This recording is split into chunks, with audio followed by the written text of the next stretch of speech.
Welcome to the Ice Guys Live Betcast. It is Tuesday, January the 16th. It is Ian Cameron, and we have ourselves a surprise here to begin the Betcast tonight. Here he is. You see him. You know him. Recently retired NHL defenseman Jason Demers, working the San Jose Sharks television broadcast tonight against the Chicago Blackhawks, doing studio work with, I assume, Brody Brazil's been doing the studio stuff forever. Jason, welcome in, my friend. It's good to see you. Tell Brody we got to get these teams to start playing better, man. That guy's covering athletics, baseball, shark hockey the last couple of years. Man, we need some W's for that poor guy, that poor bastard. That poor bastard right now. I mean, he's just depression den central. I mean, I told him, I said, if the Sharks lose this one tonight against Chicago, no Bedard, I think potentially no Connor Murphy. I think I'm lacing him up. I think I have to come out and play. So Sharks all day, I think, today. That's for fucking sure. It's funny because my colleague on this show is Alex B. Smith. He'll be along momentarily. Guess what team he's a fan of and where he grew up, was growing up and raised? Take a guess. Chicago? Yep. Sharks opponent tonight. Yeah. So we got a little head-to-head clash, me and him. and he's and his ears are burning right now. Here he is as we speak. Alex B. Smith. Here he There he is on the is. Betcast. Jason the Mirrors, how you doing, man? What's up, fella? How are you? Good. I heard my boys are gonna kick the shit out of your Chicago Blackhawks tonight. I don't know about that. It should be an That's interesting wishful game. thinking, if you ask me. I'm on Chicago money line, my friend. You take that back. Are you on them puck I line? am. Yes. I small bet. Like, I don't love the price. Money like line, -138 not puck crazy. line. He said. Not puck line. He said No, money line. Yeah, They're playing their on, asses off, Jason. Chicago. They are. Like, all they need to do is figure out a way to score. I love the effort. Luke Richardson's got them buying into team defense because he knows that's the only way they can fucking win right now with all the forwards out. Well, that's conversely, that's like what I want David Quinn to be doing is know what you got and go more defensive. They're still chasing the puck all over the ice, whereas Chicago's kind of been like, you know what, let's just try to lock it down and see what happens and rely on Mrazek. So it's like they got good goalies too. So it's kind of a little bit shocking to me. But I got San Jose money line tonight. I mean, they have a good goalie in Peter Mrazek, who has been playing very well, and it's unfortunate the last couple of losses he had, giving up goals late. But, the Wall can only stand tall for so long. Those blue liners got to work a little bit harder in front of him, clear some pucks when he needs a little bit of a breather. But he's been playing very well, and there's talks about possible contract extensions with him and the Hawks for the next year or two, possibly. Yeah, it'd be smart. Good little stat line is Blackwood's last 3 games against the Blackhawks. He's .937 save percentage. So it could be a low scoring one tonight. 3-1 lifetime against the Hawks. I know what you're doing, man. Build your case. That's what you're doing. I am. I like a nice tank bowl. It's gonna be. I think it'll be wide open hockey, and it'll be fun to watch. Because the Hawks are supposed to lose this game, chances are they win it. That's usually how rule of thumb goes with the Hawks historically. So. No doubt. Man, it's great to have you. You were planning on probably joining us for the Daily Show at some point. I mentioned to you already, Jason, we do these Betcasts 2-3 times a month. So we're happy to have you anytime we're on these Betcasts. I know you're tight for time. You're on television in about an hour or so. But I just want to ask, how's the TV life? I mean, my goodness, Sharks broadcast, you're doing podcasts, you're on NHL Network, doing a hell of a job with Weeks and Coyle and all those guys there at the network, and Jackie and whoever else they got there working at that network, Rupper, and you go on down the list. It's a nice Bruce Boudreau, just tons of talent there working at NHL Network. How's the TV life going? It's a different muscle, It's. I mean, you guys could probably attest to it. Just doing what you guys do, it's a lot more draining than I thought it was going to be because you do have to do so much studying and be so on, and it's a different kind of muscle. It's not so much a body fatigue as it is more a mental fatigue, just staring at all these stats and grinding through these win streaks of guys, trying to find a little bit of a loophole or talking points to then, bring to people, because that's what people want to know. Most people know all the stats and the underlying things happening in games, but having, a ex-hockey player's perspective on it always helps. And we can kind of see things that sometimes fans don't see. But I mean, for me, it's been incredible to kind of see the other side of it, and I've enjoyed it. I kind of said, if I'm going to go into it, I'm going to go all in and do as much as possible and get as many reps as possible. So it's been a different transition for me, but I've enjoyed it. And I mean, I've gotten great feedback from the NHL Network and the Sharks. So it's kind of been I didn't think I'd enjoy it this much. That's all. You're made for television, though. You've got the energy. You're like me, energy for days. Like I can't shut up. It's fucking 19 espressos a day. That's the only thing. I didn't realize I'd get addicted to coffee. So shit. I don't even need the espresso, man. I just talk nonstop without the coffee. So yeah, I know. I can see that already from you. You got nothing. So you got nothing in the system. Yeah. We need a drug test on you. Oh, natural. We've got some. Oh no, he's the cleanest. He's the cleanest man in the world. Just a little bit of liquor is all he needs. Yeah. We got to get USADA on board here. Get USADA in here and get a little testing done. Me, I plead the fifth. Same here. Alex will get high as a kite on our Betcast. So that's not me. I stick to the old liquor and alcohol. You're right. I haven't even had a cigarette. That's no fucking joke. That's no lie. I'm not no bullshit. Good for you. That's I have not even had one cig in my lifetime, let alone weed smoke or anything. Yeah. Well, before I head out, because I love jumping in here with you boys. I love hearing all your stuff. What are your I got my couple bets of the night. They're more just money line bets, but I like the I like the Maple Leafs. I think the Maple Leafs are in a good spot at the right price. We agree on that. Live dog. It's a scary. It's a scary one. I hate betting against the Oilers right now. I feel like you got to just ride them until they buck you. But I feel like Toronto bucks them tonight. And then I've watched a lot of Ranger games, and I like the Kraken bouncing back too tonight. Wow. Banged up a little though. Beniers, Burakovsky, Vince Dunn, tough moving defenseman. So that's tough, missing all that. I don't even know if Larson's going to play either for them tonight. It's just a weird one against New York where it's just they've kind of been known to get outworked tonight. And I just think they're a little too steep of a price to bet on them tonight. So it's like I might as well it's a sprinkle. On Seattle's a sprinkle, but I'd have more of my money on Toronto tonight than anything. I think they're a good bet. And then I do like the Sharks. I think they're at like plus 140. I mean, it's worth it to tickle them because, I mean, Chicago's they've lost 3 of their last 4. I worry about the road trip, man. You know how long this team's been on the road now. They had to stuck in Buffalo, and travel from Ottawa to Buffalo was tricky. They had to play that real early 9 a.m. local time on the body clock game yesterday in Buffalo back to back. Now that's kind of why I think it might just add up to be too much for San Jose tonight. Well, sometimes when you're playing these games and, you know, McKenzie didn't play last game and he was good in Ottawa. He's better than Kokkonen, is he not? To me, when I watch San Jose, he's been the better of the two, right? Well, Kokkonen's kind of come on a little bit more. One of them's getting traded. I think they're more stuck. I think they're glad that Kokkonen's playing better. I think he's probably going to get traded over Blackwood, and then Blackwood will kind of be their piece moving forward. And if it is a quick turnaround for them in terms of rebuilding, which I don't know. I've been watching a lot of their games, and I think it might be a little bit longer than people think. You know, getting Celebrini this year would help big time for them offensively. Yeah. But I think they're going to get some pieces. Like I think they're going to trade Granlund. He's been their best player. Yeah, but Celebrini next year, if they get him, is going to be like Bedard this year. Who the hell is he going to play with, right?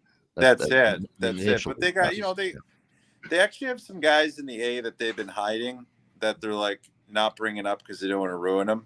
Right. But I think it's interesting. It's definitely going to be an interesting thing. But I think tonight, Chicago as well. Like, I think they're missing Bedard big time, and I think Connor Murphy's out tonight too, if I'm not mistaken. He is, and he's a big piece for them, man, defensively. So it's going to be a goaltender battle. Either they're both going to stand on their head, or it's going to be a shit show back there in terms of goals against.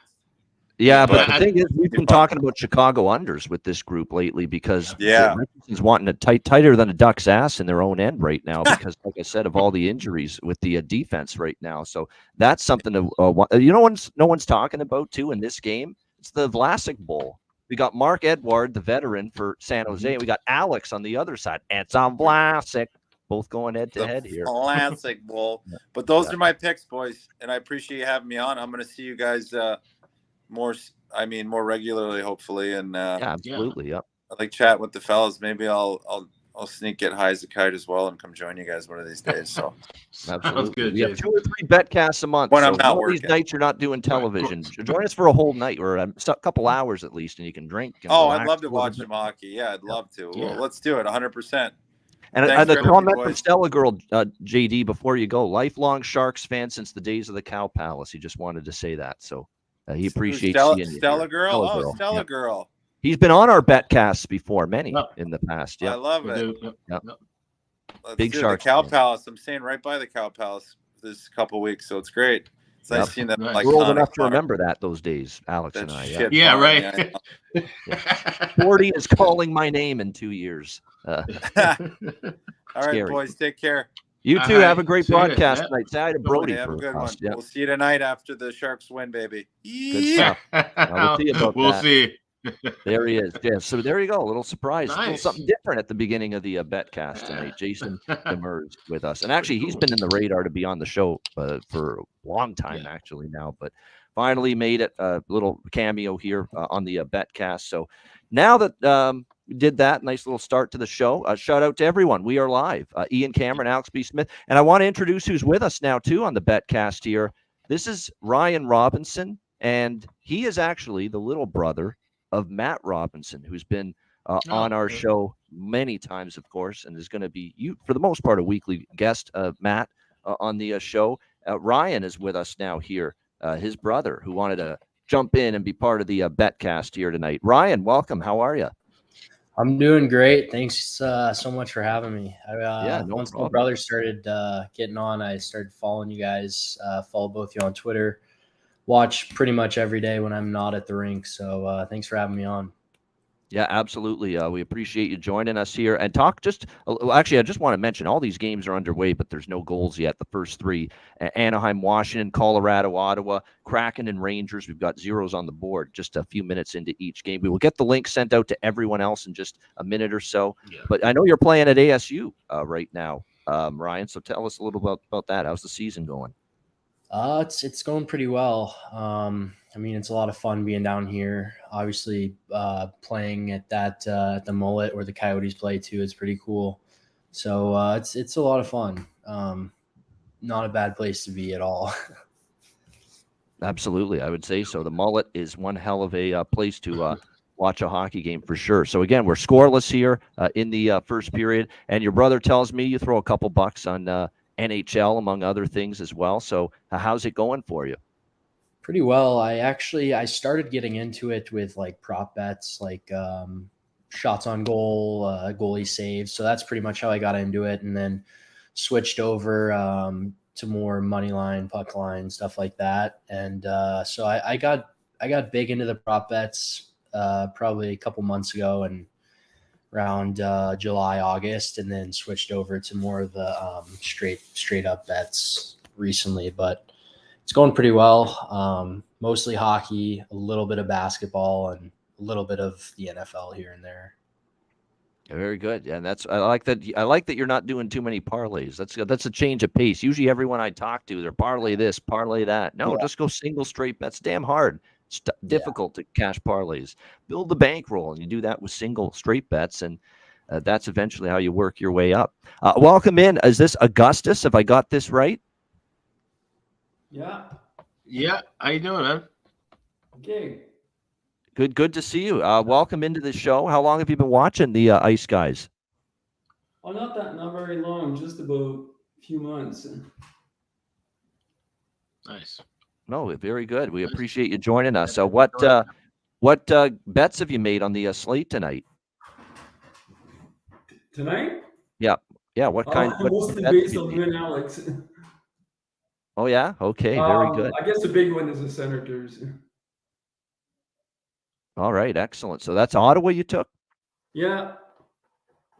Very good. You know what's the thing about Ottawa? Ottawa plus the price tonight against Colorado. They won against bad team, San Jose. I don't want to mention how that's a great win or anything, but you're talking about building momentum. They finally won a game. Maybe not the greatest opponent, but we'll see if they can build on that here tonight, albeit against a much tougher team, albeit a team that's banged up and on a back-to-back on the road. So it's a fascinating game there. I ended up taking both teams to score first period and over 6.5 in that Colorado-Ottawa game.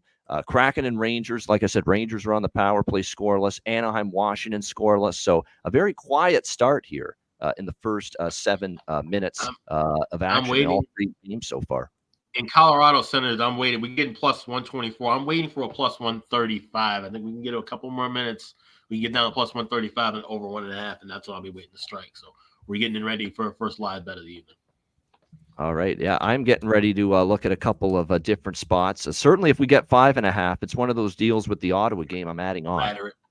Yeah, Ladder it. I'm adding on to what I already have with 6.5. So we're waiting on that. It is down to 5.5 minus 140 right now in that game. So yeah, Ranger power play goes by the wayside. Anaheim had a power play actually just now, and they do not score. So still scoreless across the board. Alex, in terms of when's the next? Oh, the next games aren't till 8. There's nothing at 7:30 Eastern tonight. So just recap these 3 games right now. What did you take? Yeah, so I put a bunch of tweets out of the plays that I mentioned on the Ice Guys. Well, just the one tweet, but the 4 plays that I liked. I liked over 2 or more goals in this first period with Colorado, Ottawa at 165. Those were smaller shots, along with that correct score, 2-2 plus 2,600. So not looking that good as we're 6 minutes in with no scoring yet. But those were some flyers we were kind of taking to go along with now what we just added, that first period over 1.5 plus 138. I was able to lock in at Bet Online. With the Rangers game, the only thing I have in that is team total over 3.5, which right now, if you grab live, that should be a plus price. So Rangers team total over 3.5, which was my best bet on the Ice Guys show earlier today. If you can get that at a plus price right now, as it's still scoreless, by all means, fire away with that play. And for the third game, that Washington-Anaheim, I had the draw there. Plus 360 was the price I was able to find. So still grab that while in game now, too. It should be around the same price. All right, good stuff. Indeed, there. So right now, like I said, we've got zeros across the board here: Ducks, Capitals, Avs, Sens, Kraken, and Rangers. Those of you that have requested the link, we're just sending that out right now in the next few minutes. So here we go. We will send the Betcast link out to everyone and everyone that is around right now. Some of you might be joining later in the night. You can do so. But we will get the link sent out to everybody. Like I say, we've got just 3. You know what's nice? This is a nice night. We've got just the 3 games right now. We're going to have a few more at 8 p.m. Eastern. And we've got, obviously, with Islanders, Jets, Kings, Stars, Sharks, Blackhawks next hour. And then the 9 Eastern hour, we've got the 2 latest games tonight: Arizona, Calgary, and Toronto, Edmonton. We got a question for Ryan Robinson here from Nick. Did you go to Lawrence Academy? No, I didn't. I played junior hockey in the USHL and North American League, so I did not play prep school. Of course, Arizona State, the college home once upon a time of Joey Decord, who, of course, is doing an absolutely amazing job right now in the NHL for the Seattle Kraken. Really, Joey Decord breathed life back into the team. Like this win streak they went on prior to it snapped yesterday by Pittsburgh started with Joey Decord taking the net and basically running with it and playing amazing when he got the chance.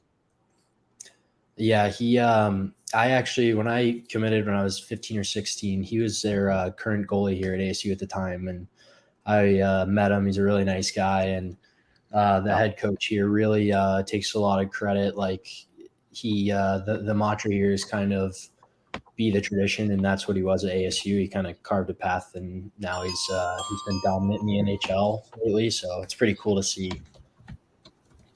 Yeah, no doubt. It's great. And especially when I heard on the Chicklets interview we did about the story and all the ups and the downs and the bumps in the road he had to overcome to get to the NHL. And again, when he was at Ottawa, it was not looking great for him. He looked like he wasn't ready for the NHL at the time, and he admitted it, actually, that when he was with Ottawa, he wasn't ready for the NHL, but he kept working at it, got his time in the AHL, had the great season last year, Coachella Valley, including the run to the Calder Cup final, and now here he is with the team and doing a really nice job with them, no question. All right, we've got Chris Safransky joining us. Welcome. Hey, Ian, how you doing? I believe it's another first time. We got a couple first-time Betcast patrons tonight, which is great to see you. You know, I've been listening for a long time, and it came up tonight. I was available, and I finally decided to start paying up and joined Patreon. So we appreciate that. Looking forward to taking part.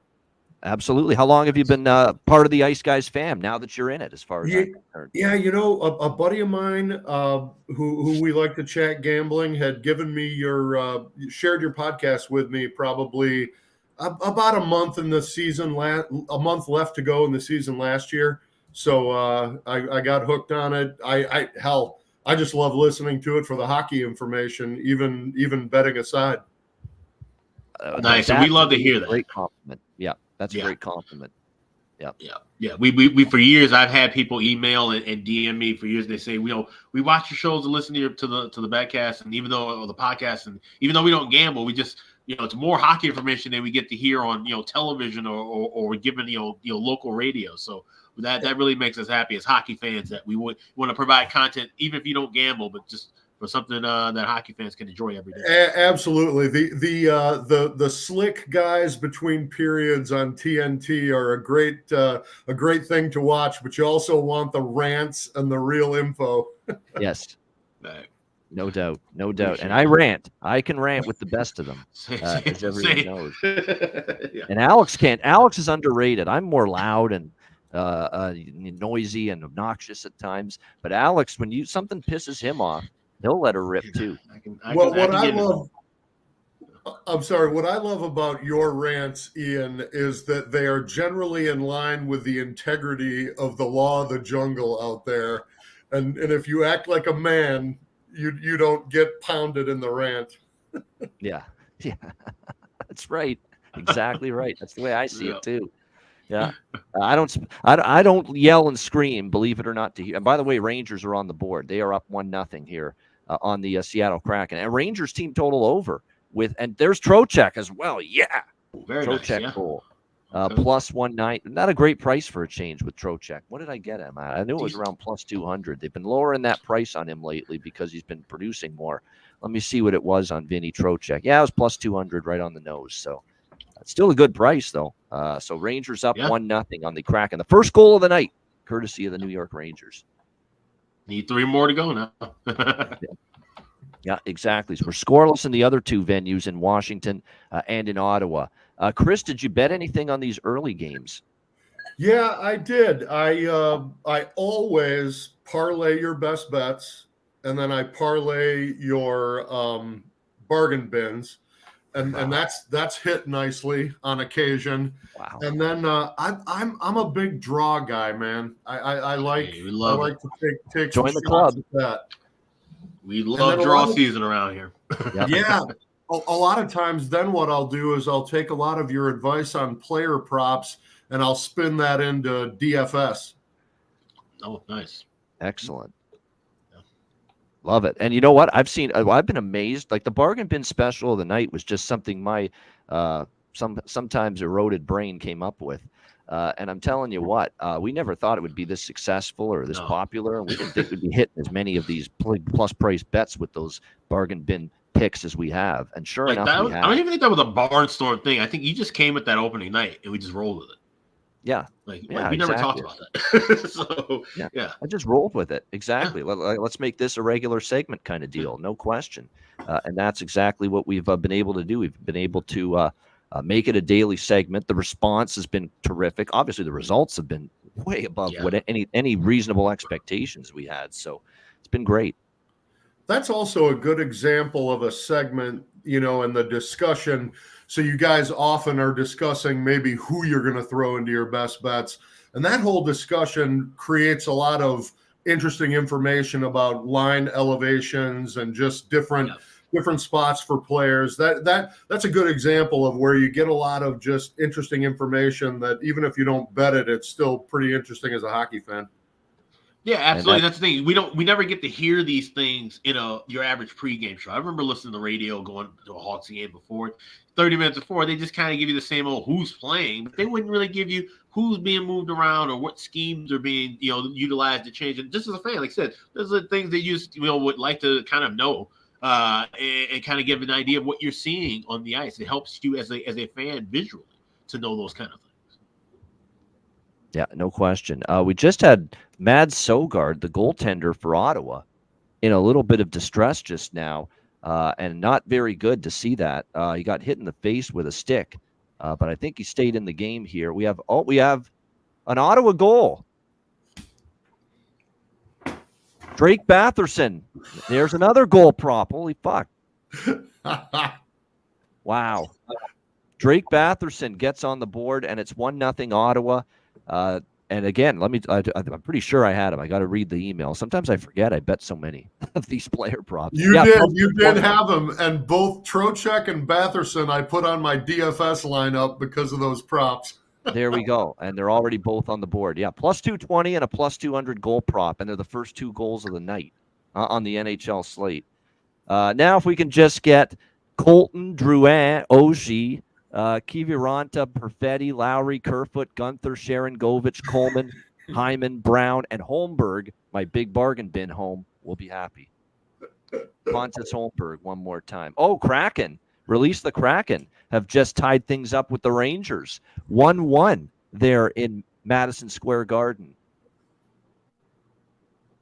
Eberle, power play goal, and the game is tied at 1.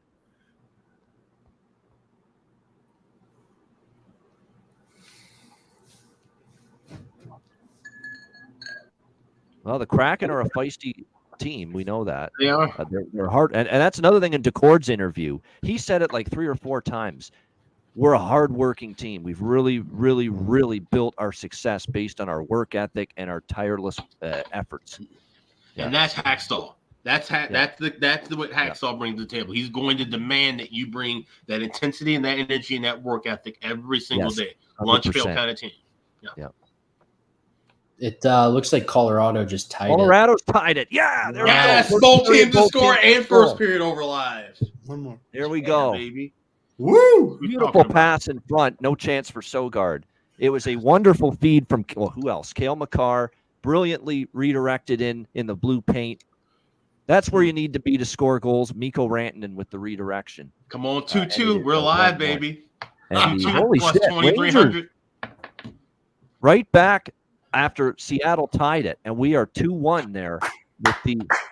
Now this is a conundrum for me tonight in this, and it always is when it's Kraken versus Rangers. Who do I listen to? What broadcast do I choose? Yeah, it's a tough one. Rosen or Forsland. It's like your two kids. You can't say which one's better. Forsland or Rosen? That's a tough call, man. Ian, I have 6 children, and I would be glad to rank them for you. Yeah. Funny shit, Chris. Yeah. You're saying a couple of them might be a handful? Yeah. A couple of them are best bets for behavior. That's for sure. The odds are long. That's good to see Gustafsson score for the Rangers. Yeah. John, and he's the Ranger fan in the chat because he's made some bad defensive mistakes lately for them, and he's not a good defensive defender. I was say usually he makes that's what he does. Yeah. So if he's not producing offensively, Forsland's in the prime of his life, John. So if you're talking about who's like more swift right now, certainly John over Sam Rosen, but because Sam's slowing down. Like Sam's on the back nine. Let's not shit ourselves here. Sam Rosen's on the back nine of his career. He's been doing it for a long time. He has the odd moment where maybe the puck and the play is moving a little too quick for him, but he doesn't make many glaring mistakes, though. Yeah, once in a while he will, but it's not like it's every period or every game or every shift or anything like that. So at least I don't find it.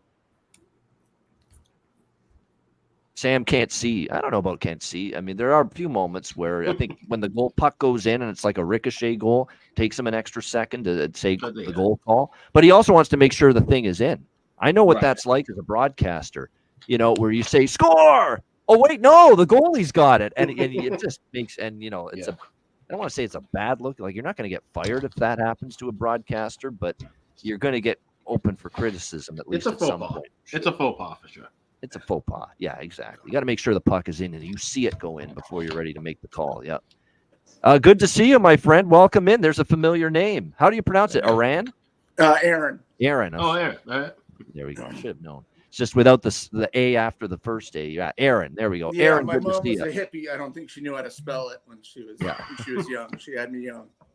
Fair enough. All right, we can take a breath now. That was a little flurry there of goals. Right there.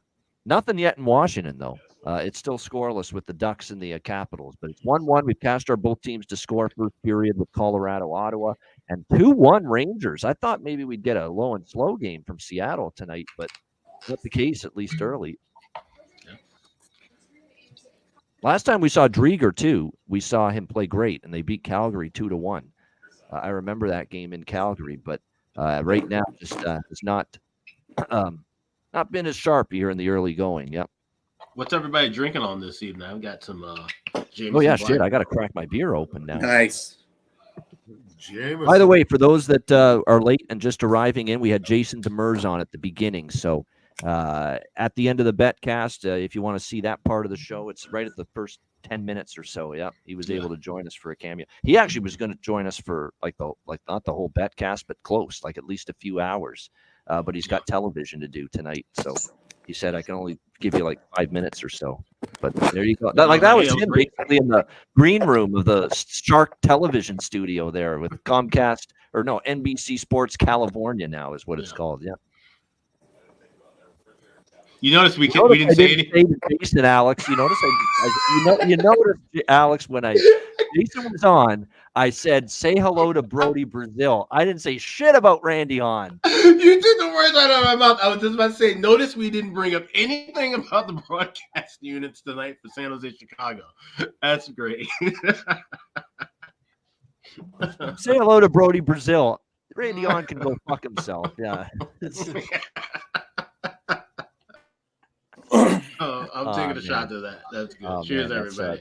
Oh, We got Goose coming in. And you know it's a betcast when Goose is driving home and someone's probably No, I'm going to avoid any road rage tonight. Nice and easy going home, nice and slow. Get there in one piece so I can watch my Leafs lose.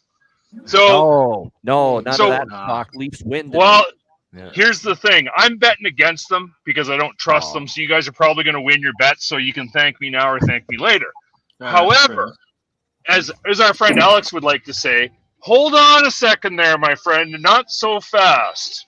If you look at the metrics that we all judge our teams by, the Leafs are in the bottom quarter or the bottom third of the league in 6 of the major, including high danger chances, wins in regulation. What were the other ones? I had them all lined up, then I got busy. So anyway, I don't see how you can bet the Leafs tonight. I actually think tonight is a good spot for Edmonton to come out. I think it's going to be a low-scoring affair. I'm betting a 4-1, maybe a 4-2.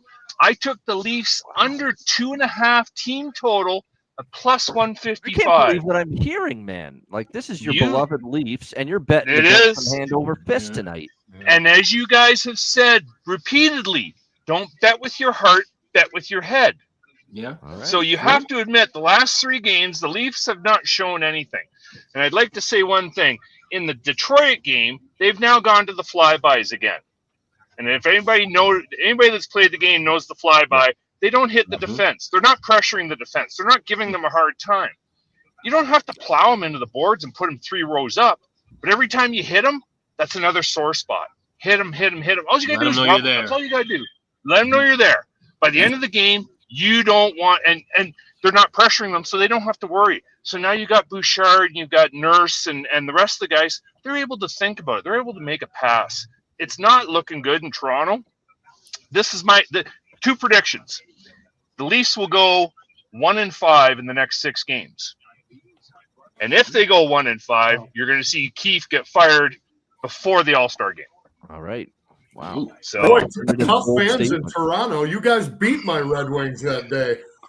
I feel like the Leafs step up. No. Games, They didn't even show. They didn't show up for that game. They didn't show. They show up for the first period. They're back to this same goddamn crap again. They show up for the first period. Oh, look at that. We're up 3-0. Okay, kick the feet up. Yep. You can't. You Colorado can't. game. Yep. Right. Colorado, New York, and Detroit. All 3 games. Those should have been 3 wins. Yep. If they go 1-5 in the next 6 games, they're going to be out of the playoffs. They will be on the outside looking in. Personally, I'd much rather see them lose this year, not end up in the playoffs. Ditch a couple salaries, get your shit in gear, and figure it out. But I tell you, that's where I stand tonight. So that was my first bet. I was talking to Rico and Perlo night before, I guess, or last night, and I had already established that I was not betting on the Leafs in any way, shape, or form, but actually betting against them. And you don't. Anybody that knows me, I am diehard, blue and white. I bleed it all day long, but I can't trust them. I just can't. It sounds like what the Maple Leafs need in this political season is proportional representation. So if they win the first 2 periods, they get 2/3 of a win. They should petition the league. If the league was really nice, they'd go down to here. You play a period, you win the period, you can win the game. We'd be great. We'd be fantastic. But I'm telling you, 8 wins in regulation. The only team that is a better team that is actually worse in that category right now, or sorry, not that category. It was high danger chances. Vancouver. Other than that, it's the bottom feeders. The other 8 bottom feeders. So, how do you win a game when you're giving up high danger chances all game? And you can't do it with Edmonton. So that's partially why I'm like, I heard you guys both on Toronto today, and I'm like, well, isn't that a kick in the stones? Because I would go nowhere near them at this point. But here's the thing: betting Toronto, in my opinion, it's like flipping with a 2-headed coin. You keep a little bit of draw in pocket because 45% of their games go past overtime, and then you either get lucky, they get a good break, and that's a team you can trust on a 3-on-3 with Matthews and Marner and Nylander. So if you get me to 60 and I cash already once you get there, then hey, I'll just flip the coin with them. I got no problem with that thought process, but I don't trust them in 3-on-3. They can't play 3-on-3 to save their god. I play better 3-on-3 than those fuckers do. Like, come on. Chris Tanev would look really nice in blue and white, wouldn't he? True. You know what? I would love Tanev if he wasn't one shoulder check away from being out. Right. Because so for anybody that doesn't know me, I am a Toronto fan, born and raised just north of Toronto, but I now live in Calgary. So I've been a Calgary fan as well. So tomorrow night, Calgary can kiss my ass, go Leafs, go. That's beside the point. Tanev is great. He is a warrior. I would take 5 of him on my team in a heartbeat. Unfortunately, this Chris Tanev is one shoulder check away from a shoulder injury. Can you guarantee he stays healthy for me? Yeah, that's the thing. And that's the thing, right? I would, if I thought, and I think I said this to you guys, if I could get away with it, I would trade Marner today for Hanifin and Markstrom. Yeah. If I could get Marner to agree to it, I would make that trade right now in a heartbeat. Boom, done. See you later. Bye. Right. But but that's it is what it is. I'm firmly convinced that I was listening. I didn't realize it's been 4 years. Keefe has been the coach. I really do think he's gotten stale. I think the message is lost. I don't think they're listening anymore. They sure as shit aren't paying attention. They're not. Like, you know what I mean? Anybody who watches the game. While, yep. Every team, you're going to see that. Yeah, potentially. Yeah, Cooper's the one. Cooper's kind of the one outlier to that thought process, right? He's been there 7 years now. He's been in Tampa, maybe even longer. Yeah, right? A lot of success though with that. 7 years, but he's been with the organization like a decade because he was in Syracuse. Yeah, right. But as a head coach, right? Your shelf life is like 3 to 4 years. It really is. And that's nobody's fault. It's just when you've got somebody screaming at you or telling you the same thing day after day, after a while you go, you throw your hand up, yeah, I got you. It's Toronto hasn't changed. Like everybody says, Keith's a winning coach. Any of us could step on that bench and have his winning percentage. I don't care who you are. You could know not a damn thing about hockey, and you could have a 600 winning percentage with that lineup. You really could. So I'm firmly convinced that that's the first change in Toronto. I think they need to go through the season that don't do a thing. I've been screaming they need to do something. Now, nope, don't do a thing. Let's get through the season. Let's get some salary sloughed off. Get rid of a couple guys. Brody's got to go. I love him. He's a warrior. I loved him when he played in Calgary. Well, he's declined. There's been a drop off. Yeah. Big time. He has lost a step. Actually, he's lost 3 steps. Never mind. So 1-0 Washington. They've just scored 1-0 Washington. Oh, there you go. There you go. The name. Other than that, tonight I grabbed. I do have the money line for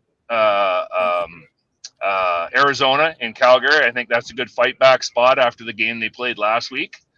Let's see what else. I tried finding Vlasic from Chicago. None of my books had him listed. Wow. So I couldn't get him on a points prop whatsoever. I saw plus 850 on that. Yeah, I was looking for him. I did grab Jason Dickinson for an anytime goal. I got him at plus 350, I do believe. Oh, nice. I didn't see any 300s or higher with him. Yeah, no, that was on, I do believe that was Bet 99 where I found that one. Okay. I think that's a good look. So, and then I've got a couple money line parlays, 2 games. I took the Rangers and I put them together with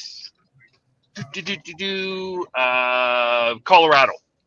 So I figured that was a good one. That one came in at plus 220 or something like that. So that was a good little. I thought that was a good little catch parlay. So we'll see where we stand. But I think a lot of my stuff tonight is going to be in game. Because guess what? You get me till the end of the Toronto game. I'm actually going to stay up and watch You mean you don't turn into a ghost at 11 Eastern tonight? Wow. Yeah, no 9 o'clock pumpkin time for Tim tonight. I am going to suffer all through that game because I'm firm. You know what? And I hope I'm wrong. I do. I hope I'm wrong. I hope they come out and play great. I just don't see it. I just don't see it happening. So I'm going to suffer. This is the night that Alex and we do see it. So something's got to go. Well, you know what I mean? If it happens, great. You know what I mean? Because I'm firmly convinced. You're not worried this is another LA where everybody's panicking. They're playing poorly. They go on the road against LA, and it's one of their best games of the year, and they shut out the Kings. You're not worried. This is the look at that. The All-Star game's coming up in 6 games. We can take it easy. I'm firmly convinced that everybody's on vacation. The only game I see them winning with any kind of certainty is tomorrow night in Calgary, because they'll probably get Wolf. And even though Wolf's a really good goalie, I think that's the game they win. I don't see them winning against Vancouver. I don't see them beating Seattle. And I sure as shit don't see them beating Winnipeg on either of the home games, or the home and home game. So you know what I mean? Have I lost faith? Yeah, a little bit. I have. I don't trust them.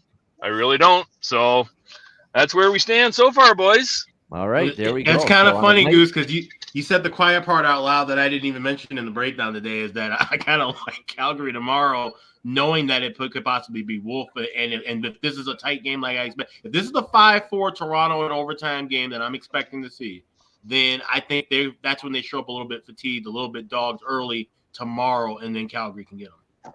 See, and I think tonight, I think Edmonton's going to spank them tonight. They'll show up tomorrow in Calgary and they'll go, oh no, look, we're here. Don't worry about it. We're here. And then that'll be it. Like, I'm firmly convinced that, like, if they go worse than or better than. Yep, there we go. We've lost again. Goose is driving, so you have to allow for the technical and issue. They're going to get called out. I want to mention Adam, Digest, and Alex here have joined us here on the Betcast. And just say hello to both of them. Adam, what's up? How you doing, guys? Good. And Alex, can you hear me? How are you doing? Welcome in. Yeah, thanks for the invite. Can you guys hear me okay? Yeah, absolutely. We hear you very good. Alex, I think is this the first time on the Betcast? I think so. Yeah, first time. Watch you guys every day while I'm working. Not working, but Wonderful. So, yeah, appreciate it. Yep. We all watch while we're working. Yeah, and then on I was a little hesitant about the Rangers over 3.5, but I just decided to take it, and so far it's looking good. So far, so good. They got 2. They're halfway home. Yeah, so I'm pretty happy with that. And then I was gonna wait on the Avs Senators game, because it dropped down to like 5.5. Then I decided to start working at 4 p.m. Pacific time a little bit more, and then I couldn't jump on it, so I was pretty disappointed with that. But it's okay. You win some. Yeah, I wanted to grab that full game over at 6.5 plus money, and then I saw it was available, but I'm like, I might as well go in with the first period over. I'm glad I did to catch that with both teams.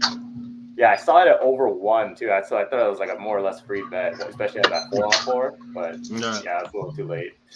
It's all good. Yeah, now I'm trying to see what upcoming games are at. So I'm looking at your email right now, looking at the list. But yeah, I have that game, and then I have the Kings and what are they playing? Stars. Dallas Stars. Yeah, the over 1.5 trend. I know it's been a little rocky lately with Stars, but with the over 1.5. But I think this one's a good one. So yeah. Betting on the Kings is like a nightmare, because I'm from LA area. Like, they're always winning 2-0 after the first period, and then they end up losing the game. So I just stopped betting on them. There you go. Bet them first period and first period over, and then come back, take that money, and fade the money line live. So I'm going to hop out for about 20 minutes, you guys, because I'm going to get my meal in, dinner. I haven't even eaten yet. This is about the time I was going to do it, first intermission of these early games, which is good timing because I was not expecting this many this quickly. We're at the limit, so I'm going to bounce out. Matt Robinson's here. We're going to bring him in, and then I'll be back in about 20 minutes or so. And by the way, I'm on King Stars, first period over and full game as well. Ian, can you shift me to your corner spot while you're gone? I don't know if I can do that, if I can actually move windows here on the screen. I don't know if I can do that. I'll try, but we'll see. Anyway, I will be back in just a little bit, and Matt Robinson's coming in. All right. There we go. Let's see. Where are we here? All right, Matt. How you doing, Matt? What's going on, boys? How are you? Good seeing you in here. Yeah, so we got a full capacity in here now. Everything's at intermission. Just give a quick rundown. We got 1-1 score with Abs and Sens. Did hit that both teams to score in first period over. Missed a little bit of the exotic props that I tweeted out. So that's in the 20. Washington up 1-0 on Anaheim at the end of the 20, and the Blue Shirts halfway home on that team total over 3.5. 2-1 score right now against the Seattle Kraken. So just give a quick rundown. So we got games coming up at the top of the hour at 7 o'clock. We got 2 games. We got LA and Dallas, and we've got the Islanders and the Jets. Matt, since you're in here, the resident Dallas Stars fan, give your breakdown on Stars and Kings tonight. Yeah, I'm excited to see Dallas play, a good team, and not to bag on any of the teams they've played their last couple games, but I know they were playing Chicago. They've played Nashville as of recent, but LA is on the back-to-back, so I do think that favors Dallas, especially considering they had to fly in from Carolina. I mean, it's not the longest flight, but it's definitely not just a little puddle jumper. So yeah, I think Dallas will come out hot. I'm on the first period over. I think they're always going to give one up in the first period as well. But the Kings coming off a big win last night, I tend to like Dallas here. I didn't catch what the live odds are as far as let's see. Looks like minus 135 if you took Dallas money line. I mean, I think that's not a bad play, but I saw that you guys did take the draw, which I also could see, very likely happening. So, but yeah, excited to watch the game. I think Dallas should come out hard off the rest. So I like them in the first, but yeah. Right. How do you feel about Oettinger play against the Hawks last game? I haven't seen him since he came back. Yeah. I mean, he held Chicago to 1. Again, Chicago is a really banged up team, as Alex would tell you. He's well aware they're missing a lot of weapons. So, I mean, I think that's a nice road win for him to come back to. But yeah, I think tonight will be a much bigger test given that, LA is healthy. So I'm excited to see. I thought, he got the All-Star nod.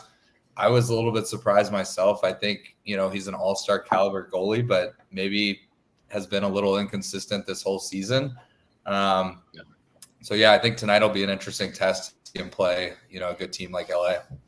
Yeah, and with that Oettinger win, like I said, against the Chicago team, I think he needed that for his confidence. Like you said, he has been a bit shaky. We know how great of a goaltender he can be, but to get a win like that, okay, yeah, you weren't getting faced with a ton of high danger chances, big quality shots. You didn't have to make a bunch of 10-bell saves, but you need that coming off of an injury and coming off of playing and having a slump and then getting hurt. So you need that mental refresh. I think that's a big win for him. That's a bigger win than saying getting a 42 save shutout against a better team, in my opinion, for just his mental psyche. So, Ryan, you're a Stars fan as well. What do you think about the game? And then we'll just kind of go around the horn, see what you guys like for this 7 o'clock hour contest. Yeah, that was, I believe he came in relief of Wedgwood because Wedgwood got hurt halfway through the game. So I think that made it even more impressive was, Oettinger was just coming back from an injury, played the night before. And then there was an interview. He said he was watching the Chiefs game 5 minutes before that, and then he had to get thrown in and be ready to go. So I thought that was great. Obviously another come from behind win, but that was really good. Good to see him back healthy, and I think it was a good start, kind of a reset, like you said, for him. Yeah, definitely. And we also got the Jets and Islanders. Perlo, I'll welcome you into the chat. I you've been here for a minute. How you doing, Perlo? Goose, saying hey to the dog there. But Perlo, yeah, maybe kind of lead off with that Winnipeg and Isles game. You kind of give your thoughts on that one, or the Stars Kings game as well. The Winnipeg game, I think Winnipeg wins that pretty handily, actually. I have Winnipeg in regulation there. I like Connor over shots at 3.5, plus 110. And he's just coming back. He's going to want to shoot and get himself going here. So I like plus 110 at that. Ehlers has been going over shots like crazy, so I got that. And, of course, you got to go with Lowry for a goal or a point or something of that nature, playing on the top line there. So, I think the Jets win that fairly handily, though. I took them in regulation. As far as the LA and the Stars, I kind of got to go Dallas there. I think LA put everything they had the last game just to get a win on that road trip, and Dallas really needs this one. So they may be able to, they have time to get back on track again. LA does. Usually I don't like taking going against a team that breaks a streak, like a losing streak, but in that spot, I I just don't see them having enough energy to be able to finish it off. Like I could see first period LA doing something and then Dallas coming back. So since it's a live stream, wait for LA to score early and then take Dallas. That's literally what Alex was saying. He's from LA and he was mentioning about that. He says, betting the Kings, it's been kind of the pattern he's been seeing. So when you're on a betcast and betting live in any game like that, those are the good spots to kind of look around. Adam, Aaron, Alex, Chris, let you guys chime in too. You guys have any thoughts on either the Kings and Stars game or Jets and Islanders coming up in about 9 minutes? Yeah, I actually have a fun little prop bet. I kind of do more like player props, but something I've kind of been keeping an eye on is Trevor Moore on the road. He just loves playing away from Staples, and I think he scores the first goal tonight. He scored the first goal for the Kings 2 out of the last 3 away games, and that's plus 1,600 on FanDuel tonight. Just a look, and I think tossing that in right now.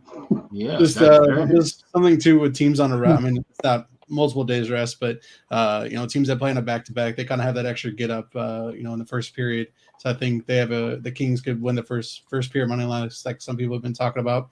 Dallas coming off a little bit of rest, could have come out a little step slow. So love that Kings money line first period, and Trevor Moore to score the first goal is a little sprinkle there.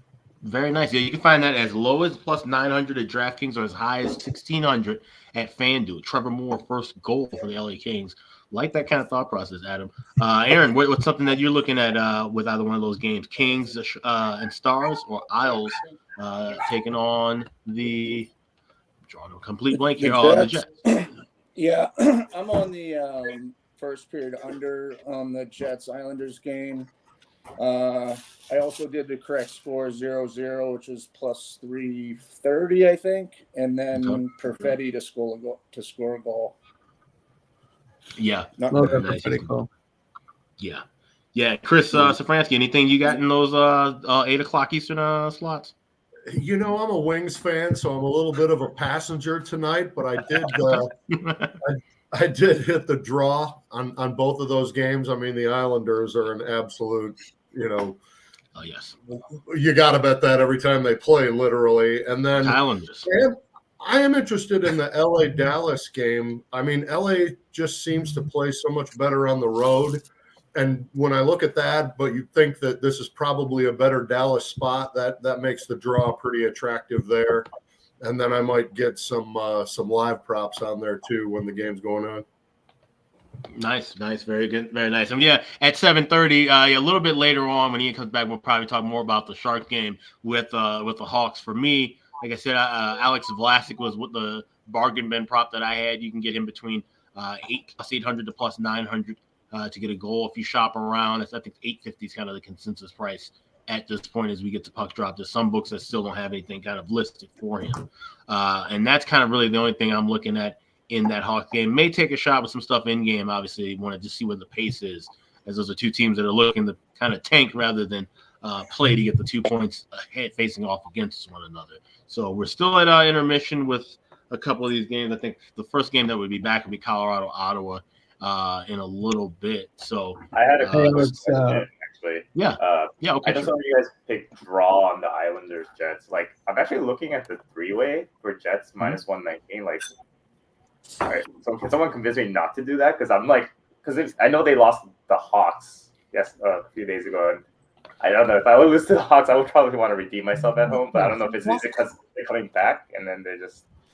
How you guys feeling about that game? Because I know. Well, I mean, it's hard to suggest an Islanders game ending in regulation, no matter who they're playing right now, because they're just one of those teams that play tight and looking at their style comparative to a team like Winnipeg, they're not going to be able to outbody and out-bully Winnipeg. You're not going to be able to outscore Winnipeg either, even though we've seen flashes of brilliance with them scoring offense. That's been a result of them giving up goals in the back end. So you get into a firefight with Winnipeg, chances are you're not going to make it out, nor are you going to be able to beat them in the corners and neutralize them between the blue lines. So this game screams like it's going to be a lower scoring affair, which means stay away from a side in regulation, go with the draw, and take your shot in game looking for a side. Yeah, I like the team total under there. I like the Islanders team total under. I could see the Jets going off, but I don't see the Islanders going off on that spot. So if there's a team that score goals. Yeah, the Jets, especially with Connor back in the lineup, they get that extra energy, getting their number one goal scorer back in the lineup and stuff like that. I could see them going off, but I don't see the Islanders going off here at all. So I like that Aaron? one. Yeah, 2.5 is 12 Aaron? straight, I think. Now. Yeah. Hi, Aaron. Hey, how's it going, guys? Aaron, did I hear you say you were taking 0-0 in the first period of the Winnipeg game? Yep. Okay. All right.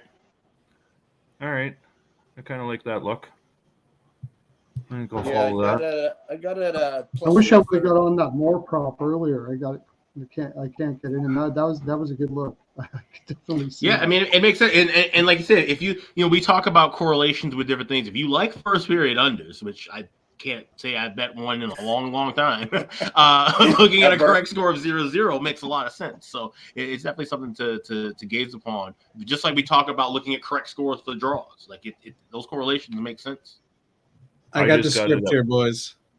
I just put a $5 bet for Trevor Moore and Kyle Connor to score the first goal on FanDuel. $5 pays $887 just for the shits. Okay. There you go. Yeah, why not? Listen, that's great. You turn a can of beer into a couple bottles of Blue Label, hitting something like that. So that's not too bad. Again, $5. It's just a little sprinkle, but Connor's gonna have some juice coming back first game. There he is. Johnny K with a spat in the chat. He says, I was 23-6 in Winnipeg.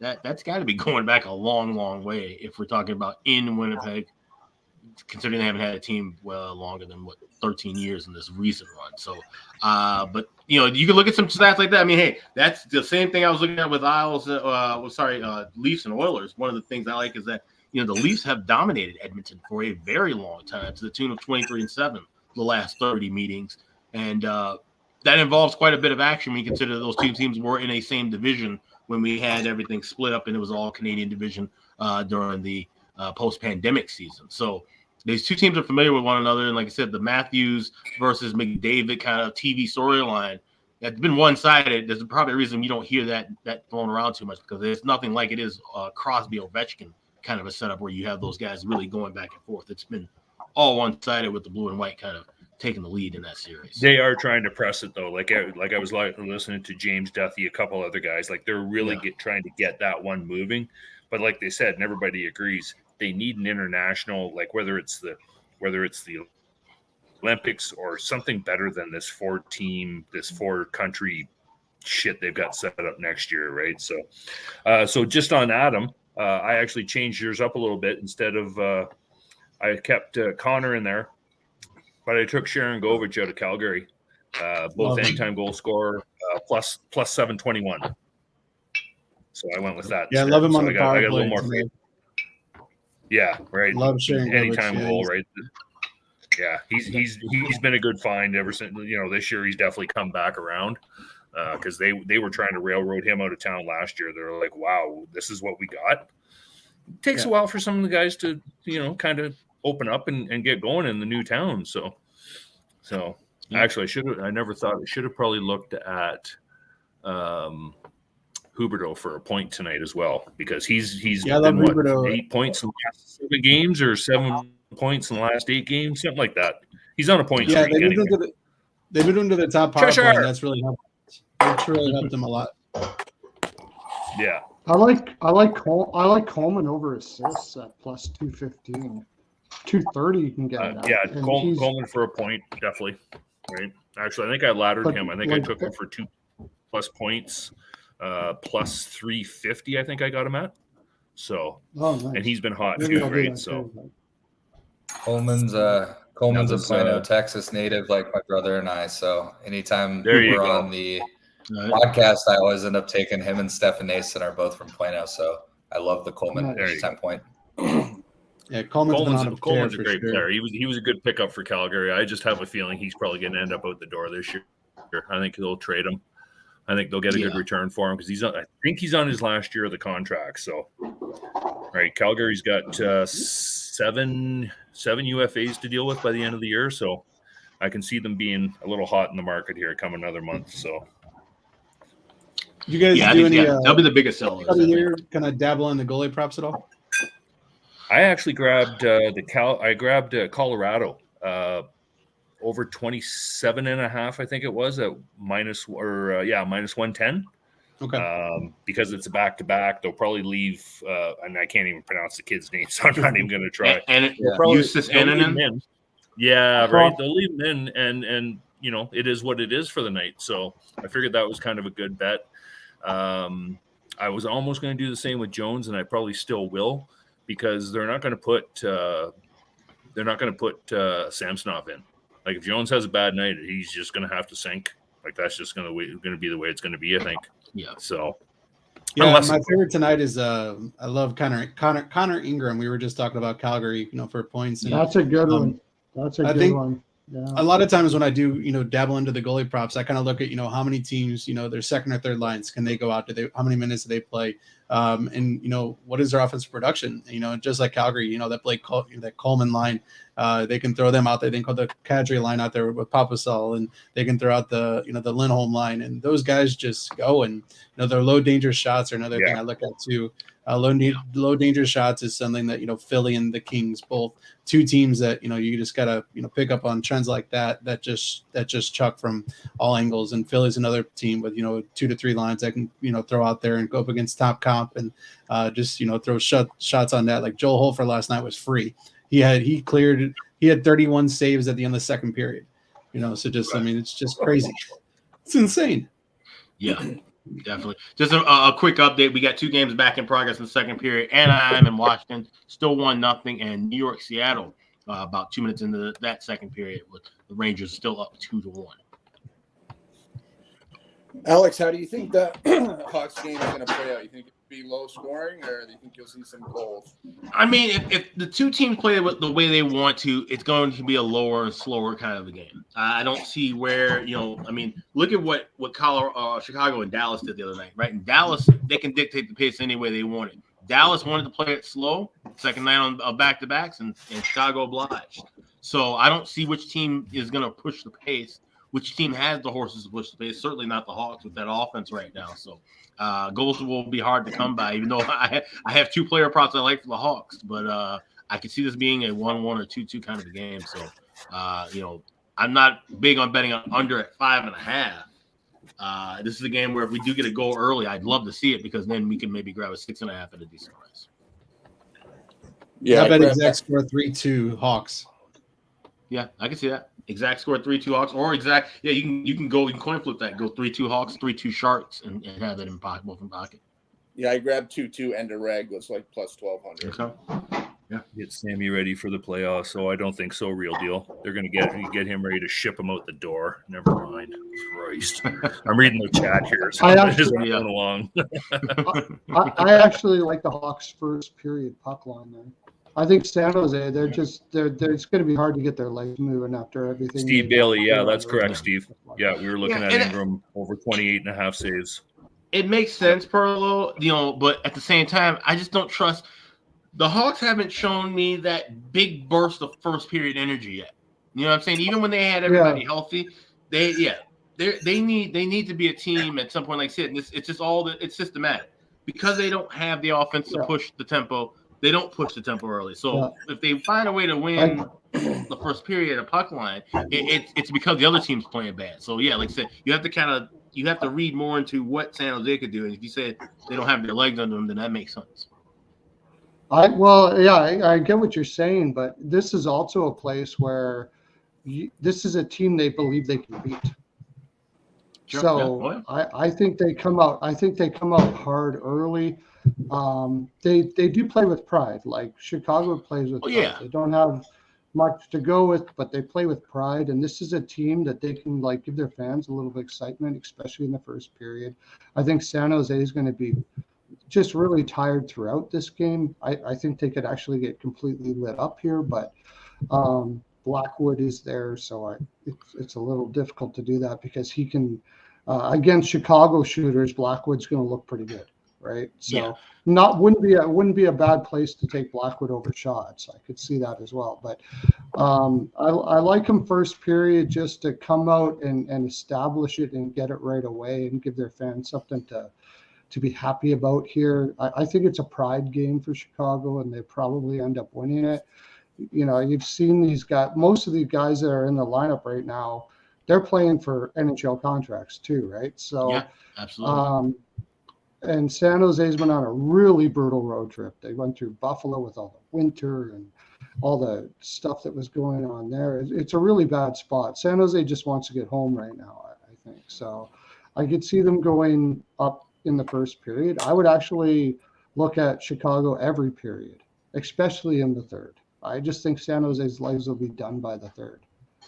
So I would be completely fine if that's the case. But you know, we gotta see it happen first too, especially 7:30 on a Tuesday night at the United Center. That's not necessarily the super electric atmosphere.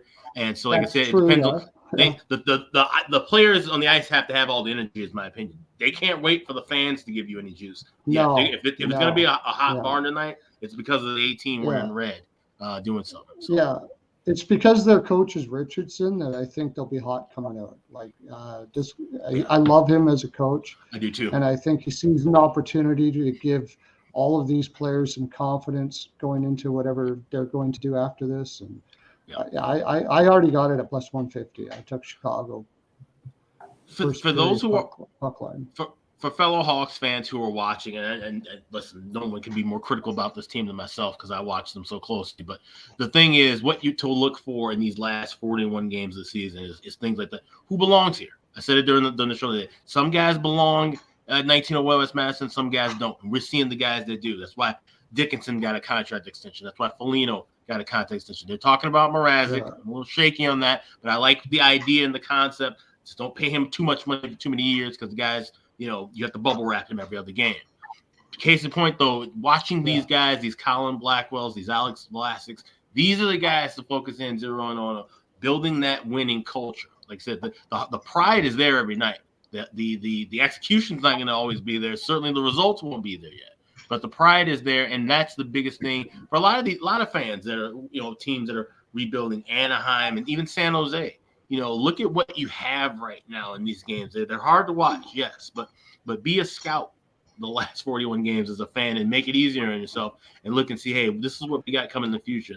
These guys aren't going to be around, but these guys here and there, those are the guys we're looking at to build upon in the future and seasons moving forward.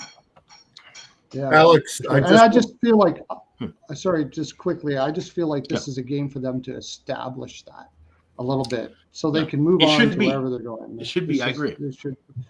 Yeah. Anyways, that's Chris Francis. Yeah, you were going to say something. Alex, I was going to say you're the second person in my entire life who's a Hawks fan that I like, and frankly, you're really the number one because you come by it honestly. The other guy I had known at Michigan football tailgates for 5 years before he told me he was a Hawks fan. So I was kind of sucked into being friends with him first. Right. But I like I think it was Adam that mentioned Ingram, the Arizona goalie, saves over. I like that after thinking about that. And then I took a mispronunciation goal parlay with Sharon Govich and Sagan because I can never pronounce either one of those names correctly. I swear to God, until I started listening to your show, I thought his name was Seguin. Oh, really? You've made me more literate and a better hockey fan. I will. Let's go. I'll spill the beans on this. This is one thing we are working on, and this will probably be a Patreon exclusive thing, but we're thinking about doing a spelling bee. So that's something I've been talking about this for a very long time because we always talk about pronunciation and spelling of names and players and things.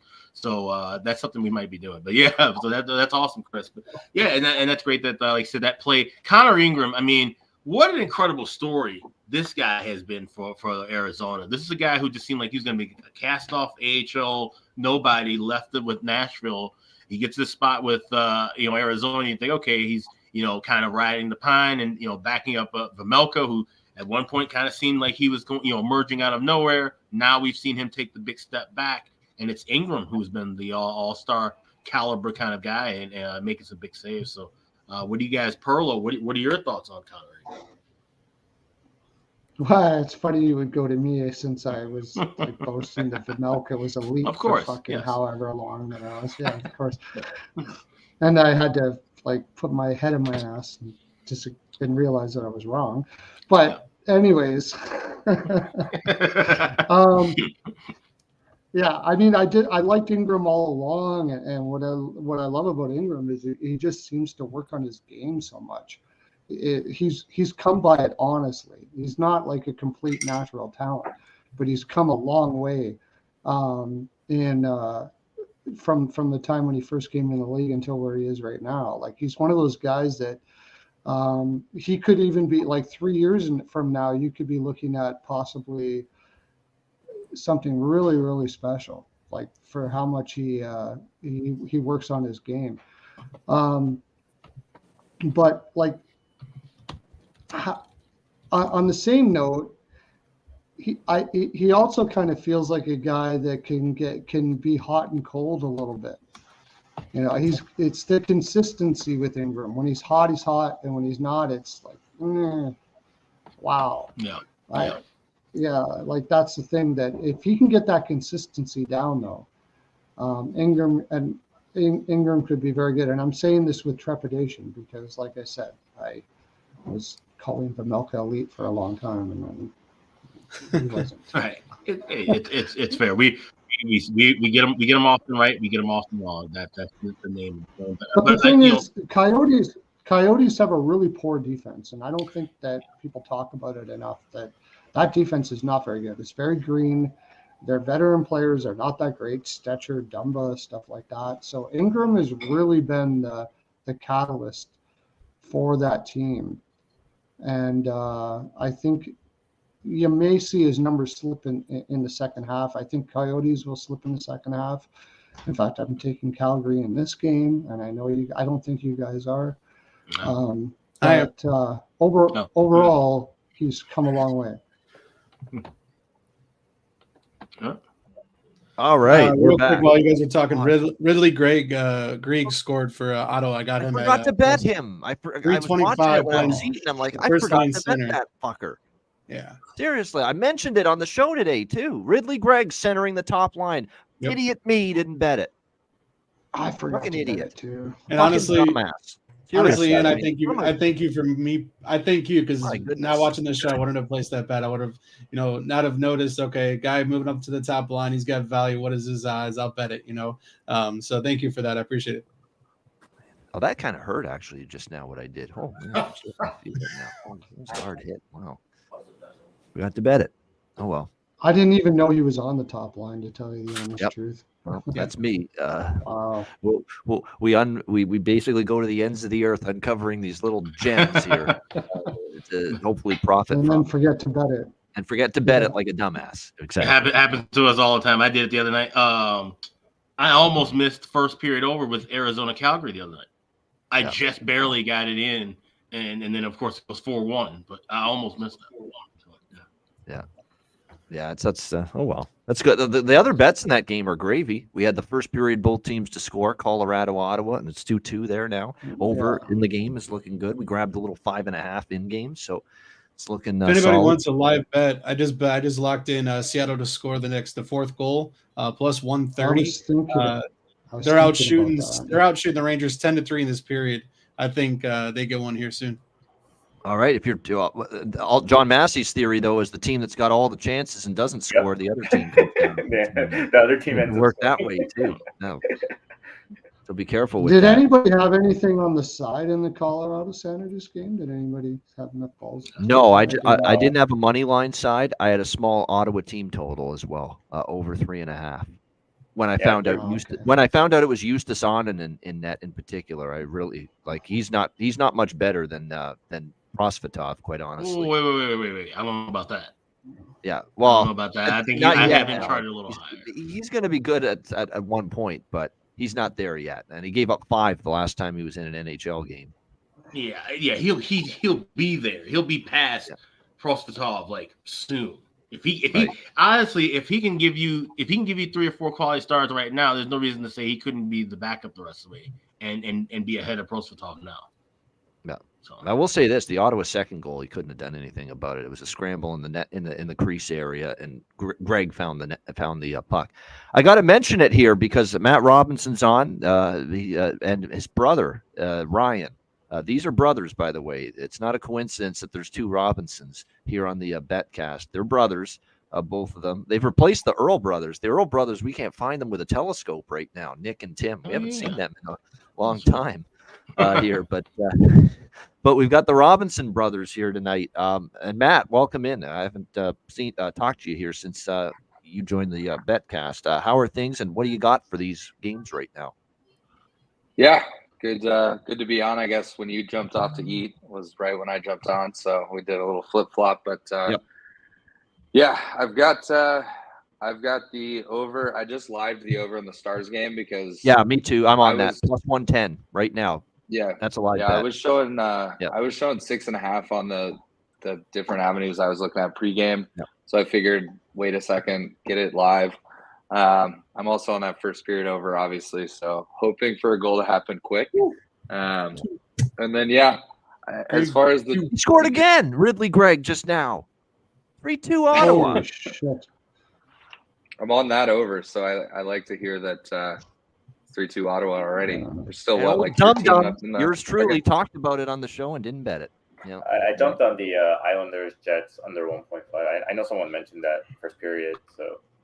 Hopefully that won't. That was Aaron who had he had the under 1.5 and correct score 0-0 plus 330. I think. Oh wow. 300 or 330.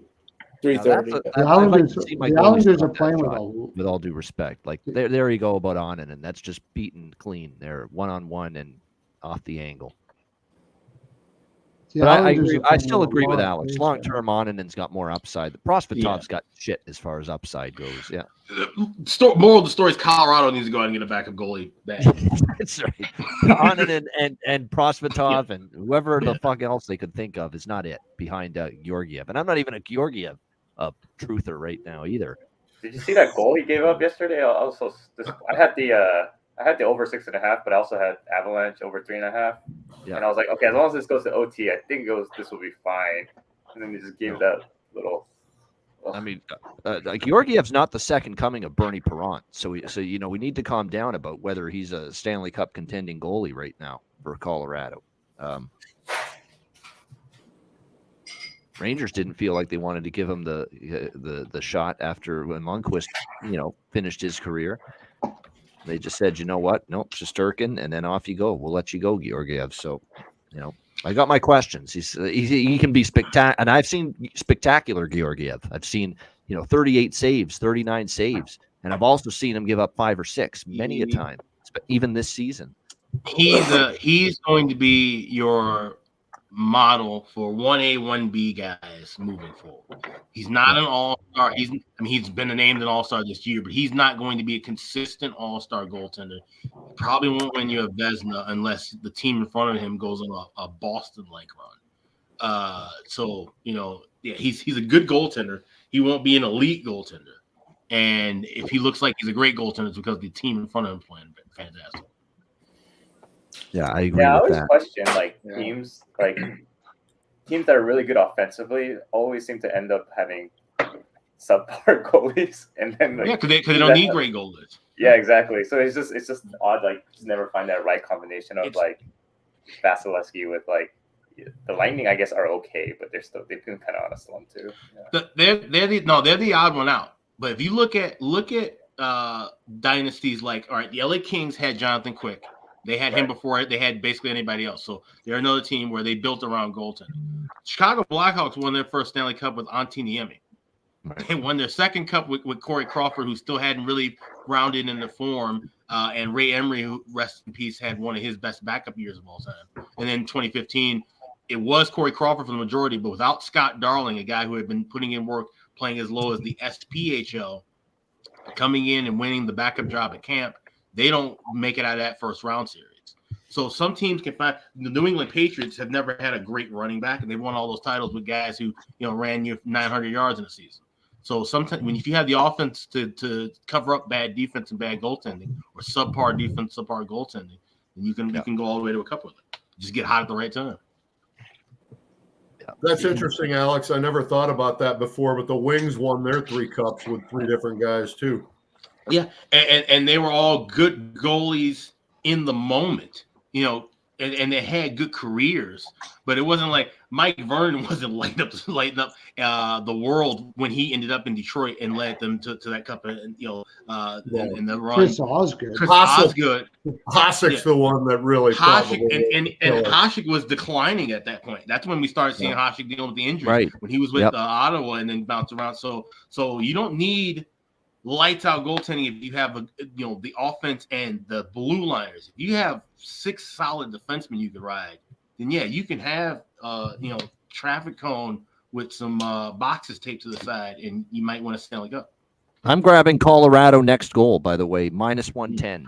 I have to. They've talked about it all night on this broadcast, and I heard it again when I was eating when they went up 2-1 Ottawa, and Colorado scored a minute later. They score a goal, they give up a goal like 2 minutes later. It's uncanny how Ottawa keeps doing this, and they've already done it twice when they had a goal. Colorado scored the next goal. So I'm going to take that Colorado next goal in this game, just based on that. They've been brutal. Dallas has just scored, by the way. And it's funny. Before I started kind of ranting a little bit, I've grabbed +185 and over 1.5. So we're in business. There we go. Dallas on the board, 1-0, and they've actually really stymied the Kings early. Kings really have not done much offensively here in the early going. This is ESPN Plus, by the way. It's Robertson, I believe, that got the goal. I'm tempted. I got to admit, Patera, not Patera. I think it was a hint. I'm thinking of the Vegas goalie, Patera, Pantera. That song is great. The goal song, Dallas Stars, dun dun Dallas dun Stars. It's a good goal song. Yeah. I'm tempted to take the Islanders Jets game over with the pace they're playing. Pardon me. Yeah, Rope hints with the goal. Rope. Yeah. But it's only +115. I'm going to wait a little bit. Yeah, 3-1 Rangers. Yep. If I get +130 for the Islanders Jets game, I'm going to take the over. They're playing with a lot of pace. Yep. Who is? Oh, you got me. Jets and Islanders. Who? What's that? Smith?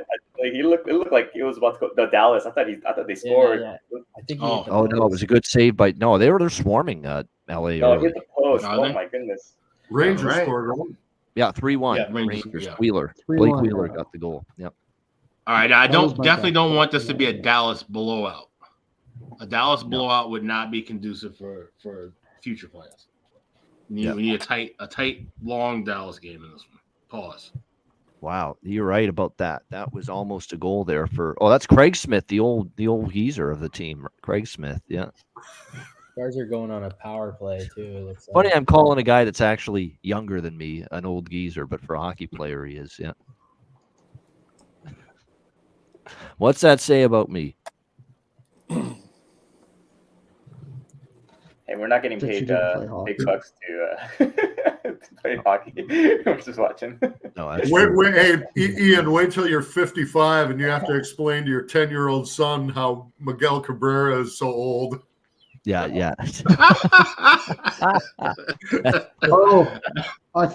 Senator scored. If anybody likes to play, shit.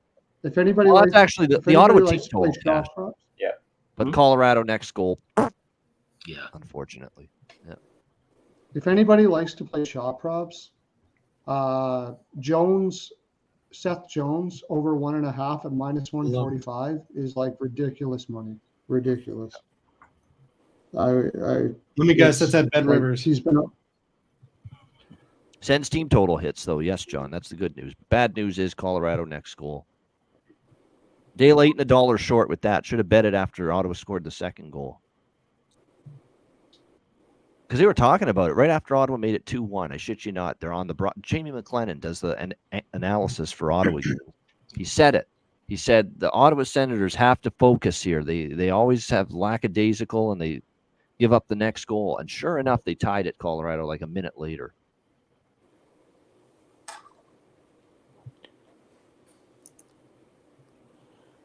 I do love Seth Jones tonight, by the way. I love him at 2.5. Shots on goal. That'd be great too. Good stuff.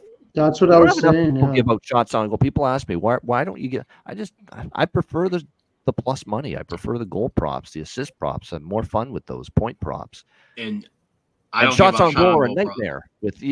I could have a guy with 4 shots on goal to the naked eye, and they give him 2, and I lose my bet. I don't want to deal with that crap anymore. Sorry. That's pretty much like a lottery racket at this point until they lock down something and say what is a shot, and they can count this and quantify this, and we can't go back on it. And like I said, the books and the leagues, since they have a partnership together. That's why you have partnerships with books, to take care of things like this. So until they do it, I'm not touching it. No, I don't blame you. I've been making probably the most money this year off shot props than any other thing. That's great. I'm glad someone's cashing with it, because they could easily start screwing with you. Just, you know what I mean? Who's to say that the books can't control it? That's the thing that scares me. It's like, the problem is nobody's on it right now. That's the reason why it's not even really a problem. Like, they took a shot over here, but nobody's on it. Yeah, so you can get like this. That Seth Jones shot prop is like, if that doesn't come in, it's very surprising. It's like what's going to give here, John? Avs are wounded. They're short-handed right now, but Ottawa's been very good. But like I said, maybe Ottawa rest. Ottawa's got some practice time with Martin and Alfredson and the coaching staff in to work on defense. And that's what the focus was, work on defense. So let's see if they put the practice principles into game action here to protect the lead finally, which has been their issue all year. I'm still tempted to take Colorado, but they are banged up. They're on a back-to-back on the road. Ottawa has had practice time. They're trying to fix this defense, work on, protecting leads. I can't trust the Avs besides betting on totals with them. I think if you like Colorado, take the team total instead. Yeah, exactly. I don't trust Yoninen and what I'm seeing from the D tonight to keep Ottawa from scoring. It looks like LA. It looks like LA's legs are done here. They look like they're tired tonight. Sucking dirty pond water, as our Jimmy Murphy's colleague Pierre Maguire would say. It looks like the Kings are sucking dirty pond water. Yeah, they look done. Yeah. You can almost pick a score for Dallas here, I think. I'm going to live bet Dallas. The Stars somehow right now. It's nice to see Dallas score the first goal at home for a change. Man, that hasn't always been a routine occurrence lately. Yeah, when Dallas had I think the shots were like 6-0. I figured LA was going to score. That's just typically what Rangers they do. Hit over 3. Perfect. Wait, you say LA scored? Rangers. No, Rangers 4-1. Oh, hell yeah. All right. Team total winner. Hell yeah. Hey, I took Rangers. Jets scored. Was it fucking Kako? Yeah. Holy shit. Oh my God, the world is coming to an end as we know it. That previously pretty useless Finn, as I've called him in the past, suddenly has scored for the Rangers, I believe. I got to find it. Jets just scored, by the way. It was Velarde. Yeah. Just gave the Jets a 1-0. Sorry, Aaron. He did play it, and remember we said he was questionable. He is in the lineup tonight, and he just scored first goal for the. There's that Lowry point assist. There we go, Lowry. Now we need a goal from him because I am on a Lowry goal prop tonight. Yeah, Adam Lowry. Yeah. Does anybody agree with me here? I think the Edmonton Oilers. There you go, Capo. I'm seeing the replay now. There you go. Way to go, Double K. Let's get more of that. What do you say, Perlo? I haven't bet it, but the Oilers were playing 1-3-1 defensive version of what they were playing before when they went on the road. Like they were really practicing their defense all through that road trip. And they were playing a pretty passive type game. I kind of have a feeling that they really want to test themselves to see if they could keep Toronto under in that game. I haven't bet it, but I wouldn't be surprised. I wouldn't be surprised if Toronto keeps them under 3.5 or 2.5 or whatever the number is. Yeah. The way they're playing right now, I could see it, and I'm probably going to hate myself because it's probably going to come through, and then. I think the pace starts off slow in that game, but I still would be just a little worried because that's a game where, okay, it could be trending under, but all of a sudden you got 3 goals, 2 2 of them coming by Toronto, 1 by Edmonton. Yeah, in a span of like 2 minutes. So. Yeah, Funny maybe thing the is they've been second. dead nuts over team lately. There we go, Dallas 2-0 Stars. Yes. First period over. Don't call it a comeback. First period over. There we go. Yeah. Don't call it a comeback. I've also got, It's been here for years. I've Making also the got money Dallas rain on down like a monsoon. Listen to the bankroll go boom. Explosion. And how rare is it? How rare is it for Dallas to get both of them in the over? So that's a rarity. Plus 185. Wow. I got you told get you it live, guys I was right? going to take Dallas minus 1.5, and I didn't take it. But I've got Dallas money line already. Unfortunately, I bet on the Kings money line first period, but I also did the over 1.5, so it kind of evened out. I'll take it. The most amazing thing about that Dallas first period over is it's such an ATM that you're aghast when it doesn't hit. Yeah, right. Exactly. Like we were for those few games there for a bit, Chris. Yeah, exactly. You feel like they stole your money. Yeah. Yeah. Doesn't cash on division games. Yeah. You know what? And that's maybe the next trend we start looking at with these division Really? matchups. We start looking at some division splits with some of these first period overs. Get a little even I think more since we brought Matty into the mix here on the Ice Guys, he's been on that every game just about too. Well done. Good call. I think that goal, by the way, it was off of might have went off Gavrikov, his skating in. But either way, it's 2-0 Dallas late first period. Yeah, I thought originally it was Foxa that got a little piece of it, but I think it did go off the Kings skate. Yep, just I rolled agree. in too. Up to me. Yep. If it ends 2-0, that could have easily, if somebody was back there, chipped it out. So we'll take it. We're all the over bettors at least. Oh, of course, yeah. We're not apologizing. We're not bringing shit back. We're taking our money and running. Yeah, they gave it to Dodonov, so I guess it had to have gone off the LA guy. He just kind of centered it. Unless LA's playing possum here, I would take Dallas minus 0.5 every period. They look done, like done. Really bad. Ian, did you bet on the Avalanche to score next? Because I think they just did. I'm tempted to go back to that. Well, they did score. Fuck, man. 4-3. Yeah. One time I didn't take the Colorado. The one time I took Colorado to score after Ottawa scored, didn't cash. Ian, you should bet it both ways and make it up on volume. Yeah. I know. That's all right. Edmonton, Toronto, I've got the draw first period at plus 170, brother.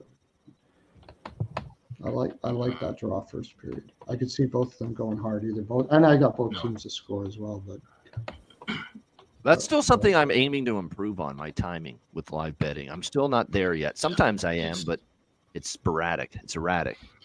It's hard. That's the hardest thing. What you're looking for is fairly simple because it pops up to you.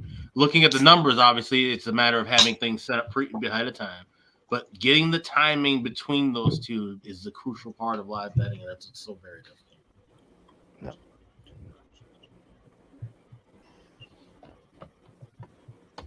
All right, Sharks and Blackhawks is just getting underway. I have very little, if anything, on that. I'm tempted by all those great prices on these Blackhawks, but they can't score worth a damn right now. So I'm hesitant. Yeah.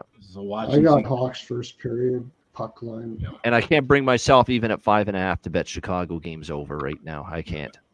Bet a small under and it'll end 6-5. Yeah. Hopefully not. Yeah. I kind of like Jason Dickinson anytime goal just after signing that deal. It's plus 196 on my book, so it's probably anywhere from plus 210, plus 190, something like that. The highest plus 2. I got a plus 270 earlier. Oh wow! Just to kind of prove himself. Points bet. Sorry, not FanDuel. And it's not like he's playing a tough team to prove it. So yeah, might have a shot. I just thought Hyman over 1.5 points. What are you getting for that? Because he's playing against Toronto, right? It looks like the Avalanche goal. If you think there's going to be goals, I think you're right. The Colorado 4-3 goal might be coming off the board. Yeah, it did. Yeah. Oh, now we can bet it next goal. Plus 280 at Baton. I'm jumping in on Dickinson plus 280. And I'm going to take Rem Pitt. See, I changed my mind. I got to make this, dreadful game a little exciting right now. So plus 390 with Pitlick as well. He's on the top line. Plus 390. Come on, Rem Pitlick. He works hard. He just can't finish one right now. Yeah, he just missed one the other night. Yeah, that's every game since he's right been up there on the top line. Like he's missed like these glorious chances. So there we go. We're on Dickinson and we're on Pitlick for Chicago to score a goal tonight. I got a feeling about the Bush bomb tonight. I'm going to sprinkle on his goal prop. Yeah, I could see that. Yeah. I don't think Toronto takes a ton of penalties, though, do they? Like not a lot. Not a lot. And that's the only thing that would keep, because he usually scores most of his on the power play. But man, did he make money last playoffs? Holy Moses. He had that stretch where he was just scoring every game. Yeah. He's on my family fantasy team. I had Ingram the other night on my bench when he shut out whoever he shut out. So they scored. And I played Bobrovsky and got murdered. Bobrovsky hadn't had a negative point game in fantasy for like 3 weeks. Oh, damn, Avalanche got it back. Yeah, that's the old puck don't lie. I knew as soon as it came off the board, I'm like, wait, we need to grab it back as soon as we could. I couldn't get it quick enough. I'm scrolling through MGM trying to find it. Couldn't get it. So 4-3. I was just happy. I was just happy to get the over in that game. Yeah. I should have been bigger. You know what they say there? Puck don't lie. Yep. That's right. Yep. That's why I said as soon as you said it's coming back, I'm like, all right, we got to run and get it. I couldn't get it in time though. I think you guys are on Toronto in that game. We are. Yes, we are. It's a Toronto spot for sure. It is. I like it. And this smells like the LA game. When they started that road trip in LA, everyone's panicking. They were losing going into that LA game to start the California road trip, and they played one of their best games of the year that night. Yes, Toronto's my kryptonite, though. I'm not going to bet it, so you guys can win it. Because as soon as I bet Toronto, they're going to lose for sure. No doubt about it. So I'm not going to bet it. I got to step out, but this was really fun, guys. Thank you for this. We appreciate it, yeah, Alex. Thanks, Alex. Yeah. Take care, Alex. Take care. Bye, See you, Alex. See you next time. Yep, anytime. Later, dude. There he is, Alex. First time, I think, for him on the Betcast here tonight. Yeah, great stuff. So, do you guys like Nick Bukestad for an apple and assist at plus 190 if you like Dylan Guenther going back to his hometown? Nick Bukestad scoring that hat trick at home last game. That dude may not show up until after the All-Star break. Sure.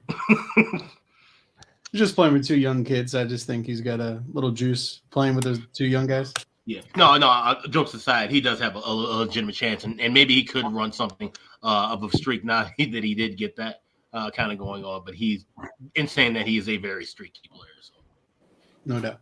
The only thing I don't like about it is Calgary's pretty strong up the middle compared to Arizona, and they just took a terrible penalty, Ottawa, a terrible lazy ass penalty just now. A fourth that's like panic still in this Colorado money line. I'm telling. Yeah, I know. I mean, my goodness. Why not? Plus 180. Yeah, it's just absolutely insane. Yeah. I would not doubt that Ottawa loses this game. No doubt about that. Yeah, for sure. Plus 180. I'm gonna jump in small. I'm gonna and draw too. Obviously. Right. We didn't have around OT. Yeah. Little Colorado plus 180, a little draw, which you can find at plus 190. Islanders. Wait, where you got where you get 280? I had 190. Islanders just scored. Oh yeah, plus 260. Islanders on the board. Yes, 1-1. They've tied it. I need to date somebody from Iowa. Well, we have the draw. I have the Islanders in that game, of course. Yeah. So I don't mind seeing that. The Jets in regulation. Iowa's the only place that has Bet365 close to me. I got to figure that out. I'm taking. Well, I don't know. I better get the price first before I say what I'm going to do. But I like Dallas in minus 0.5 second period. I don't think LA's got anything in it. You think they just put the fucking whip on LA tonight? Yeah. I think they're whipping them LA. I think they're whipping it on it. Yeah. From what I'm seeing, I don't see any legs in LA. Like nothing hardly. So. All right, Avs on the power play here late in the second period, down 4-3 to the Senators, who just cannot help themselves from making things interesting, or I should say, give their fans a heart attack. More accurate. Need a Ross Colton point here. Plus 155. Yeah, I'm taking that. I'm taking Dallas minus 0.5 second period. There we go. That's plus 155 for Stars second period puck line. Did I hear that right, Perlo? Yep. Yeah. All right. There we go. Let's ride.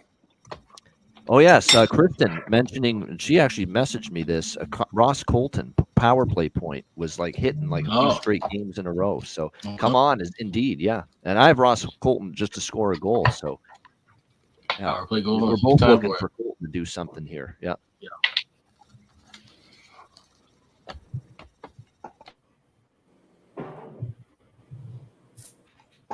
Oh, shorthanded breakaway. Stop by. Oh, there you go. Big save on, and then that's a big one on a shorthanded breakaway just now for Ottawa.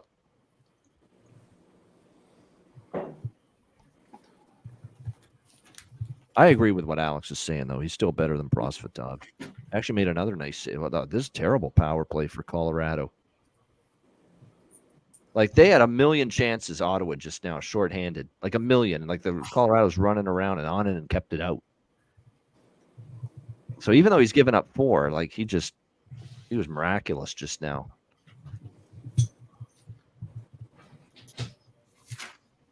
They miss Big Val. The power play does miss Big Val. I mean, Valeri Nichushkin's been a power play. How many of his goals are on the power play? I'd say at least half. Yeah. Pretty sure at least half of his goals this year have been on the man advantage. You guys were talking about that. He's taking some time out there. Yep. I don't know if you were talking about it, but what an amazing season to have. Yeah. And then you got to take some time out like this. Like, holy shit. I know. Wouldn't you love to have that kind of talent where you're not even all there and you still are done? So he scored 22, just as I said. Yep. 22 goals for Big Val Nichushkin, 13 of them on the power play. More than half. Oh, yeah. I was pretty sure of that. Pretty confident that was the case. Yeah. I just bet Stars second period 3-way at plus 150. Yeah, there's a lot of people saying, Plus LA is 150? going to get the woodshed beatdown tonight. Yeah. I got 155. Yeah. The coin flip to that argument of Dallas minus a half is Dallas sometimes can get sleepy every now and then, especially when they have a lead and let teams back in. But we'll see if tonight's the night. I just don't think LA's got the legs to do that. That's the thing. If LA doesn't have their legs under them, it may not matter. Yeah. For me, I want to see how the second period starts before I do too. Yeah, make it for yeah. There we go. If you're not Yeah, sure, I probably should have waited. I probably should have waited and got even better price. Maybe I will still do it. Yeah. Take the better price. I'm just looking at Chris Otto's second period, his period numbers, and looking like the Kings are 10-0 the less. They're 10-0 over 1.5 in the second period. So I might drop a little dabble on the over 2.5 in the second period at plus 150. Yeah, I mean they are. Yeah, Dallas is on that over second period run now. Just even more so shorter term than the first period over run, which came back to life tonight. So yeah, I might look at both teams. Like I said, I mentioned both teams to score second period with LA. And I might even look at Kings to score first goal in the second period. We're all looking at Dallas big prices now, but you might want to hold up. Maybe bet that small now, whatever side you like on Dallas. But grab a little of LA to score first goal in the second period. Something you can get at FanDuel and BetMGM. If they don't get that goal, then you're in the clear to just keep riding Dallas stuff throughout the rest of the game. But then you come back and you cash that. You can take that whatever amount you made and put it right back on something Dallas related to get the next goal, both teams to score. you can kind of play around with it a little bit if you hit that. So something worth putting in pocket, even though if you like Dallas to win this game. I wasn't kidding when I said they might be playing there. possum there. I wasn't kidding when I said they might be playing possum there. They might have known that they weren't going to have their legs to hold. Yeah. And they could have just came out and said, look, even if we drop a couple, we're going to come out hard in the second. So that I'm kind of worried about. But it's been a really brutal road trip for them. And So because I believe it's one of the few games actually in play right now. There's only Islanders, Jets, and this game that I've just put on in play, and that's Sharks, Blackhawks, because they're in the first period there. I put San Jose, Chicago on. I think this is like one of the few times all year I'm like, I think I'd rather have the Chris Foster's broadcast. Yeah, right. It's the only time. You probably really? Yeah. Yeah, Chris Foster's or Randy Hahn. Yeah, all right. I have NBC Sports Chicago on right now. So. You know what? But you know why I say that? It's Panger. Panger, I love Panger. Absolutely. Panger's He's great. amazing. Panger's great. Holy jumping. Yeah. He was awesome. Gives him the 9 of hearts. He says that all the time, too. Yeah. He was awesome here in St. Louis. I do miss him. Yeah. I love his laugh too. I do a good. We'll see how I do this. I think I do a good Darren Pang laugh. Darren Pang laugh. Yeah. That was good. He does do that. Yeah, I think Chicago's going to pull one out here in the first. It's been a grand total of 5 shots between both teams in this game. Yeah, I know. It's 4. It's going to be later in the third where they pot it because I just think. Shout out the Hawks fans who actually filled up the lower bowl for this game tonight. Yeah, no doubt. That's incredible. You mentioned as cold as it is. I don't.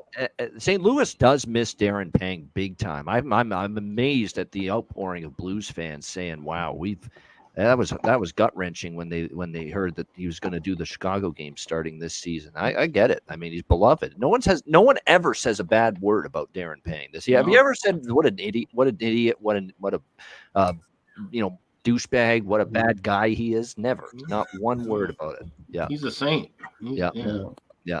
And he is. And he's like us. Like the good guys know that, hey, everybody's got their flaws and imperfections. He doesn't mind poking fun at himself anytime too. I mean, he's just a really good guy. Yeah. And a guy who, statuesque was not supposed to get into the NHL, being 5'8" and 160 pounds, even in the 80s. And to play as well as he did. And the guy had some great numbers in the IHL too. If I were to get a Darren Payne jersey, it'd be an old school Indianapolis Ice jersey. Pay homage to him toiling away in the minors because he had to for a period of time. Oh wow, Mrazek. If he was a jerk, if he was a jerk in any way, he never would have made it. Like he was a backup, so everybody loved him. Like they wouldn't have given him the time of day, but he's just such a great character dude and he's good enough to be a backup by a long shot that they got in there. Not surprisingly, we were scoreless in the first 8 minutes there in Chicago. I'm definitely going to be sweating my Chicago puck line, I think. I put Mrazek as my DFS goalie because of you guys. So, all right. Well, there we go. Well, I don't know about from something I said. I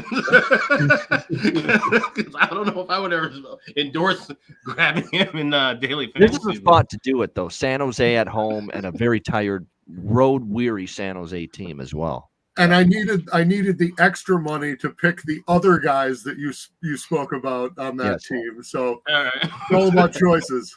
Gotcha. Gotcha.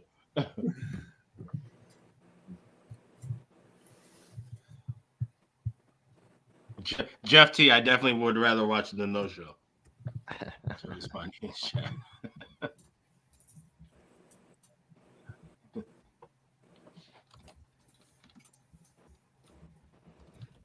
All right, so we've got not a mini break in the action, I guess you could say, because we got everything at intermission except for San Jose, Chicago right now. Yeah. Just to recap, 1-0 Washington going into the third.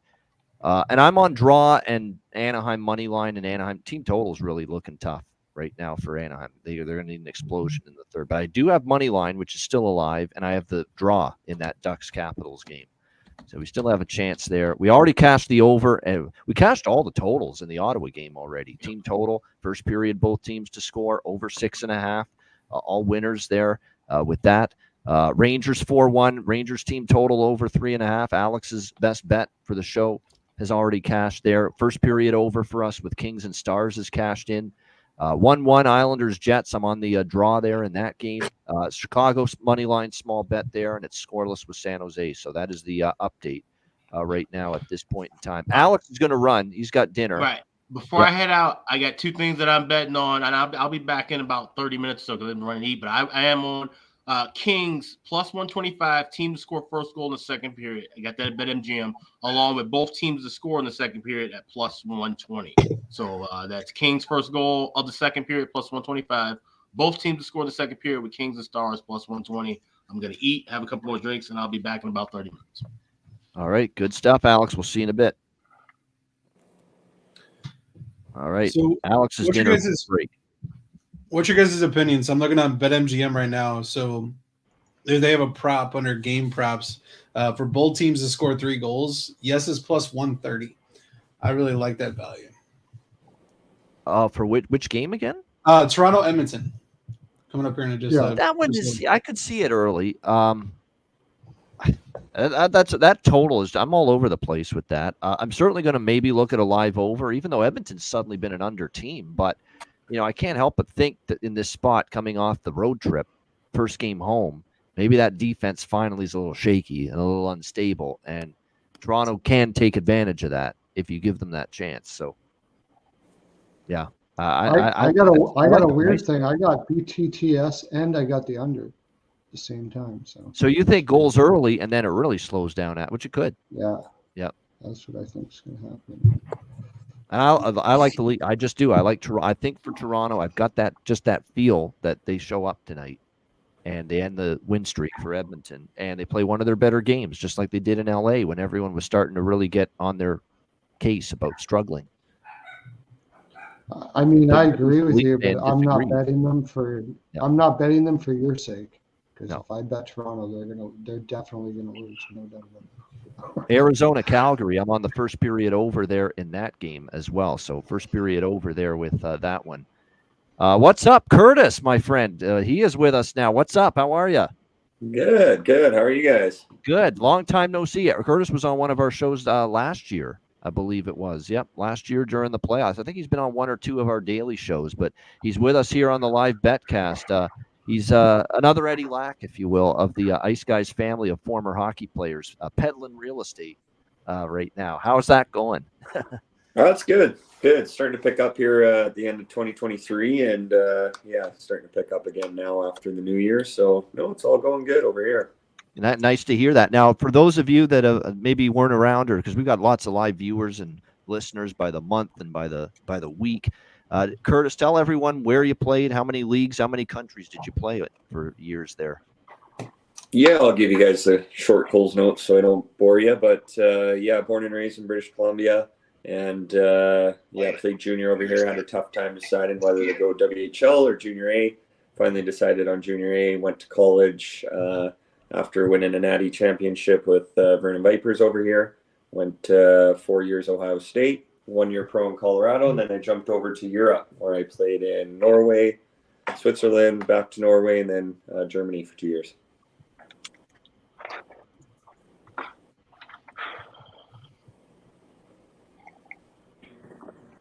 I think you're muted, Ian. There we go. That's going to happen every now and then. But yeah, Germany is a common theme among players we've had on the show many a time. It's like unbelievable how many come across. Oh, we got a Blackhawks goal. There we go. Gutman. Take that, baby. Jason Demers, who was with us right at the beginning of the betcast, touting his Sharks garbage. Yeah, tonight. Yeah. Plus 150. Let's hold on. No, I shouldn't get too excited yet. It's first period, and it's only 1-0. No.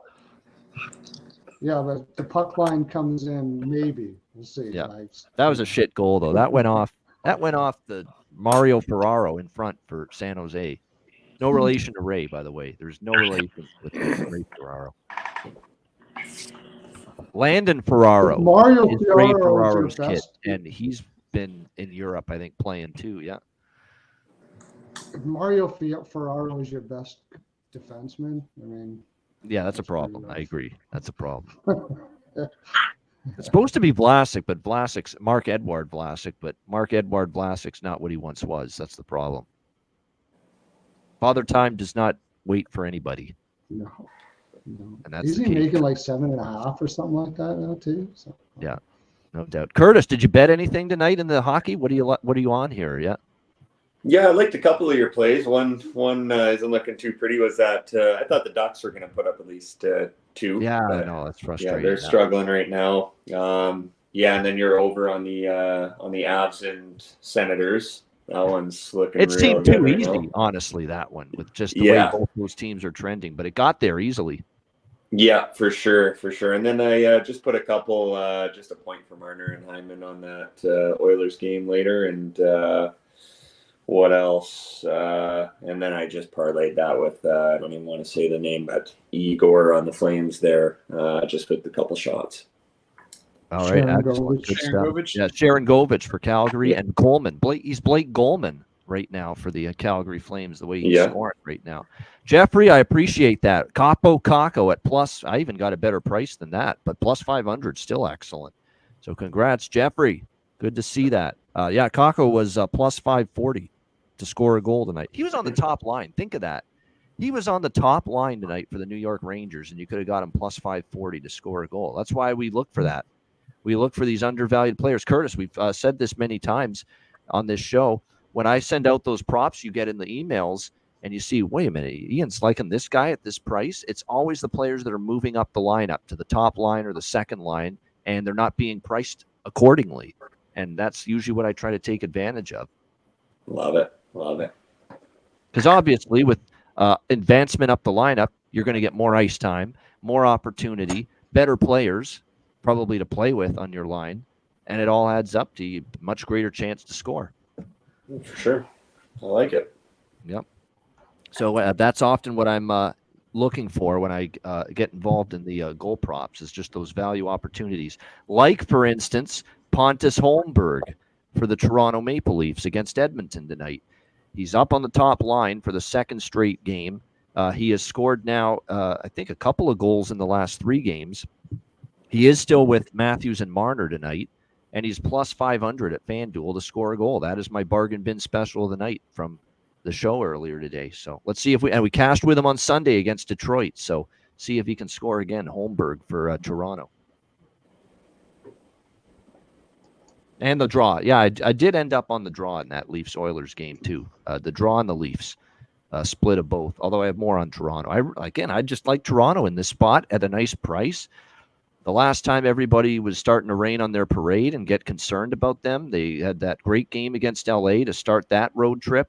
Here they are tonight in Edmonton starting this road trip. Same situation. Everyone's criticizing them. They're losing, and people are saying, what's wrong with the Leafs? And then just like they were going into LA, and they went into LA, they played one of their best games of the year, and they shut out the Kings. So I'm not saying they shut out the Oilers tonight, but I think they have a chance to win. Good price. I am backing Martin Jones, though, in net. I understand that, but he's been good. He's been solid. He hasn't been the reason they lose when he's in net. He hasn't been that bad. That game's coming up. Arizona-Calgary, I'm on first period over in that one. Arizona-Calgary, first period over. And what else do I have for props? Just quickly, and I have Arizona, by the way, best bet for the Ice Guys show, plus 135. Arizona Coyotes there. Yeah, let's get the Coyotes. Yeah. I don't like hearing that. I got. You're on Calgary. That's a bad spot, Perlo. Off a good road trip. Ingram in net, who's the better goalie against Vladar. That's a goalie edge, in my opinion, for Arizona. Yeah, I got the over in the game, but I think Calgary's going to come balls out here, and I just don't like Arizona's defense at all.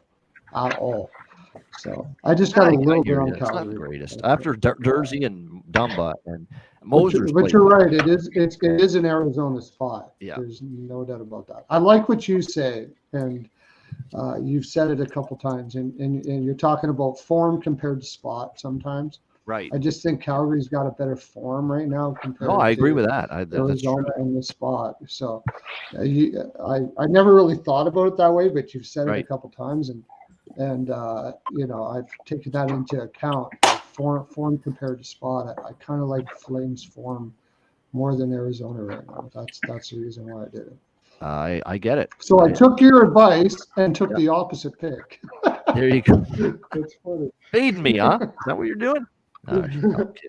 Well, Alex's best bet already hitting. That Arizona thing will get me like 3.5 to 1. Right.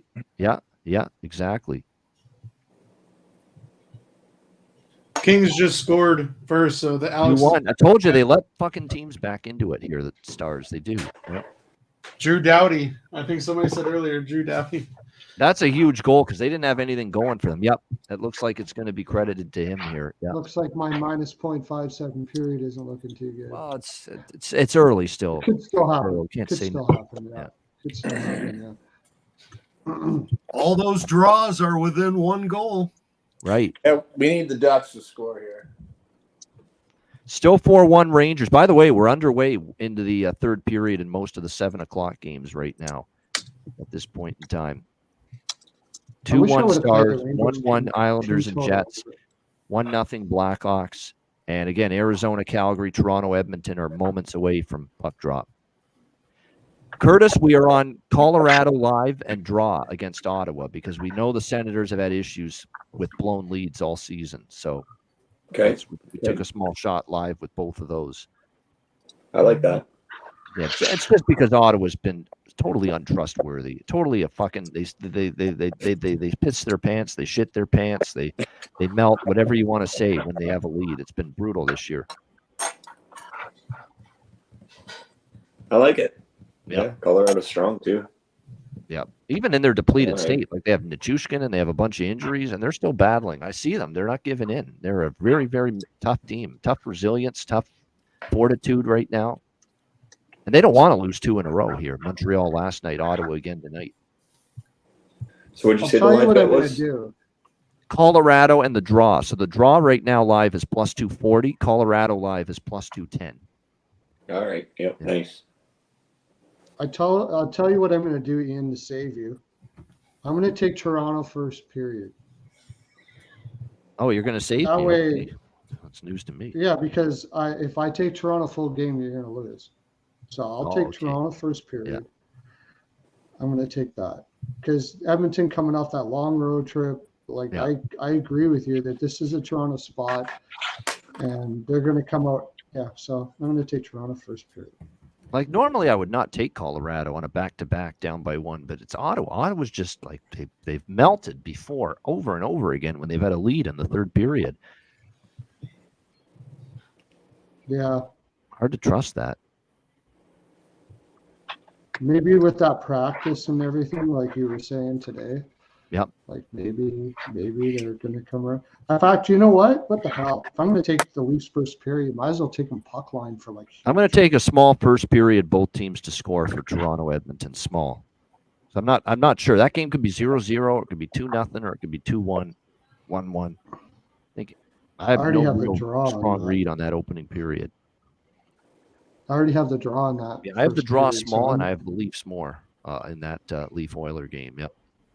Seems like the books are protecting themselves on that total because they got the under 7 juice to minus 130. So if you're playing the under, you're going to pay heavy juice, and if you want the over, you're going to have to get 8. So. And by the way, for the Toronto game and Edmonton, Pontus Holmberg, my bargain bin special of the night, plus 500, Toronto. We hit with them Sunday against Detroit. Let's see if Lightning can strike twice here. Big save on. Just LA's pouring it on right now. They got the wake-up call in the period or something happened. That or Dallas fell asleep, but Kings are warming to the task now. Big momentum shift after that goal. And I know the Robinson brothers are happy about that. Yeah. I don't know. Maybe LA will score here, and then you can get Dallas at a better value. No, there's definitely been a tilt in the ice here the last few minutes. for sure. Well, yeah, Alex Dallas was also right. I should took have that listened to penalty. Alex. Yep. Well, they took the penalty and then gave up the goal, but as they gave up the goal, they had another delayed penalty. So it's kind of back-to-back power plays. It's a big momentum swing. Okay, and just to recap for Arizona, Calgary, I'm on Sharon Govich and Coleman for Calgary, Gunther and Kerfoot for Arizona for goal props. There, all right. Just wanted to let everyone know. Yeah, Kerfoot's been rolling lately. Plus 380 or something I got for him tonight. Hey, Ian, can I give a shout out to my buddy Nick Stiles? He's watching but can't get in. He's the guy that put me onto you last year, so we listen a lot and put in a lot of common playoff bets when that time of the year comes around. Well, awesome. We appreciate that. Nick Stiles knows good programming, good hockey betting shows, obviously. Good taste. He does indeed. Yeah. And we got some great stuff planned. We're gonna have more guests. It's pretty crazy, as you can tell by Jason Demers being on with us at the top of the Betcast. Like, the word about this show is getting out there, to people that work in the league, players that played in the league. I mean, it's getting out there what we're doing, and it's great. It's going to be great for the visibility in the future of this show. And I'll tell you something you've turned me on to that just I absolutely love and can't believe hasn't been a part of my life as a 50-year hockey fan is just all the guys that played in minors, all the guys playing overseas. I mean, that is just fascinating stuff just to hear. And even the guys that have played in the NHL, and just to hear the stories of how their entire life take shape and everything that really goes into being a hockey player is really fascinating. Yeah, we've had so many crazy. The one, like, we've had great stories from Carl Alsner. We've had great stories from Bobby Ryan when he was with us last year. We had even Jared Allen. He was with us last spring, and this is a guy that briefly played for the Kings like 20 years ago, and it was a higher up draft pick, and injuries and other shit just started to add up for him, and his career was shortened, and he finished it overseas, and just the mental and physical strain and toll that put on him. And he basically talked all about it with us on the show last year, Jared Allen, and really, and he doesn't have to say shit about it. So Colorado just scored, by the way. But that was a great interview. Like, it tells you what the fuck hockey players have to go through to make a career for themselves. It is a hard, tough ass road. His name is escaping me, but you had one of the wings who had been on one of our cup winning teams on last year. And it was fascinating to listen to, that story from his perspective and really dealing with injuries and dealing with that as your life moves forward. It really fills in the story of those guys and what they do when we only see them with the bright lights on. Yep. 100% right. And it's amazing. You really get a sense of it when we have them on the show. And by the way, that was Miles Wood who got the tying goal for Colorado. So 4-4 now, Avs and Senators, which is great because I think a lot of us hopped on Avs or draw prior to this period. So, and right is just everything we talked about. Everything we talked about has happened here. Ottawa with the lead, there's zero faith, none at all with Ottawa trying to protect the lead. This has been all season with this fucking group. And I shouldn't sound mad. I should be happy because we're on the good end of that. But I try to put myself in the shoes of the fan of the team. 1-0 Toronto. Jesus. Are you shitting me? Like, it's a minute in. There we go. Plus, there we go. Go Leafs, go! I can't 200. believe I'm uttering those words, and I haven't ripped a team more in 6 years of doing this damn show than the Leafs. Yeah. I was trying to tell you guys that I took Leafs minus got it. 0.5 at plus 200. Jeez, Wow. that was quick. Awesome. Not even a minute in. Sweet. Yep. We said on the show today, we thought the core five has to step up tonight. They didn't play great the last 2 games. Matthews, Marner, Nylander hasn't scored a goal since getting the bag. We talked about that. He hasn't scored 1 goal since that big contract last week. Holmberg on the assist. There we go. They didn't have his assist props up, unfortunately, and I would have bet that too. They only had goal props. haven't caught on to the fact he's on the top line. Top line players are supposed to have assist props available, so you can bet those. McDavid next goal. Are you betting that, Matt? You're putting that in the chat here. I don't know that I my book doesn't have the ability to do next goal score. But I just think, given that Matthews and McDavid are playing, he's going to want to match that energy. So. Right. Yeah, it wouldn't shock me at all. It would not shock me at all. Good stuff indeed. What's up here? How are you? Hello, everybody. Nice to see you. This is Kristen, right? Hello, gentlemen. How are you? Good to see you. Nice are you waiting for Ross Colton to do something? Still? Waiting all game long. Good stuff. Yeah, I like that you threw that in there, the power play point. You're right. Plus 400. It's hard to say no to something that juicy. No doubt. Welcome to the Betcast for the first time. And how long have you been watching? I know it's been a while because I see your name on social X all the time. Yep. Yeah, about a year ago I found you guys and have been watching pretty much daily since then. Yeah, no problem. That's great. I mean, 1 year, and I see you retweeting when we were cashing the best bets. It's awesome. You're in the chat quite a bit. Yeah, great to see the success this year. You guys are rocking it with the bargain bin, best bets. Everything is coming up, Ice Guys. Well, most of the time, yes. We do have our shit days, though. We all do. We all do. We all have our bad moments. We all have our bad days. Is that your favorite team, Flames? Tonight, they're my favorite team. Hopefully. Okay, you're on Calgary. I'm directly against you, unfortunately. Yep. Yes, thank you. There we go. And Perlo's on Calgary. You're on Calgary. I think Alex took Arizona, I should say, too, in that game. So it's never a good feeling when you're against the Ice Guys, but that's the way we're rolling tonight. Well, we also have our own brains and minds, so we don't always have to think like Ian Cameron thinks. And often that's a good thing. Yeah. Absolutely. Well, thanks again for having me on. Yeah, absolutely. Good stuff. Everyone in the chat as well. I don't want to ignore the chat. The people that are just hanging out, watching the games with us, making their bets live as the games are rolling along here. We appreciate it very much. Hit the like button on the if you haven't. I shouldn't say on the way out. You should be sticking around. We're here for another 2.5, 3 hours. I'm so used to saying hit the like button on the way out, so it's like a program in my mind of tape recorders and wait a minute. Got to shut the tape recorder off. Hit the like button, but don't leave because we're still going to be here for another couple hours. Little bro Robinson, how are you doing? We haven't heard from you in a long time. Doing well. I'm just watching the Stars game. So I had a few bets on. I took the first period over. I took the total over. Took 5.5, and then my kind of long shot, just for fun, was which is already halfway there, I guess. I took $3 to win almost $20. It was Pavelski point, Rope Hintz anytime point, Robertson point, Dallas money line, and Duchesne point. And Robertson had the assist on Hintz's first goal, so now I just need Pavelski and Duchesne to get a point. All right, good stuff. And you're halfway there with that right now. You're getting close to that.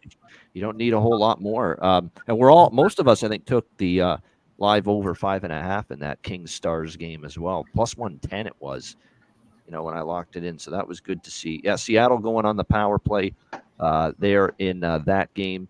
Let me just see here. I believe we got another one now waiting here for us here in the back in the studio back. There he is. Is this the sports beard? Do I have that right? Yeah, Jeremiah Maxwell. Thank you, Ian. Appreciate you. Wow. Came on to tell Perlo he's completely wrong about Mario Ferraro. He makes $3.25, not $7 million. Once again, talking out his ass. You gotta watch Perlo, man. He doesn't pay Mario Ferraro. I didn't say $7 million. I didn't say $7 million. Did. You said he made $7 million. I was like, no, he makes not for Ferraro. Not for Ferraro. Okay. No, it's Vlasic. I was talking about Vlasic makes an insane amount of money. Yeah. Okay, not my bad. I missed the Vlasic part. Anyway, I just I'm wearing my bargain bin hat for you. The draw season shirt's in the wash. I've learned that after you buying a new shirt you always got to wash it first. But wanted to support you guys. Alex is in our chat. I wouldn't probably have Rico and Perlo if it wasn't for you guys. So Perlo bounced because I came on. But no, I just wanted to show my appreciation and happy that you're growing. Obviously, I host NHL Nightly for some of the people that I know. We get a bunch of your fans come over. That's great. Yeah, so I really appreciate. We do 10 p.m. Eastern. I did not know your stream was going to go this wild tonight, but obviously a big matchup. I'm hoping Edmonton's win streak ends. Let's see if they lose 10 in a row. That would be fun.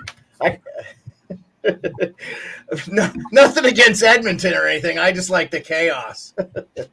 So it was fun for them to. And I'm coming from Alaska. That's where I live, and I've been. Oh, no kidding! That's an underrated hockey state, Alaska. I want to point that out. Yeah, Jeremy Swayman's representing Anchorage pretty well right now for the Boston Bruins. We got Nate Thompson, Scotty Gomez, Matt Carl, Joey Crabb. Few guys. There's some up and comers. I haven't had the we were fortunate a lot of years. Casey Bailey. I want to throw his name out there. This is a guy. Yeah, I know Casey actually. Yeah. So I know his dad Glenn was at my wedding. So I know Glenn real well. His dad was a hockey player back in the 80s. I didn't go. His brother Kyle was actually a better player, but Casey, if you guys don't know, Casey was one of the first commitments to Penn State University and signed as a college free agent with the Leafs. I think like a $2 million nice little thing. He plays overseas now. So yeah, he had a cup of coffee in the NHL, a little bit with the Leafs, a little bit with Ottawa. But yeah, Casey's an Anchorage kid. Yeah, Ian, that's low key, Casey. Well, I know that because I talk to him regularly because he's on the betting list for me, the email list that I send out every day. Casey's on that. Nice. And he's going to be on this show at some point soon. Jeremiah asked how his dad Glenn's doing, man. His dad runs Alaska Towing and Wrecking here in Anchorage. This is all common knowledge. But no, man, we can't gamble here, but my man Occupancy, who's going to start coming on hopefully with us Monday, has helped me. Maybe there's some loopholes here, and I can play the sports props and stuff.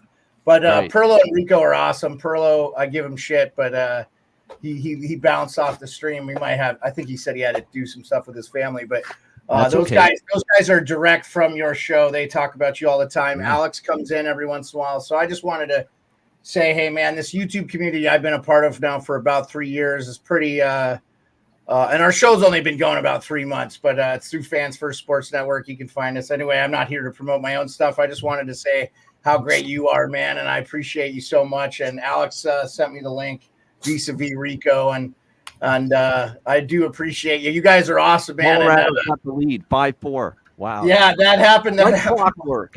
Isn't that unbelievable? I will throw this out there. I've said this on my show, and I don't know how you guys feel. Ottawa is definitely the biggest disappointment for me this year, and I feel so bad for their fan base because they deserve to see a winner, and it feels like they should have a good team. I don't understand. I guess it's just goaltending, huh? Wow, it was a screenshot. Yeah, that was a tough shot for Sogard there. I don't think he saw it. It was a shot from the point through traffic. Of course, nobody's blocking a shot either. Could you get in the shooting lane, you guys? I mean, my goodness. Does anybody want to commit themselves to blocking a damn shot for this Ottawa team on the penalty kill? I love Forsberg for them. If he's healthy, I think he's a pretty good player. I don't know how you guys feel, but he can be Anton Forsberg. I agree a little bit. I think he's been injury plagued for way too long, just beaten up to shit, and he just doesn't stay on the healthy enough and play enough games and sequentially to really get a good feel for how good he can be. Hey guys, 5-4 Colorado. Wow. It's like we could see this coming from a mile away with this team, that it was going to happen. Just incapable of holding leads, the Ottawa Senators, all year, all fucking season, all year. Yeah. I'm going to take off. Thanks for having me on. Aaron, we appreciate that. Thanks for checking in. Yeah, good luck tonight, everybody. You too, Cheers, Aaron. man. Thanks for joining us. Care. Good luck.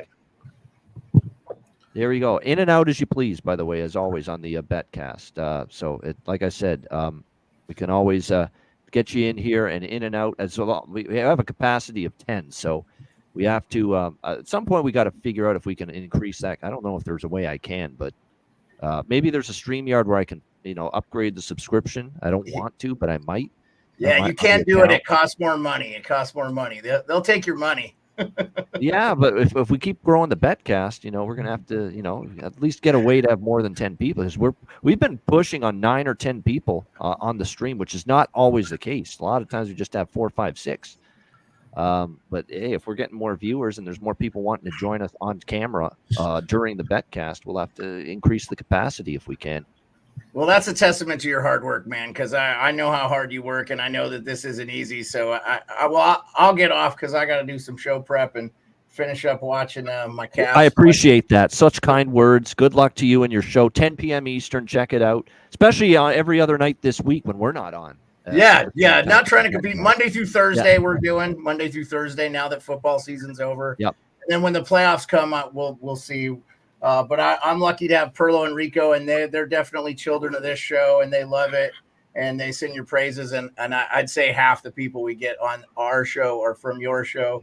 So crossover is a good thing. It's a good thing. Hey, we all can do well in this if we support each other and stuff. Yep. So one of the reasons I go late is because I have a lot of streaming friends. Hot Take Hockey. Definitely reach out to John. He's a great guy. John Viveros, I know him. Very good. He's another hard worker. Yeah, he's a good dude, man. And then Rico and Perlo, of course. So well, I really appreciate you, Ian. Thank you. Nice to meet everybody. And have a great night, everyone. You too, my friend. Take care. Good luck. There we go. Perlo.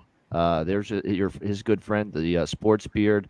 Hey, and there he is, Rich H, for a very familiar face. He's been on many of, like the majority of our Betcast for a long time. Rich H, Happy New Year. Welcome it back. Happy New Year, everybody. Having a great night. Good stuff. Those Canucks just keep on mesmerizing everybody, even after a loss to Columbus. They still an impressive road trip. They got a point at least in every game on that road trip. Yeah, just that St. Louis game to start, they were a little half asleep. But yeah. No, it's pinch me. It's just everything's going right. You just got to keep doing what we're doing. We're going to have fun at the All-Star game. That's for sure. Yeah, absolutely. If anyone had the over with the Kraken and the Rangers, it just hit. Rangers made it 5-2, got an empty net goal just now. Matty Robinson had it. Congratulations there. Yeah. Matty Robinson's like me. There's not a fucking over he didn't like. Just like me. He's cut from the same cloth here. Yeah. Yeah. If I didn't care about winning and I had infinite money, I'd bet the over in every single game and just let it ride. And I think it's partially that you could come out ahead. Yeah. Yeah. Yeah. Yeah. I think it's partially being a forward myself. Like, why would I want to cheer for a goalie to do well, I just want to see a lot of action.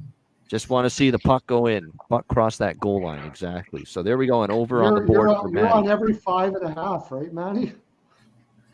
Yeah, so I just started that this year because, in years past, 5.5 was fairly common.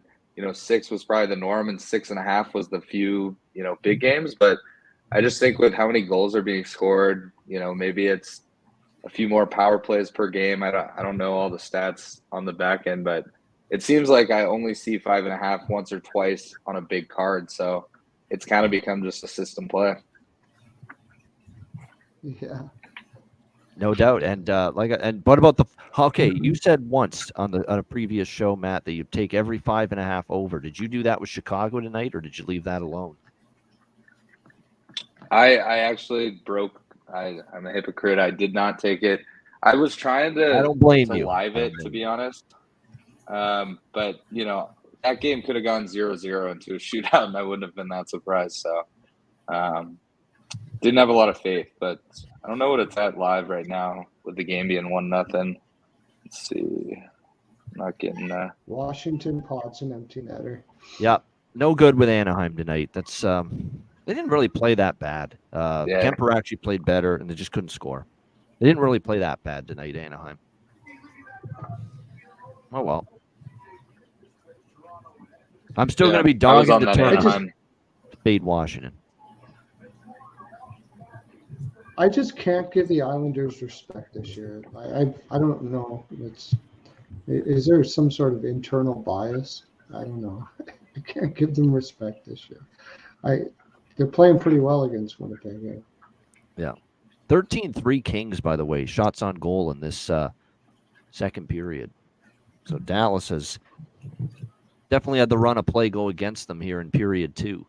Curtis, did you get in on Colorado and draw against Ottawa? As I know we talked about it. Yeah, I did. As soon as he said that, I jumped in on that. So nice so call, far, my friend. Yep. Yeah. Winnipeg minus 1.5 plus 185, says Matt, who of course is on screen with us right now. I have the draw, so I hope not, but it's a good price. I'll say that, plus 185. Yeah, I was going to say, I know you guys are on the draw, so I don't like betting against you guys, but it's pretty good. Right, because I got Winnipeg. If you like Winnipeg live, take that instead of the money line. Absolutely, you should take that instead of the money line. That or regulation. Yeah. Winnipeg. Yep. Which is plus 100. You could be safer with plus 100. Winnipeg and regulation. Yeah. Is anybody watching the Toronto Edmonton game? Yeah, they just had a power play. Edmonton did not score on it, though. Still 1-0. They're over halfway through the first. TV timeout. It's actually been a pretty even period, although more of the shots for Edmonton were because of the power play. I think at 5-on-5, there's been an edge for Toronto so far. John Massey waiting to see if his Rangers can get the job done, and they have. So a happy Ranger fan for one night. Thrilled. Oh, yeah. And you sound it, yeah. You really look and sound thrilled, man. Just Mass always sounds thrilled all the time. I know, John. I have a third and fourth line that would be better served in Hartford. Yeah, that would make anyone a little agitated and upset. Yeah. Perlo and Beard. Look at the right side, Mr. Kako, John Massey, who we were talking about on the show today, plus 540. Finally does something. I mean, he looked all right in the game against the Caps on Sunday. So, I mean, you just got to get him skating and up to speed, and that can help a little bit, but it's still flawed. AZ's out shooting the 5-1 in the first.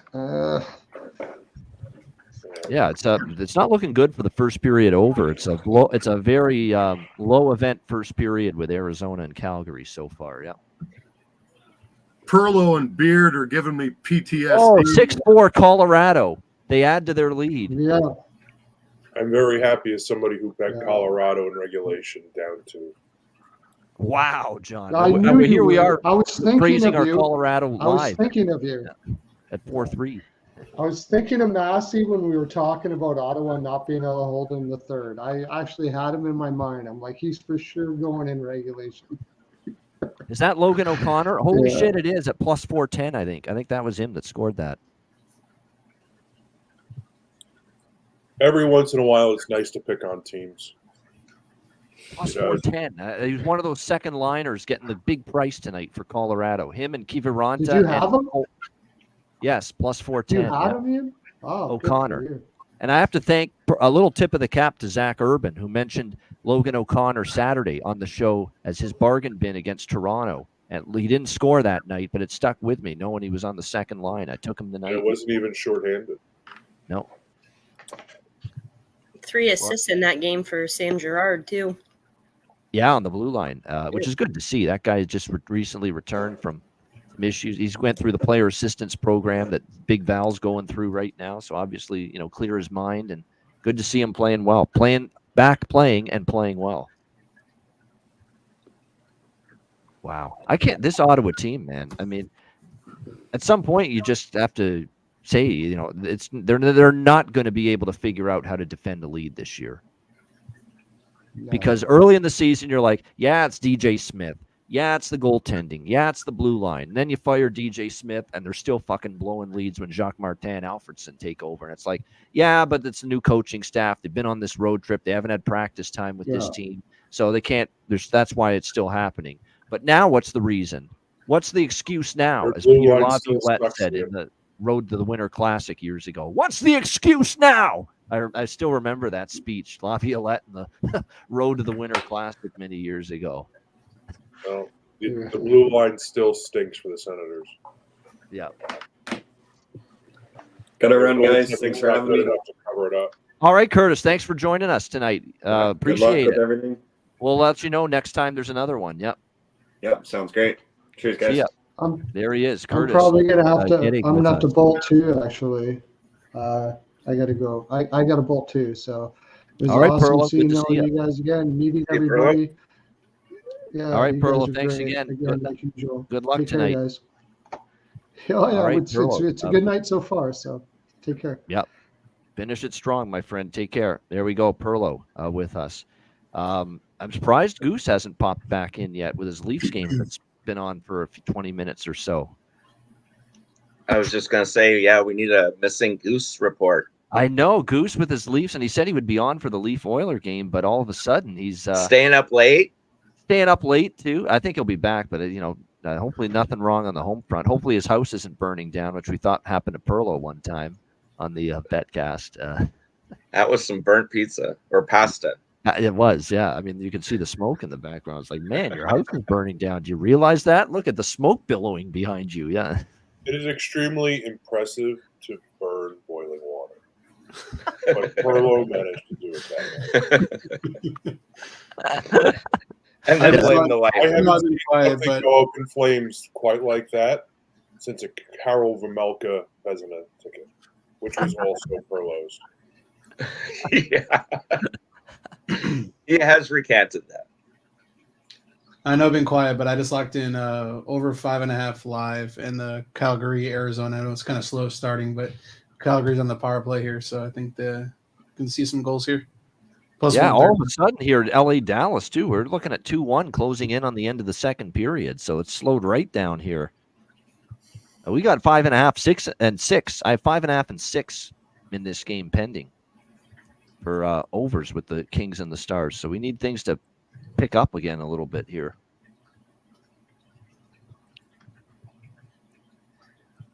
But I'm reminded of the way the third period was with Nashville and Dallas on Friday night, and things just went off the rails. I mean, it was just an explosion in the third period offensively.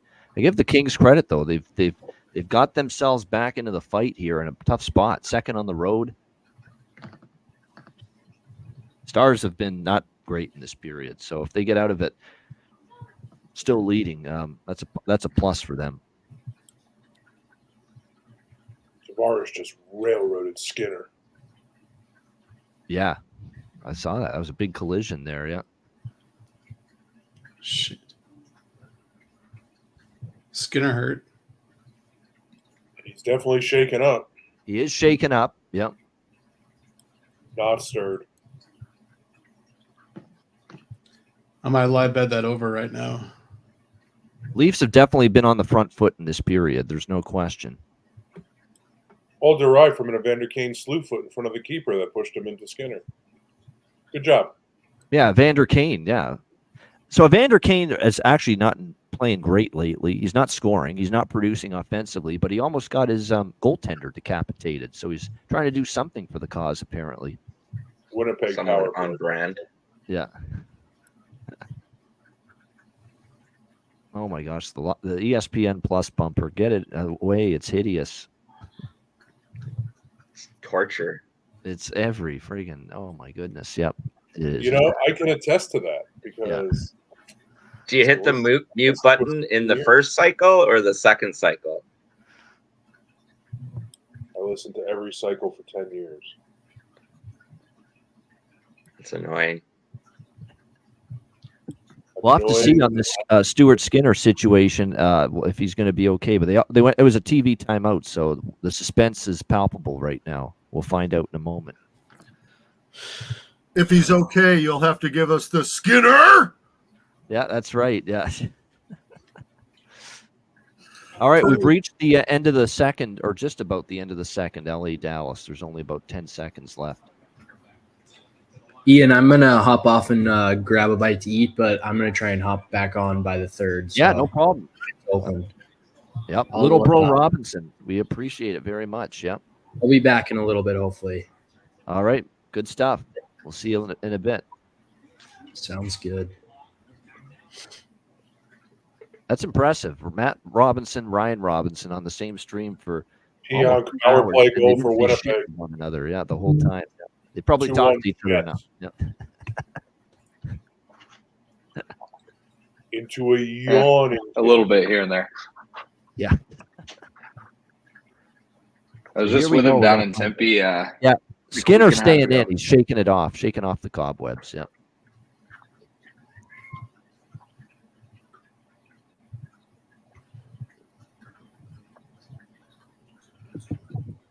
See, Jay Pucks is trying to get into our stream here, but his devices, it says, are not connected. So check your camera and your audio there, Jay Pucks, because I'm trying to bring you into the studio, and it says they will need to connect their mic and their cam. So check that stuff. Yeah, you have to hit the little allow button. That's right. Hit the allow button. That's a good call. That might be what you need to do, and then try coming back in. Sorokin lost a skate blade on a shot during the Winnipeg power play, and he couldn't push across, and Keon just had a wide open net for the power play goal for Winnipeg. 2-1 Jets. 2-1 Jets. Yeah, I just flipped to it a second ago, and just saw it. Yep. 2-1 Jets. Now, shit. Matt, did you take Winnipeg there or no? I do have Winnipeg. Yeah, I ended up just taking them money line. Money line? Okay. Oh, sorry, Massey. No, it's fine. I also just have Winnipeg on the money line and Dallas on the money line. Still pending. Yeah, I ended up agreeing with you about the plus 185, and I still got it at plus 110 just to win. So yeah, in regulation. Yeah, they're fixing Sorokin's skate blade right now. Yep. 7-4 Colorado. They add to their touchdown. Lead. I think this was Devon Taves, this one. Touchdown. Broncos. It's an Oprah game for the Avalanche. You get a point, and you get a point, and you get a point, thanks to the Ottawa Senators. Over 10.5. Yeah. Wow. Colorado team total was 3.5 minus 120. It just seemed really fishy earlier, which is crazy. Jacques Martin is going to be like, get me like Mr. Happy Gilmore. Get me out of here. Yeah. Exactly. I'm too old for this. Too old for this shit. Yeah. Yeah. Too old for this. I mean, this is terrible for Ottawa. This is awful. There's not even enough words to describe how bad this is. This is a Colorado team that's very good, but they're banged up. They're short-handed. They're on a back-to-back on the road. And you've given up 7 and 4-2 lead, 5 unanswered.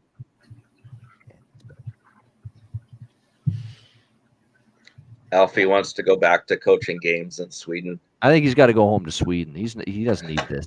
He doesn't need this aggravation.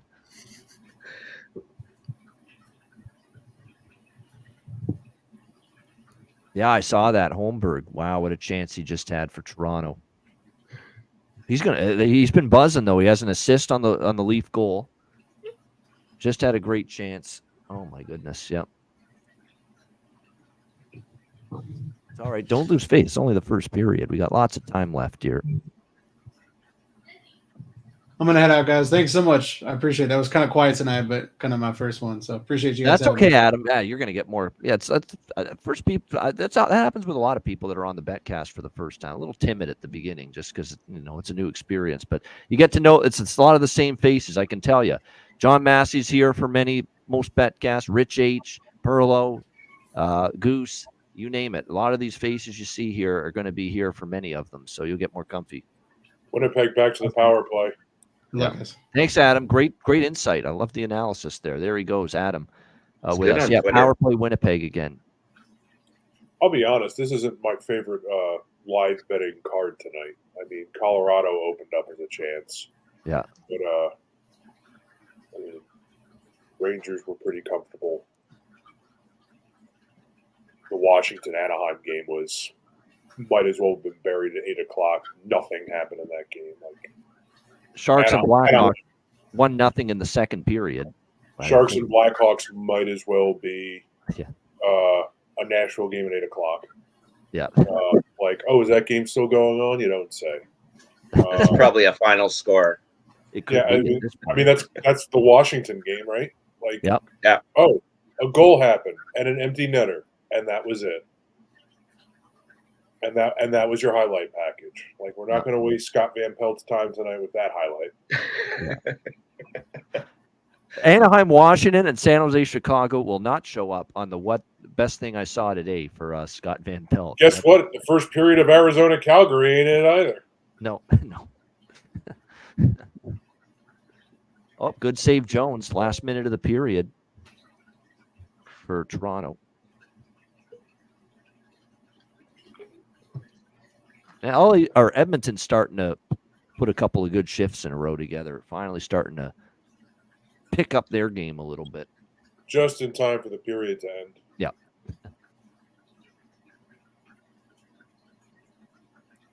Toronto Edmonton live overs down to 5.5.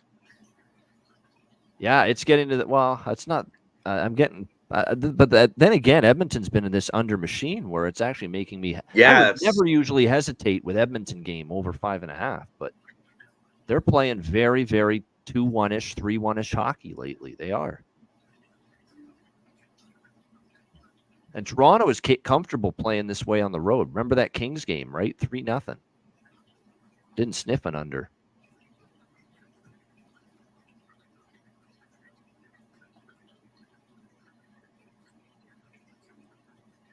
All right. Cheers to everyone in the chat, by the way. Cheers to everyone on the stream right now. We're getting close to a refill. Great times as always. First Betcast, first of many this year in 2024. Remember, our Patreon exclusive Ice Guys Betcast is coming up later on this month, and it's a surprise date. We'll just drop the link in the Patreon page the day of the Betcast. So it's right around the corner. I will say that, and it'll be before the end of January. So stay tuned for that. I mean, I see the question in the chat from EQ. Does this mean bet Anaheim next game versus the Sharks? Ugh. I mean, I probably will, to be honest. Yeah. Do you have to? Like 1-800. 1-800 gambler game. Yeah, it could be one of those. Oh my God! 1-800-DGen are us. Like, I'm not that desperate for 10:30 action with Randy Hahn on the call. Let me put it that way. Oh, geez, now you got another anti-Randy Hahn guy. Now I'm twisting your mind here, yeah. It's I've been in agreement with that. Hey, there he is. We knew he'd check in. There he is. Hey, what's going on, Rich? How's those anti-leaf calls looking right his now? words about the Toronto Maple Leafs. John Massey, how are you, brother? Good to see you. I am hanging in there on this scintillating Tuesday evening. Fantastic. And you can tell he's feeling scintillated. Yeah. Bubbling, yes. I made sure I caught the start of the Leaf game. They come out with all sorts of piss and vinegar 25 seconds in. Why the fuck they can't do that every game is beyond me. Jesus, Murphy, right. It's irritating. They do. That's how they build the 3-0 lead that they blow. Come on. The next period you're worried about. Yeah. Next period you're worried about. Yep. That's true. The next period's the concerning period coming up. Yeah. Yeah. And then I see last time I looked at the Calgary game, it was 0-0 still. So we'll see how it's looking. Yeah, it is. We're on life support with the first period over there, although Calgary's getting a power play coming up. Yeah. Winnipeg goal. Looks like Appleton in front after the power play expired. 3-1 Jets. Oh, there we go. That's good news for Winnipeg bettors. Bad news for the draw. Draw just Rich Betts, John, Matt, Rob. Okay, there we go. I got to get my new glasses, man. I can't read shit anymore. I gotta go to bifocals. That's how fucking old I am. Hopefully this laser eye surgery I had done 15 years ago means I never have to worry about glasses. I hope so. That's why I got it.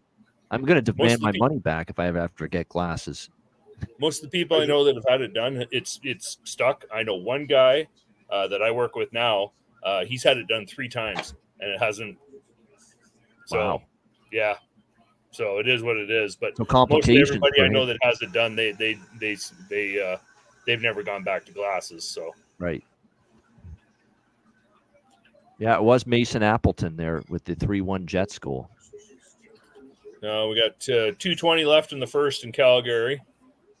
He simply outworked Pellick there and then banked it off Sorokin. And that's a guy that's supposed to help them now that he's back in the lineup. But that was a bad moment for him there. That was terrible. It just outworked. Yeah. You know, I am just extremely disappointed with how the Islanders are playing. I know it just breaks your heart. I know it does.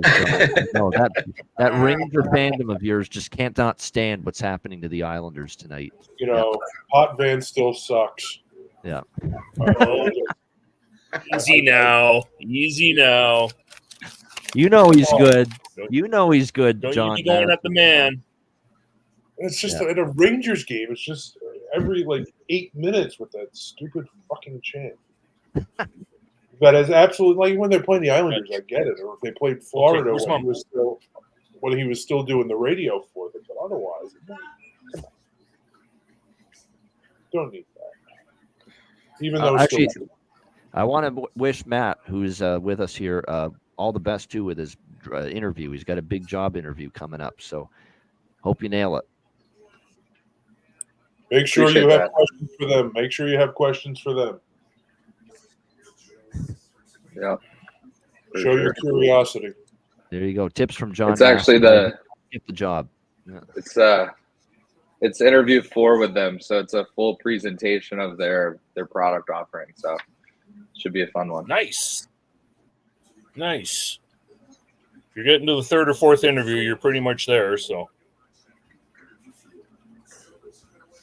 Dallas third period over 1.5 plus 130. Anybody have any thoughts on that?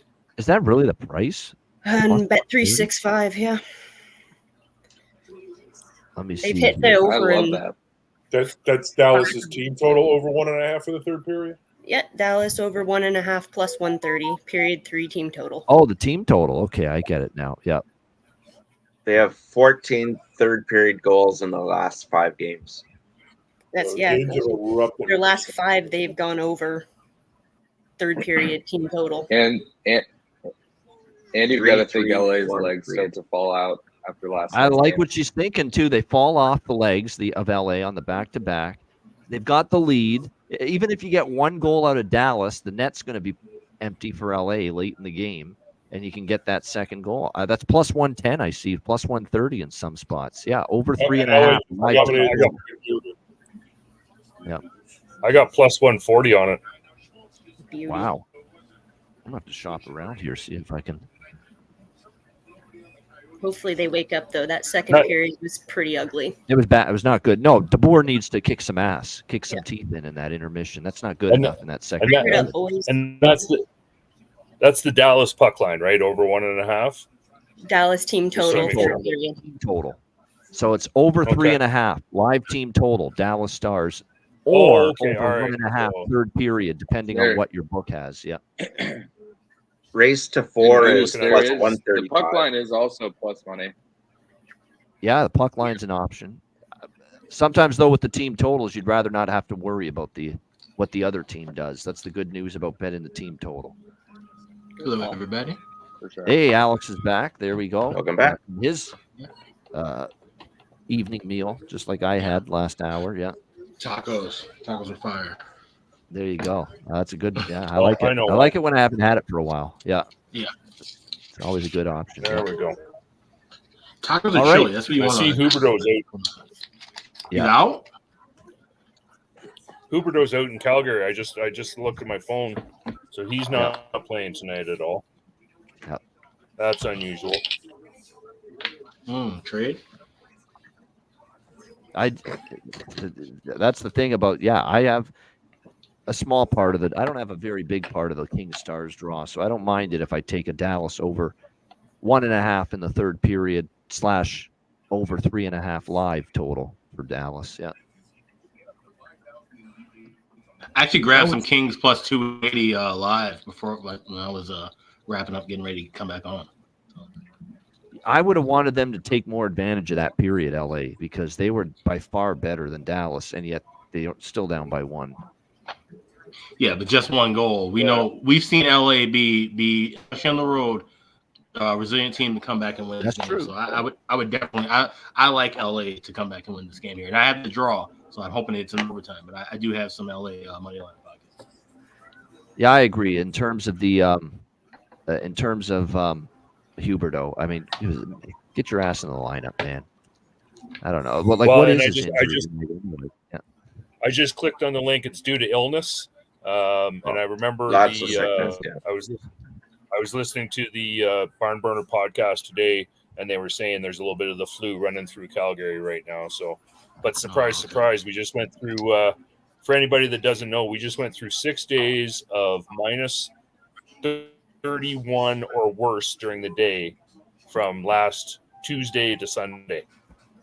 I'm telling you, man, it was fucking bullshit. I was working on that crap. I thought Wow. I had people complaining like crazy about it being minus 12 Celsius here the other day. I'm like, don't complain too loudly to the people in Calgary. They don't want to hear it. Yeah. Well, and that makes me feel good about the Michigan weather. Yeah, no kidding. Same deal. It's a balmy 0. Yeah, that is. There you go. Perfect. I had negative 11 in Kansas City over the weekend. It was so cold; it was 50 degrees in the lobby of the hotel. Yeah, no doubt. Wow, that's crazy. Well, and that's the thing, right? But especially out here, and I always laugh when people say it is a dry cold. Like it was minus. So Friday, I was out walking one of my parks. It was minus 42. Literally, a hat on and an extra shirt, and away you go. If that's Ontario on the lakes, there's no way. Minus 20, my ass don't leave the house because it's just bone chilling. Yeah. Same as in Michigan, right? Yeah. Same as in Chicago or Minnesota, right? Same kind of shitty weather. And then Rich sitting out on the coast. What did it rain? Hey, we're getting snow tonight. Are you really? Wow. Oh, yeah. Vancouver is not being spared. That's your once a year snowfall? Yeah. Something like that. No, we've gone through a little cold snap too. It was like minus 12, minus 10. Oh, that's unusual. That's really cold for BC. Yeah. Coast BC. Yep. Yeah. Oh, can I just make a point for a second? Yeah. Yes. When we talk about looking at markets, I'm looking at FanDuel right now. If you were to bet Dallas over 3.5 team total goals, you would be getting plus 110. Yeah. Over 1.5 third period, Dallas Stars total goals is plus 130, meaning you are getting 20 extra cents or 20 extra cents on the dollar because they're saying third period would not count overtime. Would not count overtime. Yeah. So if they're saying Dallas only scores 1 and it's a 3-3 game going to overtime. Right. But it's just pointing out how you're looking at that. And if you want that, then you would play the draw. Yeah. So, which would be better insurance than. Is that a bet for you, Kristen? You mentioned it. Is that a bet for you? Yeah, I'm unit down on that. Okay, very good. Actually, one of the things that I might want to do now is I think I'm going to put in Shane plus 650 to score a goal now in the third period. I like that bet from K-Rich because that'll get us close to the over. And if it doesn't happen, I've got the draw. Yeah. There you go. Yeah. Because I have the draw on the over. I don't want to lose both. And I feel like if we get Dallas over 3.5 plus 110 in the mix, 4-1, what if it ends that way and we get a little something out of it? So that's what I'm going to do. Happening, though. I don't see it happening. Yeah, but this is coming from the guy that's on LA, so that's why he doesn't see that happening. I mean, I'm not saying that in bias. I just generally, even if I didn't have that, but I don't. You know what I'm going to do? And Kristen's on it. I'm tempted. I'm very tempted by that, but I'm going to wait. I'm going to see what the third period starts. Does Dallas have some fire in their belly? Are they carrying the play? Are they back on their toes again? Not on their heels because they were all over LA in the first period, and it was pretty much the reverse in the second period. Let me tell you something. This third period is going to loom large if these two teams play each other later in the year in the postseason. Yeah. Yeah, it could be points that determine home ice and all that stuff. You never not know. even the points, but I'm just saying this head-to-head matchup in these 20 minutes, 20 plus. Oh, like psychologically type of thing. Mm-hmm. Yeah. I think so. I got that feeling. All right, there we go. Up there he is. He's back. You were back quickly, Ryan. Holy shit, that was quick. Yeah, I just had to make some. There we go. Up there he is. He's back. You were back quickly, Ryan. Holy shit. I hear my voice. We got an echo. There we go. It's me. There we go. Oh, it's Cheshire Cat. All right, there we go. The question is, was that Ryan Robinson or Mason Marchment who jumped on the stream? You're right. The mustache. He's got the Mason Marchment going. Good call, John. Ryan had to get back quick. He didn't want to miss any of that Chicago San Jose game. I actually have it on right now. There's a brawl going on, it looks like. They're fighting over the last comforter to fall asleep. Yeah, loser has to take the in a second scrap flight to here. Cancun. Tenordi in a scrap with Sabrin. Oh, that's a heavyweight battle. Scott Sabrin, that's all he does is fight when he's in the NHL. And he's Lord knows he's not scoring goals because there ain't much happening in that game in that regard. No, those two guys won't score, but they'll fight. They're in a pretty good one there. That's a good scrap. Jared Tenordi, Scott Sabrin. Yeah, what else were we looking at? Through Duchesne, SoCal. NHL game or a Newfoundland that would have been Growlers? nice. Yep. Up here. I'm trying to get into the chat, guys. It won't let me in, so I'll just be reading and commenting here. Right. Okay. Oh, in the YouTube chat. What do you mean? What do you mean? Yeah. For some reason, I can't get into the chat here through StreamYard. It won't let me in. It won't Oh yeah, it was being weird earlier today. Click over on comments. If you click over on the comments button in StreamYard. You know me. I like to talk to everybody. There we go. Yeah. Fighting There's to only see one who has to person sit out and coach the Cabo. Yes, very true. It's a good There's only scrap, the one guy in actually. here that don't like me. It's the best thing that's happened in this Sharks Blackhawks game. Tenordi and fucking Sabrin. Fighting for that suspension. Now, Tenordi, I mean, he's a garbage can on defense, but I like when he shows his toughness and throws the hands like that. Yeah, he's going to do that. He'll stand up. If someone gets popped on the ice and he feels it's questionable, he'll step in there. Yeah. They're fighting to get a misconduct and get thrown out of this bullshit game. Right? Yep. The Blackhawks Let me go are sit. turning into an under team. Have you looked at their forwards? Let me go sit in the room and have a beer. If they get tossed, they still get their NHL pay, but they just had to play half an AHL game. I would, yeah.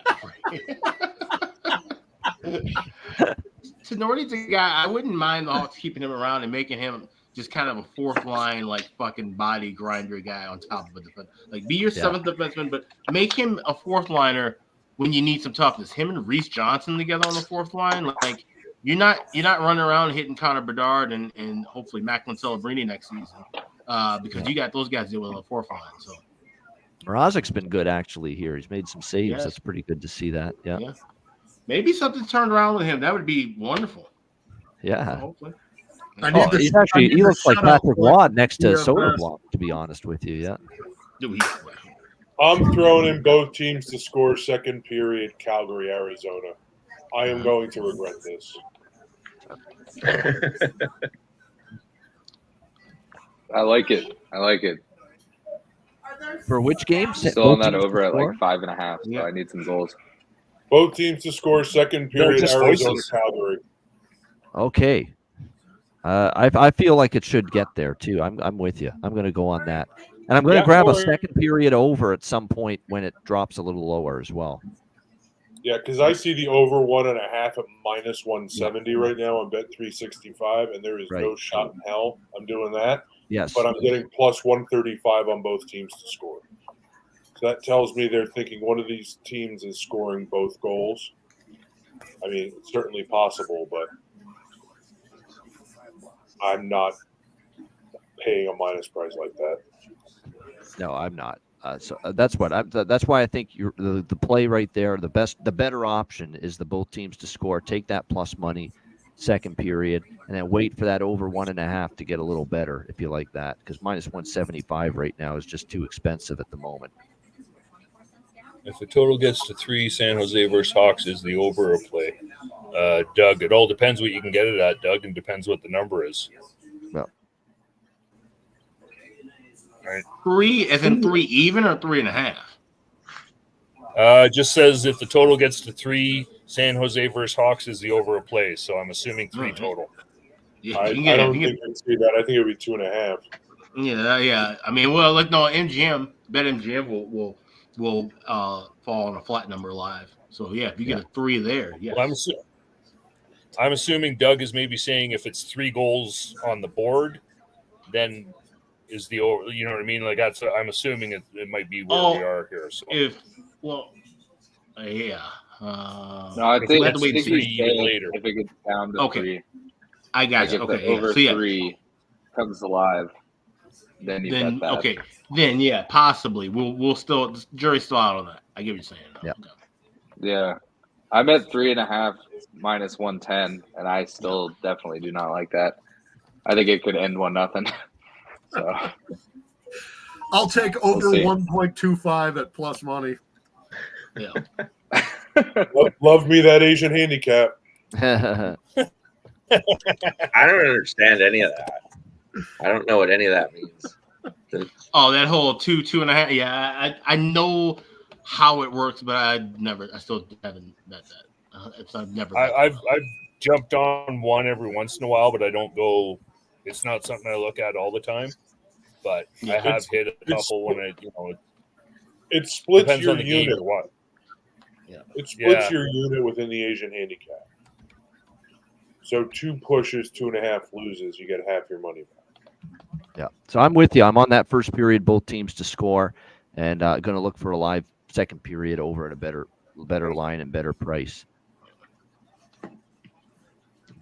All right, good stuff. I believe we've got. I believe we have a guest joining us now in a few moments here. It's predicated on a basketball finish, but we got somebody coming in a very short moment. Yeah, in a short moment, it's Sammy P. He's been on Chicken Dinner Podcast. Sammy Panayotovich, formerly VSiN. He's actually on Nesson now, I believe, still in Boston. That's right.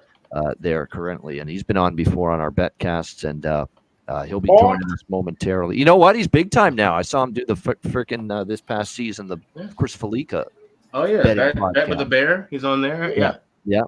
I noticed he was part of their betting roundtable there. Yeah, good stuff. Did some spots on ABC7 back home in Chicago. Yep, definitely. He's been everywhere right now. That Sammy. As soon as he. No, Cheshire Cat. We got Sammy. Sammy is a guest we got to have on coming up here. So, and that's going to be our capacity. So, pump the brakes, Cheshire. We'll get you on right after Sammy's on. Yeah. I'm on under, not looking the middle, Alan. What are we talking about, Alan? Nylander denied. Yeah, he was. Speaking Leaf of power Mr. play, Here, by the give way, me my coming up. $88 million, and then I'll take a fucking vacation.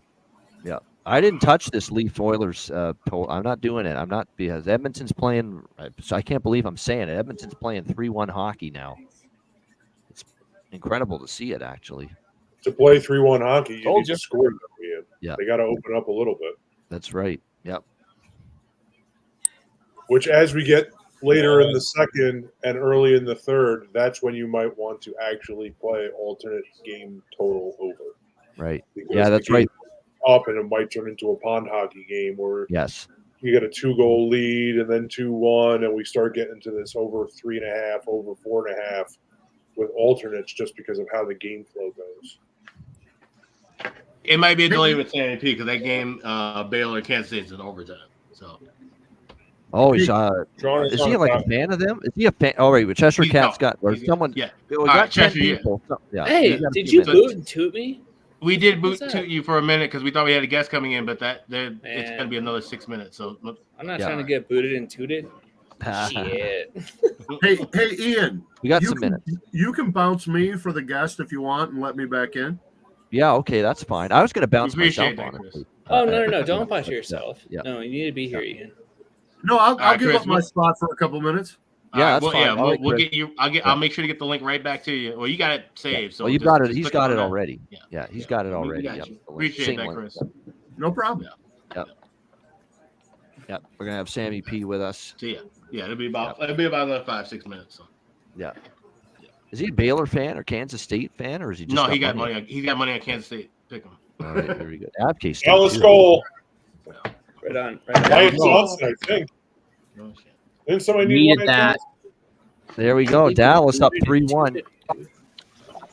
Took a He's been due. And we can get the empty net for the fourth goal. Looking promising right now. Yeah. Hardcore. Let's keep it rolling. There we go. Yep. Wyatt Johnson. Look out. That guy, when he gets on, like he's streaky, he's going to get on a good streak now, maybe. Yeah. That was a snipe, too, by the way. I know I'm biased and a Stars fan, but what a rip. No, that was a legit postage stamp there. You know what I just realized? Cassie's on this call in the booth for ESPN Plus. She stiffed Sportsnet only when she said she's leaving television to go to PWHL. It only meant Sportsnet. She's still doing ESPN, so because they're paying her more, probably. Right. Way to go, Cassie. That U.S. dollar's worth of paper. It's professional. You can't give up on that. You can't give up on that ESPN dollar, man. No way. Yeah, exactly. Yeah. Okay. Like she's been doing games for like weeks now, still for ESPN. After she said, "I'm leaving television." Yeah, you're leaving Sportsnet, Cassie. You're not leaving television. You're still with ESPN right now. All right. It looks like we've got him here. Welcome back to the Ice Guys Live Betcast here. Oh yeah, Chris. We'll have to. There we go. See you later, Chris. See you, Chris. There we go. All right, and on our I know, and on our way now here. There he is, Sammy P with us. Sammy, I got tutored and booted. What's up, Chris? Hey, Sam. Sammy, how you doing? All right, we got Dallas goal. Edmonton just kicked 4-1. Holy shit! 4-1 stars. Nice. Wow. Oh, and wait, Ian, you said that, right? You said 4-1 stars. Pavelski. Okay, there you go. Rob, you needed Pavs. All right. All I need is Matt Duchene. There's the over 1.5 third period goals. There it is. Well, this Race isn't to four. bad now. Yeah. We're right now in front. talking about a very deflated LA Kings team losing by margin, having to head back home on Thursday. Yeah. So this will be a sour end of the road trip. That's Wait, important. we are talking about that, right? Yeah. I know. Yeah. And That's what I'm saying. That's Edmonton that's a just good. How are you doing, Sammy? We didn't get an official hello from you. How are you? What's up, motherfuckers? How we doing? You're checking out Kansas State, apparently, is what I hear. Yeah, I'm watching college basketball, unfortunately, Mhm. but I do have a little Blackhawks money line regulation minus puck line. So wow, we'll see. Oh, well, you know, when the Hawks are laying 140 without Connor Bedard, something's up, right? You just figured, yeah, that line's telling that they're laying that price. No Bedard, yeah. It's What's the biggest bet today? What do you guys? What's the crew need tonight? Well, I'm on them a little bit. Just a very small bet, Chicago, but I ended up getting in on Chicago minus I'm on the 138 Yotes. straight money line. Yeah. Yeah, So I got Yotes. Yotes Toronto in pocket. Yep. Already had Rangers team total over. That was my best bet today. We got that. Need the Leafs to score under 2.5. I'm betting against the boys tonight, Sam. Going hard. It's okay, Goose. I just realized too. I just asked 9 people a question at the same time. My bad. Like I'm gonna answer. It's a full house. The Betcast is rocking tonight. It's popping. You're lucky you didn't pull out the paper and start reading it. Right. A bunch of puckheads here. What do we got? Ian, Sam, what's the score in that case again? They're down 3 in overtime. Got 3 the minutes ball. left, though. Yeah. Yeah. Maybe I we mean, should it's going to go go like- either way. You know how it goes. Maybe we should go like top left to right. Yeah, Ryan, go ahead. And then Ryan. go down in like a line. So I took- Matt would be next. Actually, Yeah. I We're took your doing it like joke. we're reading. All right, very good, Ryan. Way to go. Your Joe Congrats. kick over 24.5 looks like you finished with 25. So All right. Oh, and the NBA game. Very nice. Yeah. There you go. It's usually a good idea to bet his props. That's for sure. Nikola Jokic. Yep. They did they win though? I think they lost. Or, no, they won. Denver did they? I just grabbed K-State plus 3.5 even Yeah, money. I lost. I'm right there with you, Sam. Matt, what are you on? I've Matt still rocking? got I still have Stars regulation, Stars minus 1.5 live, Stars over 3.5 just hit. Yep. So Nice. really the only other games I've got Bets live, just to win in regulation, and then I lived Oilers Leafs 6. You lived it. So we'll see. Yeah. I like So that. we'll I've see. never heard that Yeah. term used to express a live I bet. like I that. live bet. I like it lived too. it. Yeah. Actually, yeah. I fucking might have to- lived that shit, bro. we might have to I steal lived the it. contract. I love that. That's cool. Yeah. And then so It's bad grammar, but it sounds cool. is it okay if we do it like we're reading, Ian? So we go like left to right. I'm not sure. Yeah. Well, I wanted to ask Sammy now that he's with us because I've actually tuned in just to I saw that he was doing the podcast. But yeah, Chris Felico with the Bear Bets, man. Well done that you got onto that on the round table. But yeah, it's going well. We've been teammates for about 4 months now. I've been there for almost 3 years. But yeah, he's been great. And there's a company in Fox that's embracing the gambling in full throttle. A lot of these companies are kind of like foot in or 4 toes in, and Fox is all in. So that's great. And they have a hockey division yet? They do not. I know. I feel like I know some people though. If they there you go. Yeah. Meeny, miny, mo. They got to get right. They got to get in on the rights though a little bit too. They got to get back in on the piece of the pie with the television. Hey, nice shot though. That was sick.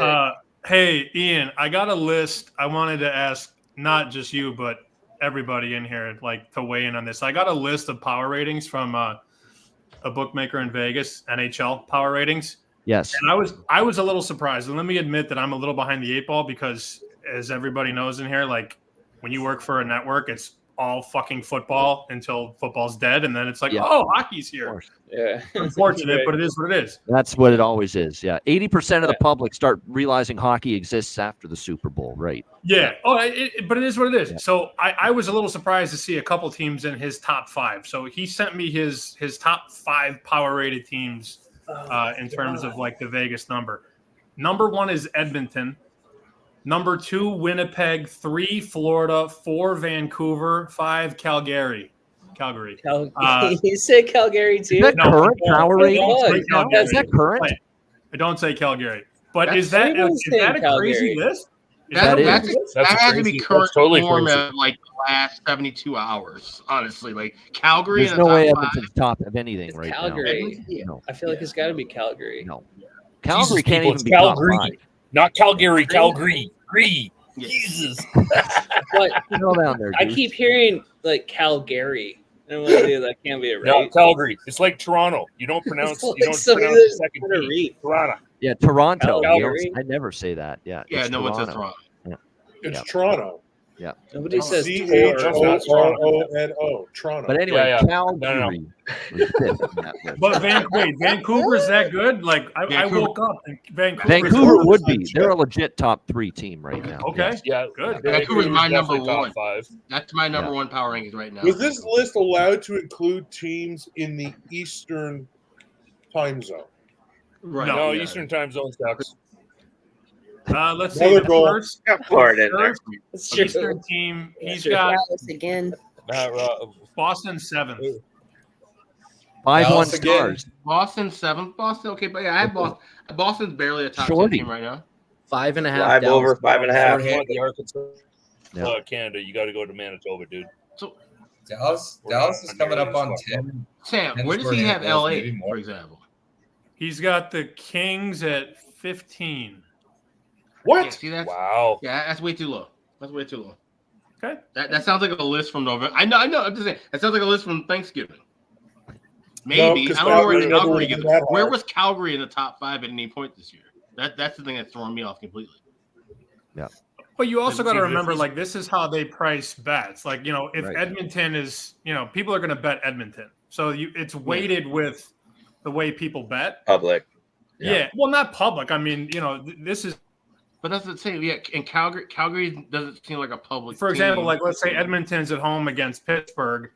Maybe market comes 160, he makes it 180 just because he knows he's going to write Edmonton up. That's all. I get that, but Edmonton makes sense. Yeah, Edmonton will always be in a top 10 somewhere based off of that. But but because of that point, where does Calgary come in? Calgary at no point has been a top 5, top 10 team. You're not a top 5 National Hockey League team. Like betting wise. Ice wise, but if it's based on the last 7 days, right, or 10 games worth, then Calgary is up there because of the way they've been playing the last. Yeah, but that's too. Like there's long and there's short power ratings. That's just too. That is a fast list. Yeah, that's a fast list in the fastest sense. Like we have to be talking about the last week because Calgary. No, exactly. On an overall, like a big long term power ranking. I haven't had them higher than, and I like Calgary. I like some pieces. Dustin Wolf, yada yada. Still have never had them higher than 15th on my list this whole year. Even if we were going to talk about teams that drive markets or that are going to take action and therefore skewing the ranking. I mean, the Rangers would be up there. Toronto would still be up there. Yeah.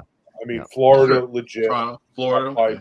Vegas would be up there, especially because of winning the Cup. I mean, so there are these teams that I can see up there. Calgary's not one of them. Boston will drive it. People are going to bet Boston. Yeah. The Flyers are up there. And Penguins will always draw public money until they're literally dead in the water, and they still might draw public money. They'd still draw money. I'm surprised Carolina's not further. Carolina. But now they don't have a goaltender again. He's got Carolina 9th. Okay, Carolina that 9, Pittsburgh 10, Dallas 11. That makes sense. Those make sense. He just has Calgary way too high and Edmonton way too high for the moment. Well, no, that's 100%. Those are the two I vehemently disagree with. Yeah, I could Calgary fringe top 10 maybe right now. Can we all agree though on the bottom three? Anaheim, Chicago, San Jose. Yes, right in that order. Yeah. I think I'd have to reluctantly I'd have to put Anaheim in there. Yeah. And the other two, absolutely. Columbus fourth, right? Like Columbus is actually Columbus is fighting to get in there. Yeah, so San Jose, Montreal, in Ottawa. reverse order: San Jose, Chicago, Anaheim, Columbus, Ottawa. Oh, I've got St. Louis. Ottawa, that's awfully low for Ottawa. See, St. Louis. I would have St. Louis as that bottom 5. Just one person. I don't know. After what I saw from Ottawa tonight, I that's know. fucking terrible right now. Calgary is like, wait a minute, like, you know, I've made lists where I'm like, oh, I forgot to move that team. That kind of almost seems like maybe they forgot to move them. Well, that's what I was thinking about because I saw his list right before I hopped on here, and I was looking, I was mirroring the screen with power ratings on one end and the futures on the other, and I said, wait a minute. This fucking guy's got Calgary 5th, and they're 100-1 to win the cup. Like, what am I like? What am I missing? It's gonna happen, dude. That's not bargain bin value. That's just a bad power ranking. But Jesus, Calgary 5th, the Stars should be nice first odds. Oh, the Star. Yeah, the Stars should be running away with the West. They just. I mean, you could put them ahead of some of the Eastern teams. I think. Yeah. They just I feel like they would fit. Either they would Ottinger's fit hurt, into the top or the offense is like half-assed. The Western Division's gnarly, or dude. the defense is all kind of banged up. Like there's always it's like what's that toy where you like try to push from one side to the other. You're trying to find that balance. You can't find it with Dallas. They have all the pieces when they're all healthy and playing good. They have the pieces to win the Stanley Cup. They can't just put it all together at once. And they put a stretch together, Alex, like the first 10 minutes of this third period where they look like Stanley Cup contenders. Surefire Dallas. Yeah, right. Like right they now, have those spurts of glory, but they can't put it together for 10, 12 games. That's what you got to do. What's or up period with by Robertson? period. So we got. Does anybody know what's going on? 12 with minutes Robertson? left in the second of Calgary. Still nothing. Yeah. I know Kachuk was injured for the first half of the season. But let's also let Ottinger get his sea legs back from this injury. What's going on with Jason Jason second Robertson? start back. He looks better tonight. I will say that. He's been better than he was. Robertson's hit a little bit of a skid. Yeah. Man, Hero's real back bad. practicing normal too. So yeah, he's He's actually going back. to take the road trip coming up, and that'll be a big factor. Yep. That's a huge deal, Matt. I tell you, if it wasn't for Skinner, this game would be 4-0 already. I know They've he's done been everything to peppering keep him with Oilers in it. shots. And then Edmonton would start storming back, right, Goose? Yeah.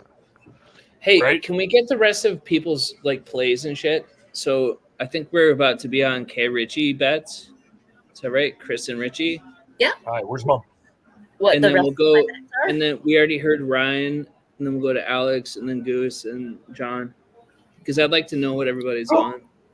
Well, the thing is, there's no games that are yet to drop, so we'd be talking live bets.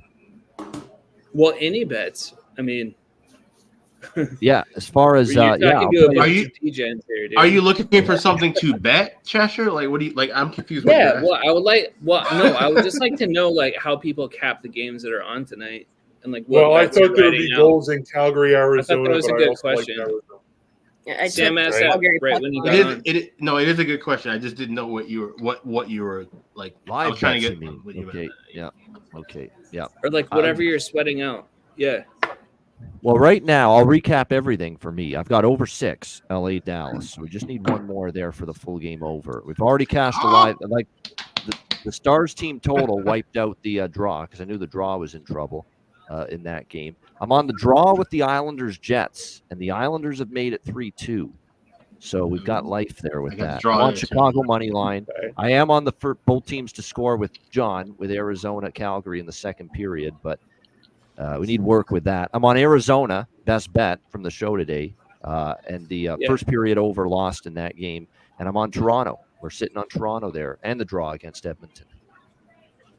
All right, let me go through what I have. No. Hold on. Can we just go like left to right? Oh yeah, we're doing right. Yeah, no. I just feel like Kristen keeps getting like blocked out, and same with Rich. I want to know what they're on too.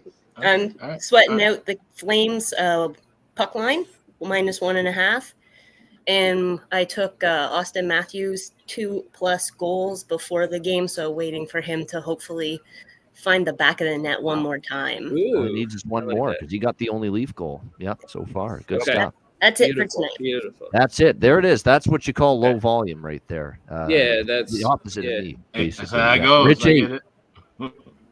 Rich, I've got a couple parlays that are live. The last leg is Edmonton, Toronto over 5.5. Those aren't looking too good. I've cashed every live bet I've made. And my best bet for today was single SGP with Colorado and Ottawa. First period over 6.5. Shabbat, Giroux, Makar, Greg, Rantanen for point. Cash plus 1,000 with a 30% boost from Bet 365. So my day's set. Nice. Leafs just scored 2-0. Yeah, Riley just scored. All right. Morgan Riley. I forgot. I was just about to cheer. You forgot to bet him too? You mentioned him earlier too, Riley. Wait a minute, Rich, you have a Morgan Riley jersey? Look at my man, Rich. He's from BC. My man, He's from BC. Okay. I was going to say, that's an interesting purchase. Goal. Yotes. Yeah, Coyotes. All right. Arizona 1-0. There we go. Yeah, hit the howl right quick. Jersey. I think it might be Jersey, actually. There you go. Yeah, I was wearing this for Goose. Yep. Nice. Who is that? Good stuff. All right, Alex, you're next. I can't. Yeah, mine right now. Hey, It's such a turn? nice Okay. shot, dude. Yeah. I have still I have under. Oh, that's right. That might be dead. I have Jersey. Under 6 -120. Oh, in, Edmonton. Zach Hyman. Oh, I do have Zach Hyman against his old team. He always scores against Toronto. 2-1, just like that. Wow. All right. Yeah. Okay. Is that over? Under 6.5. Just under 6 flat -120 with Isles and Jets. I also have the draw plus 350. I have goal props on Alex Vlasic and Jason Dickinson in the Hawks game. Oh, yeah. I have draw plus 360 and Leafs plus 130 in that contest. And I have Arizona plus 135. And I also have a dead ticket on LA Live plus 280. Again, I hate to rip the guy because we already talked about him earlier, Goose and I. TJ Brody, again, bad on that Edmonton goal. Bad. Yeah. Yep. I just saw the replay. Yeah. So I'm sweating out a three. I'm sweating out a three game parlay. I need the Jets 1.5. I got another parlay going, but it involves Florida tomorrow, so that's a wait and see there. I got both teams to score second period. Calgary. I need a Kyle Connor Gore. Kyle Connor Gore. Oh shit. Kyle Connor out, man. Gore. Is he back? I need a Sharon Gore. Kyle Connor is back, yes. Wow. Yeah, he is back. Yep. And then I do have Leafs team total under 2.5. That one's looking a little suspect right now, but that one I'll lose very gladly if they win the game. This may not stand for Edmonton. Challenging offside. Yep. And I need a Perfetti goal and I need a Seth Jones goal. No goal. Offside. 2-0 still for Toronto. Is that a ESPN? We actually do some live bets here. Yeah. Those are good looks, man. I like that. Oh, no, it isn't. I got it. A lot of Leaf fans in Edmonton. Holy shit. A lot of Leaf fans. My goodness. Yep. Well, Leafs fans like Yankee fans in Canada, right? Like there's always Leafs fans everywhere. Everywhere. It's always close to 50-50, especially Buffalo and every city in Canada when they're on the road. Yeah. Mr. Massey, Calgary especially. Winnipeg in regulation, Calgary, Arizona, both teams to score second period. Matt Duchene, anytime goal, Dallas. And Dallas money. There we go. All right, Cheshire Cat, you're next. Oh, I don't have anything on this. No, you're just everything. I'm a succubus. I'm a absorbing vampire all the tonight. bets that are on the board right now. Sammy, you can throw out some basketball that you're on. I see K-State caps for you, Sammy. Yeah, we already hit that shit. What are you talking about? Look at that. Jump in live. Would be Chiefs. Fucking bet the Chiefs. That's a good spot. College basketball. Home pick 'em against a good team. That's a good spot usually. Yeah. Usually, always, yeah. So that's it. K-State and Blackhawks. Blackhawks win. Blackhawks regulation. Blackhawks by 2 or more would be nice. There Sammy, you go. What are some teams you like for futures in college hoops? So I got Kentucky at 20. Okay. And I'll tell you what, this is best offensive team under Calipari in years. No the question. team's got 3 lottery picks. Yeah. For the first time in. Yeah, you got that one right, Cuban. Yeah. They're legit. And that then little fucker couldn't leave anything on the table for us. Yeah, little fucker. Let's see what the price on Purdue is. I watched Purdue again today. Purdue is as good as anybody in the country. Yeah. The problem is Purdue lost last year in the first round, so nobody wants to bet Purdue. Yeah, Matt Painter in the tournament. You can go Virginia. Sam, they're good. Sammy, you think didn't Purdue just lose the other day? Yeah, they lost to Maryland. But I mean, I called college basketball. Like, you play 30 games. These are college kids. You play 5 A+ games and 5 F games. It just is what it is. Like, and then the 20s in the middle. So, but is Maryland? Maryland's not in the top tier, right? They're considered a second tier. No, Maryland's okay. I mean, Maryland's based probably on the schoolings. Yeah. Maryland's probably top. Actually, I'm sorry, not Maryland, Nebraska. I got Nebraska 49th in the country. Yeah. Oh, okay. Maryland's All right. No, it's my bad. Purdue's the really red all blurs together. But Purdue's good, boys and girls. Purdue's very good. Yeah. Well, of course they got the red all Canadians. blurs together. That's so true. Yeah. Sammy P, do you think Arkansas gets into the tournament? Or are they going to be on the outside looking? They're a mess. They're a mess. They've been I wasn't ready for rapid fire, but yeah. Playing well tonight. Let's see. I got a 90. Got a 91st right now. So they're going to have to get hot. I mean, starting 0-3 in conference is not That's ideal. a tough look. Yeah. They do have a Duke win, though. That's going to serve them well that they beat Duke in non-conference, albeit at home, not on the road, but still, that'll help them. Yeah, the Stanford win's not bad, but then they got trucked against Auburn, lost by 30-something. That's a bad one. Lost by 20-something to Florida. What they'll have to do, honestly, is they're going to have to finish conference play there's 15 left. They're going to have to finish conference play 9-6 to be an at-large, probably. Yeah. But if they can somehow get hot, maybe make a run at the tournament. Or that. And I know why he asked. He played his college hockey, Matt, at Arkansas, so that's exactly why he asked there. Yep. That coach, though, they get in. That coach is as good as Musselman, the Muss Bus. Yes, yeah, no doubt. You line up 5. It's funny. 5 of the best. He's one of the best. Yeah. Yeah. I live out in Reno now, and when people find out I went to Arkansas, they're pissed because he was a UNR guy. And Arkansas paid him the big bucks. And then I think they've been in two of the last 3 Elite Eights. Is it 2 of the last 3 Elite Eights or definitely 2 of the last 3 Sweet 16s? Yes. So, I mean, again, they have looked – unless I watched that Auburn game live, I live bet Arkansas after a slow start, and then they just got crushed. But you never know. If they can roll the SEC tournament, they typically play pretty well in the tournament. If they can get to that final game, you never know. But I know they've got. And if they get in the NCAA tournament, Matt, look out. They're live. All they have to do is find a way to get in because Musselman knows to navigate how to navigate March Madness as good as anybody. I've only got them. Not that this matters. I've only got them favored. You're not going to want to hear this one, Maddie, but I've only got them favored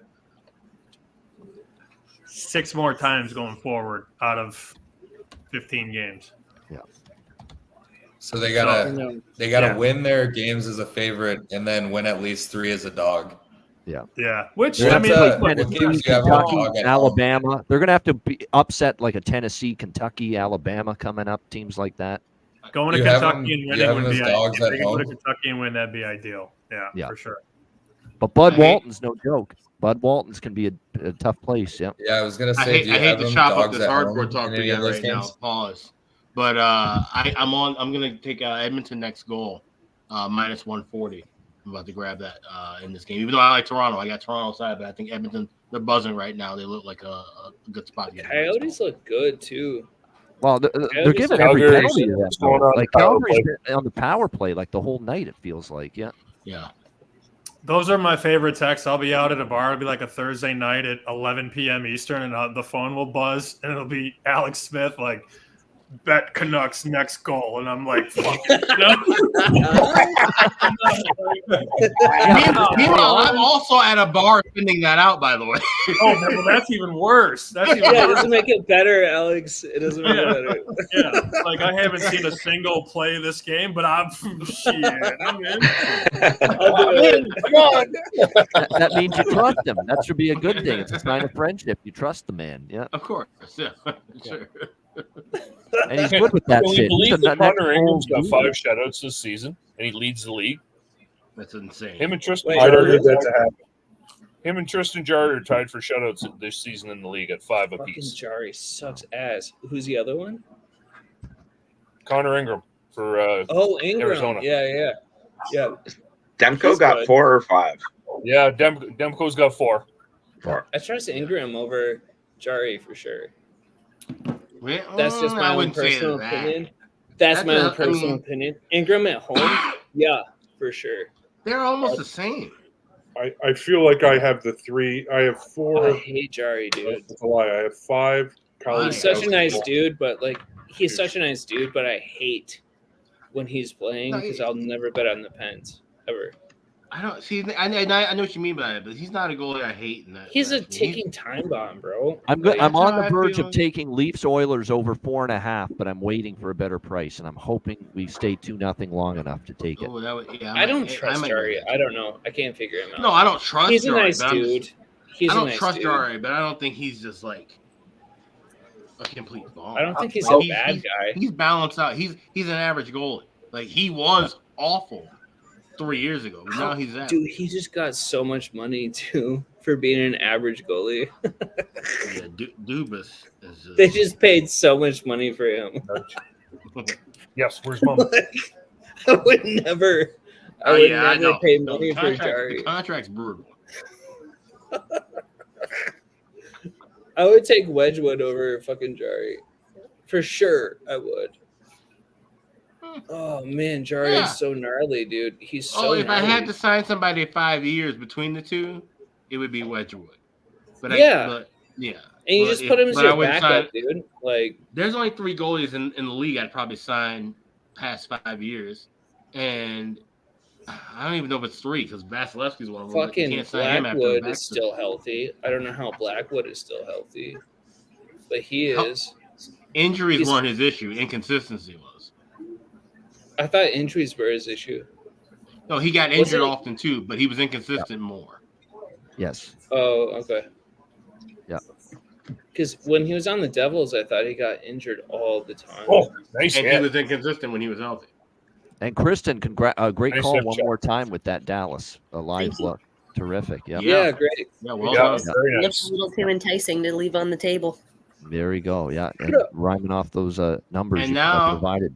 That sets up the Los Angeles Kings next game back at home on Thursday night against the Nashville Predators. Gosh. I think this is like the 30th time I've heard Alex say I know. It's the play of the year. Now you get what runs in my head. This has been running in my head for about 8 days now. Like, Sammy, how many times have I texted you about this game? Like 3 times already? About Nashville, LA on Thursday? Yeah, and it's a slam dunk for LA. Like, I have no idea what the plan is. The plan is to hit Nashville, and we're waiting for either minus 125 or better. Or Nashville, rather. All right. It was like, if this happens, if that happens, I'm like, okay, just let me know. I don't know. Send me a text. I'm not navigating this bullshit right now. I don't know what's going on. Can I throw in something that is very bet-asked for me?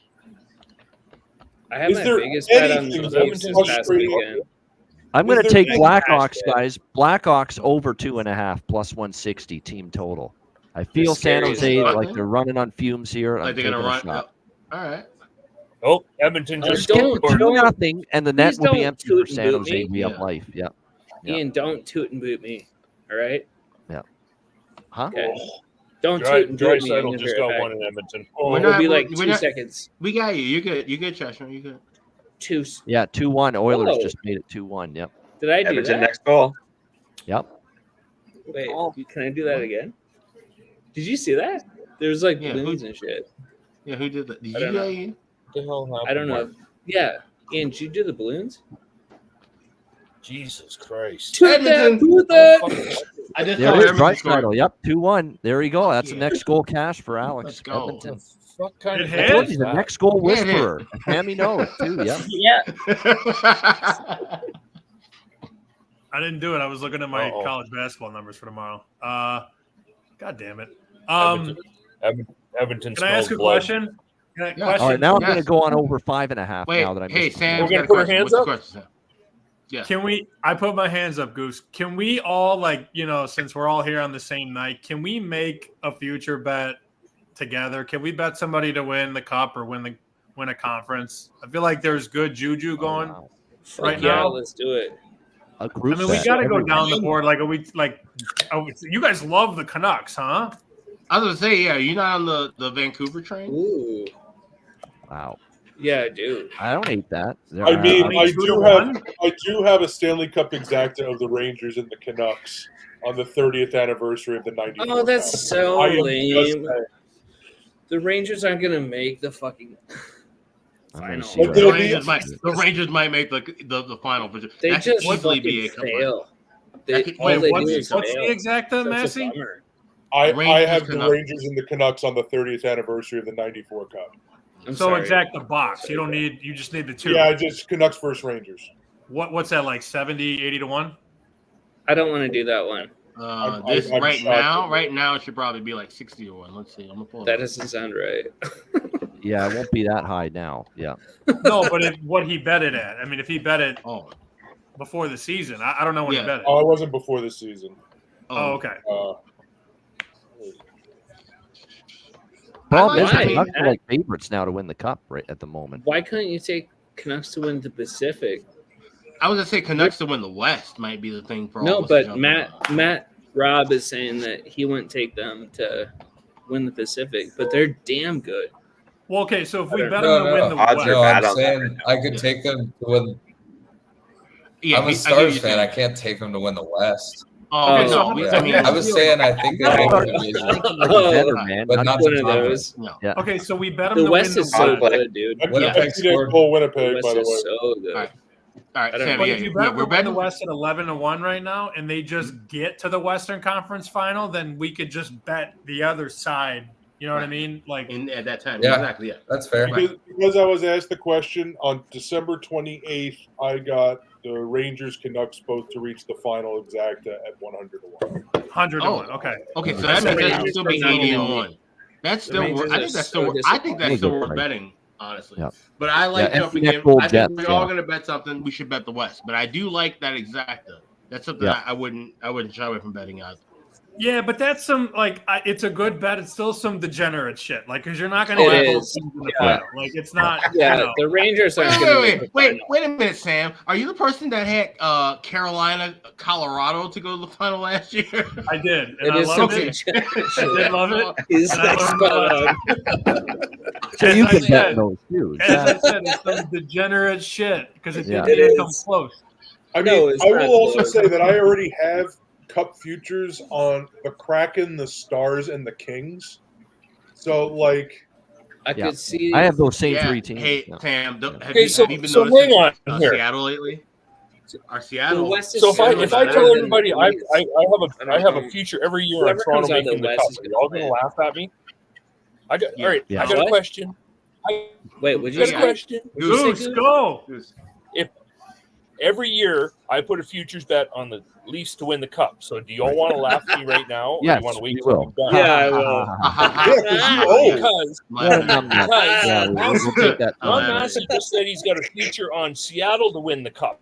How is that any fucking crazier than me? Oh my God! Seattle's got goaltending.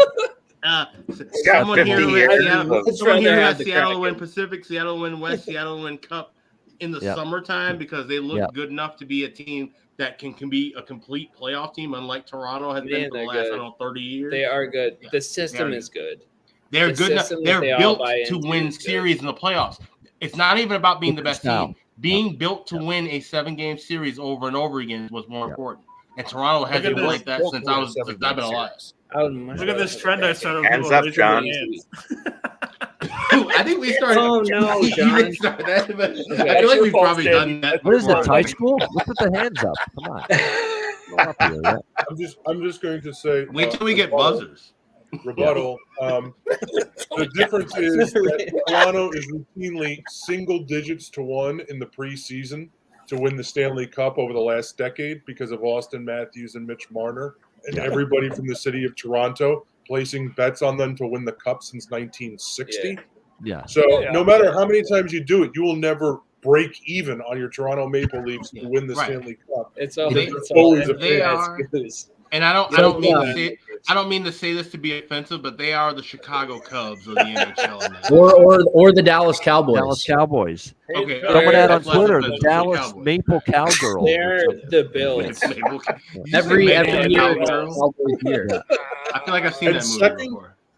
In a true betcast tradition, God, it sucks betting the Calgary Flames. Dear Lord, how many times on the power play are you just going to throw it right into the chest of anyone? The sternums. Any traffic in front. Yeah. The fucking sternums. Oh, have the sternums have returned? We can make that shirt now. All right, focus. Back. Okay. All right. So I would see, like right now, if I had to make a guess. Who said that? What about an awards bet? How about an awards bet, like the coach of the year? I would probably still put the Panthers back in there. For the Stanley it's 1-1 by the way. East. Sharks Blackhawks. No, really? From the West. I know. I saw that. Yeah. I'm gonna grab from the West. I'm gonna grab. Whoever comes out of the West is gonna win it. I think. Okay, I'm sorry, Chester. I didn't mean to keep overlapping. No, you're. I think your Florida bet is crazy, but I'm gonna try and grab Hawks money line now because I didn't. If it's the Stars, the Oilers, the Avalanche, the Kraken. VGK. I mean, you fucking name it, dude. Winnipeg. No, not Winnipeg. They would come out of the East. I know that now. No, they wouldn't. No, if they came out of the East, they're on the West. Bad. Yeah, they're on the West. Yeah, oh my God. Yeah. Winnipeg is in fucking Western Jesus Canada. Christ, dude. Don't Any sell one of Winnipeg those short, fucking man. teams would beat the shit. No. Yes, they did. Islanders under 2.5 for the 13th I don't straight know. game. Winnipeg's opponent stays under 3 goals. That game's I over. was laughing because isn't Winnipeg in one of the wins most this western states in Canada? That's funny. No, it's in the central. It's like literally above me, but it is western states in Canada. where it ain't in the east. So you're right. I mean, It's who right the above fuck- North Dakota. I mean, who the fuck would bet the East? Like To win versus a- one of those teams. I don't know. Oh no! All right. So I get what you're saying. I You're said saying, I think the Panthers are coming out of the East. I really know. do. right. But Yeah, you're and then I saying think- that you're saying if you had to bet East or West to win the Stanley Cup, you would take whatever price with Western teams. Undoubtedly, yeah. Yes, Okay. that is I indubitably. agree with that. Yes. I don't. I think the team from the East will have a less stressful, less physical time getting through the playoffs than the West beating the shit out of each other. Yeah, there's the wear and tear. that the Okay, West John, has. I'm There is some really of curious that. about that Yeah, there because is the some of team that. I like out of the East is your team, the It's not Rangers, fucking who are going to fair, go into dude. an absolute dogfight through the rest of the It isn't season fucking and the fair. playoffs. So The please East gets elaborate it on so that. easy this year. The problem with the Rangers is that they never play a playoff series fewer than 7 games. So that's why they're never going to make the Stanley Cup Finals as much as I want to root for them to do so. And I'm going to root for them to do so because that's what I do. But there's so much similar. When you have to go through Dallas, Vegas, LA, Edmonton, murderers, Colorado. Physicality it is anyway. Yeah. Like, these are teams that can skate. They've got goaltenders. Winnipeg, I didn't put on that list, and they play a staunch defensive, tight game with good goaltenders. And they wear you down, grind it out for 6-7 games with a team like Winnipeg. Yeah. So like there's a those are not going to be easy as who can win a series in 5. None of those are like just win all the tight games. Florida money line tomorrow. I just want everybody to notice that Southside synergy right now between me and Sam, just literally both hitting the vape and hitting the shot to Jameson, not even synchronizing that like planned. No, okay, not at all. What about you, Alex? What about you, Alex? Give me like 12 seconds here to talk. Okay. All right, if we take Winnipeg to win the West, they might. Yeah. But they don't have to win the West. Here's my point. If they can lock in the 1 or 2 seed, right, the West price-wise kind of goes through them, and then let's say Dallas plays Vancouver. Dallas might not even make it, dude. Then we just bet Dallas. No shit, Dallas might not even. No. Here's the thing. No, but Cheshire. What Sam's talking about setting up is having the right prices to going into the Western Conference Final, not necessarily the winner. But Dallas might not even make the playoffs, dude. I was just talking more than that because Matt was like, you don't think Dallas is going to make the playoffs? Wait. Yeah. No, I give you a chance, Sam. But now, Cheshire, this is a bigger point. You think Dallas? Wait, no. You think Dallas is going to have a collapse? It's super. You think Dallas? You're missing the point. It's not about Dallas. It's about getting Vancouver to the 1 or the 2 seed. If we can do that at 11-1, we can do whatever we want once the playoffs start. Yeah. Right. Exactly. I mean, yeah. I will also throw Dallas too. Who you play? Dallas is not at the top of the list. I don't know what the fuck you guys are. No. We're not talking That's okay, Sam. It's okay, buddy. Yeah, Sam. This is a Cheshire thing. Don't worry about it. Cheshire. We're not talking about Dallas right now at the moment. I get what you're saying. What we're talking about is getting a Vancouver Western price between 11-1 and 12-1 secured because we're all going to bet something live here today. Yep. Dallas, I get what you're saying about Dallas. Winnipeg and I'm curious to hear what you say about Dallas because you believe that Dallas may not make the playoffs. So this is my point, Cheshire. If you think Dallas isn't going to make the playoffs, do you have them right now live? They or really will you be might betting them? not. I know. Here, I'm asking a question. Do you have them, or will you be betting them with their season point totals under live? Betting under, meaning that they would be going on a collapse. No. I'm not betting anything on the Stars, dude. I don't get the team. I don't like the team. So it's not really my place to make any bets on them. I don't really like anything about them, so I don't know. All right, I got you. Okay. So it's a grudge you have with Dallas, and for that reason. No, it's not a grudge. It's not a grudge. They're not at the top of the list. I don't know why you all made it sound like it was crazy that they wouldn't make the playoffs. The West is super competitive. It is very. That is a wild. Competitive. Without where are they backing, where are they in the rankings? They're currently sitting 10 points ahead of 8th. They're bouncing around between the gap between first and fourth in the Central. You're acting like it's crazy that I'm saying they're 5 points behind Winnipeg in their own division. Because the gap between first and fourth in the Central is very tight. That's why it's crazy. Once that gap gets wider, a month from now, you might be right. Right now, it sounds crazy. We'll see. I don't like the team, dude. It's not my, bet it's their not point my cup total of tea. under. Cheshire. All I'm saying is bet their points total under right now. They are 12 points ahead of the spot that would make them out of the playoffs right now. For anybody that had him, Kyle Connor did score. So that one came in. Oh, yes. They won Rich, 5. I bet them 12-1 to win the West. I'm on an island. I don't care anymore. 12-1, Vancouver, win the West. We're all Sammy. We're all gonna bet it. Let me look at this real quick. We've got a little uproar. Ryan, if they can get to 1 seed and the conference final goes to Vancouver, West, dude. We're gonna be good no matter what. Yeah, they're not the best team in the West. It doesn't matter if they have home It's ice. playing the price. If they're the 1 or 2 I know, seed, right. They are I know. 3-1 or 4-1 to win the Right. West, as Cheshire. opposed to 11-1 or 12-1 now. So That's it's right. not I'm looking right now. I'm looking right now. Cheshire, but no, You're locking in a good price, Cheshire Cat. That's what we're and trying Cheshire, to. we're locking in you're locking in a price, and you're looking for a position. You're not looking for necessarily the result.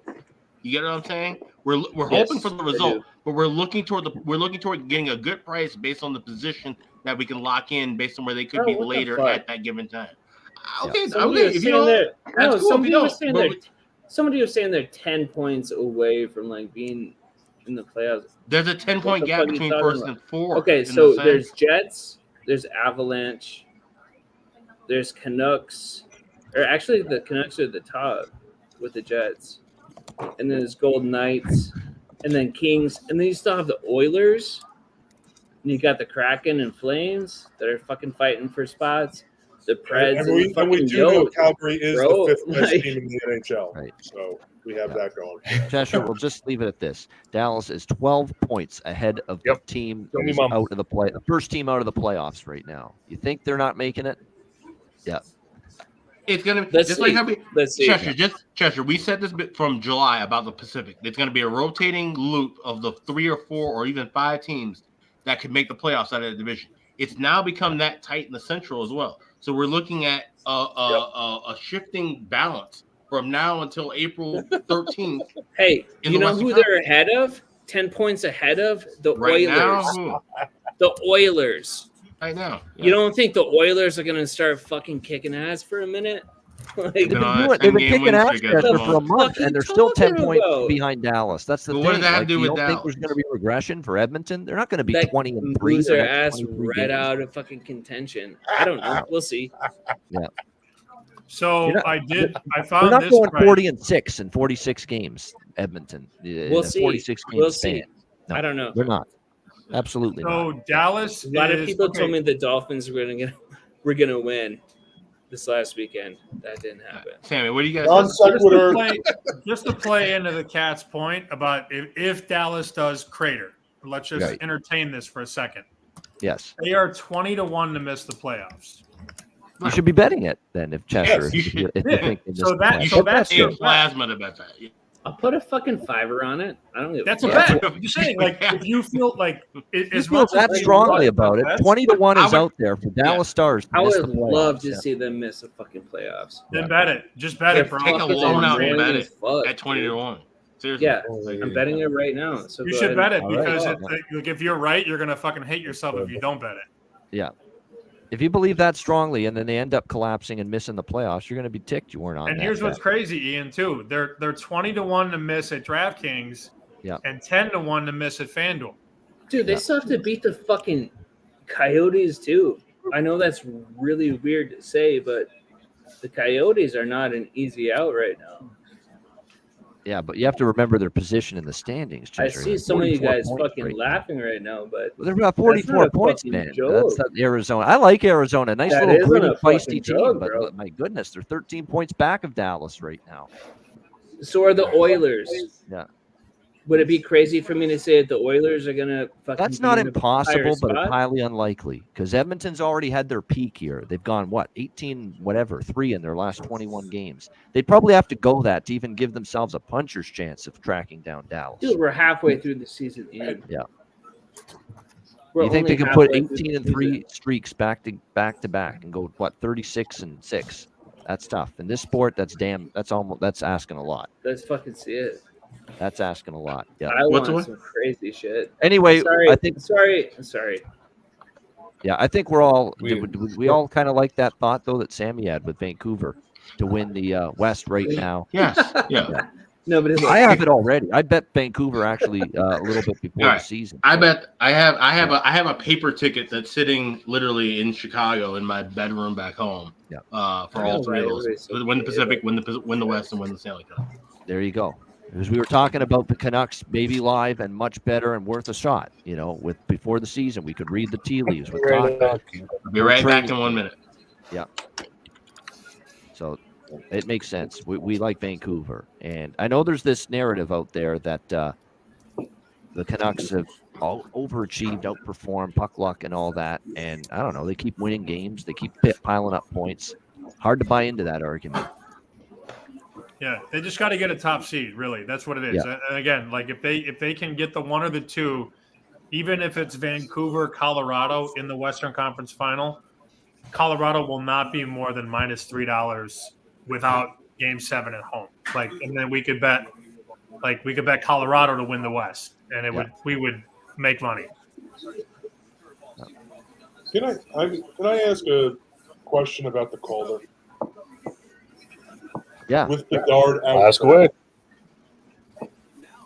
Is there an opportunity to look elsewhere when you look at the board? Because Bedard is still favorite. Yes, Brock Faber. Wow. He would be the one I'd choose, but like trying to beat Bedard in the Calder market, I don't mind that thought at all. Especially taking advantage with him out hurt. Yep. I mean, I see Luke Hughes as the second choice, who's getting power play minutes. Now that's one I could get interested in. Luke Hughes. Yeah. Yeah, Cuban Dylan Dubé needs a change of address. Yeah. Brock Faber has a lot of metrics that I'm seeing a lot of writers and different people constantly tweet about and write about. So Faber, if he can get the points going, he's definitely going to be in that top three. And I think all you want to do is get somebody in the top three at a decent price. And then once we get to, it's going to be about 3 weeks between the finalists and when they give the award out. Then we can do something with that once we have that in pocket. So. Yeah.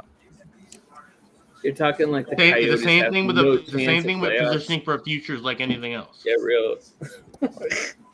No, Chester, it's about positioning. It's not always we're looking for the winner, but you got to position yourself with the right price. Yeah. Yeah. They're not going to be an easy out, dude. They're tough as nails. I kind of like their team. Oh, they're a feisty, gritty little bunch. I like Arizona, and that's from that standpoint too. But we've got to separate that from making the playoffs, and even further from making a run in the playoffs if they get in. Yeah. Well, look, I see Faber at 7-1 on FanDuel. It's not a sure given thing that the Stars are going to. That's why I don't know why you guys are like that high on it. I don't get that.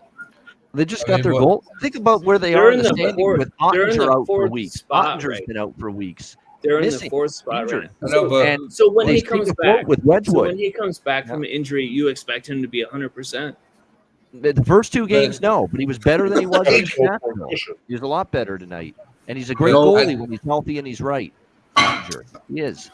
I just want to know what about the Stars build? Are you like, nah, not a playoff team? Like, I'm actually curious. You just hate them? No, I don't. I don't hate them. No, not at all. Disagree. But they've got three good lines. Wait, who said that? Their defense is a little lighter. I do. I disagree. A dominant goalie. It sounds like you hate them. You obviously have an issue with Dallas. You do. Jason Robertson's a pussy in the fucking playoffs. Everybody knows have that. To get better at postseason. That I can agree with. That's a decent point there. He's got to play better in postseason. He was slow in that Wild series, but he kind of came back in that Seattle series. Dave, I actually think at the end he was better. He's got to have a better. You don't want Pavelski in the playoffs. That guy. And he hasn't even had a good regular season. Jason Robertson has had a terrible regular season. But they also and you're expecting him to fucking perform in the playoffs. The thing is, though, they're not relying on just him, Chester. You got Duchesne there. You've got Marchment, Sagan. You've got Marchment's dope. Pavelski, Mr. Playoffs now. Yeah. Johnston. Pavelski's old as Pavelski's old as fuck. I'm more concerned about the blue line because they put a lot of. I do like Marchment. Yeah. But they've got the. I like that the Lightning got Glenn Denning. That was smart. That was really smart. He's a depth player. Yeah. Yeah. I don't know, man. I just don't like the team. I don't like the way it's set up. I don't like the way it's run. Yeah. So that's just my own personal opinion, right. And that is that's killing fine. some of you. Fine, but that opinion doesn't hold water to a point, Pressure. How does it not? What place are they in the Western Conference? Yeah, but where did they get to last Hey, year? what Stanley Cup have they won, Goose? So go ahead and fuck off, and they're bro. only fucking Like, 5 points out of first. it doesn't matter. Like, okay, They're not in first. They're in like third in the fifth. Central. They're That's what you've said. fourth You've said in the that conference, repeatedly. and they have 2 games in hand I against hate Colorado. Dallas. 4 They points do. back. They literally could There win you 2 go. games and be So that's in fine. third. Admit. All right. I don't like the can't have team. this I just don't You have like the the fourth team. most points in the West right now. Fourth You most said points. that you Yeah, hate they're them. So fourth. you obviously Robertson, have you the They're in said highest fourth against place, Dallas. but you That's can't fine. tell me that. You can't tell me that what they're doing with the talent that they have, the budget that they have, is working. You cannot tell me that. Wait, I don't even know what we're talking about this one. Dallas still. Oh, we're still on Oh, Dallas. how are we still on Dallas? I know. Cheshire. I don't know. Okay. Cheshire won't give No, up. no. I didn't bring it up. I didn't even bring it up. Yes, you did actually. You brought up Dallas. We're trying to talk about if Vancouver's a good I'm Western waiting for it. final bet. Yeah, Win the West. Cheshire. bet. Yeah. Fuck Dallas. We're all about Vancouver. Vancouver's going Vancouver to win the fucking West. Is Yeah, what we're- I'm all about Okay. Vancouver too. All right, so then we're all on the same page. Okay, Vancouver. there we go. Yeah. Before Toronto and Edmonton third Sammy's period. just trying to get us both all on teams one to bet we score can root plus home. That's 130. involved into this. They're gonna hate me. Oh, What were you man. saying, K-Rich? I'm sorry. K. You got Rich, cut what off. was that? Just like the before Texans. the third period starts in Toronto, Edmonton, both teams to score in third periods plus 130 if anyone likes that look. Okay. You do, right? Obviously. I do think. like that look, yes. All right. I'm I going to will. get a 5.5. I'll take a little I'm going to sprinkle. take a shot with that, I believe. Yeah. How is that plus 130? Yeah. All right. Sorry, I had to walk away on that one. I just had to. Yeah. I don't know what to say. I'm about still right, what Goose. I just heard, So- but that's okay. so here- Yeah. Hop Valley. Really good IPAs, by the way. Hop Valley. Yeah, speaking of beer, I got to get a refill. I will be back in a moment. We got third periods about to start here, Calgary and Edmonton here in both cities. So our last 2 games of the night. Toronto, Edmonton has started. Oh, and San Jose, Chicago is So- going to overtime. I should point that out. 1-1. Is it Sharks really? and Blackhawks. Yeah, we're down to money line, Sammy. That's what we're Yeah, I looking know. for now. Just the money line Yeah. now at this point. Let's hope we can salvage that at least. Yep. That team total. I thing was honestly stupid for think- me to take Chicago. I honestly think the third Bad. period in Edmonton's going to be Edmonton's period. They're starting to come on. Toronto's getting a little sloppy here. Little antsy. Yeah. Getting back which- to playing Toronto. You worry Toronto about that. hockey Yeah. again. Yeah. Ian, did you see Alex is talking about getting kicked out? You gonna let him back in?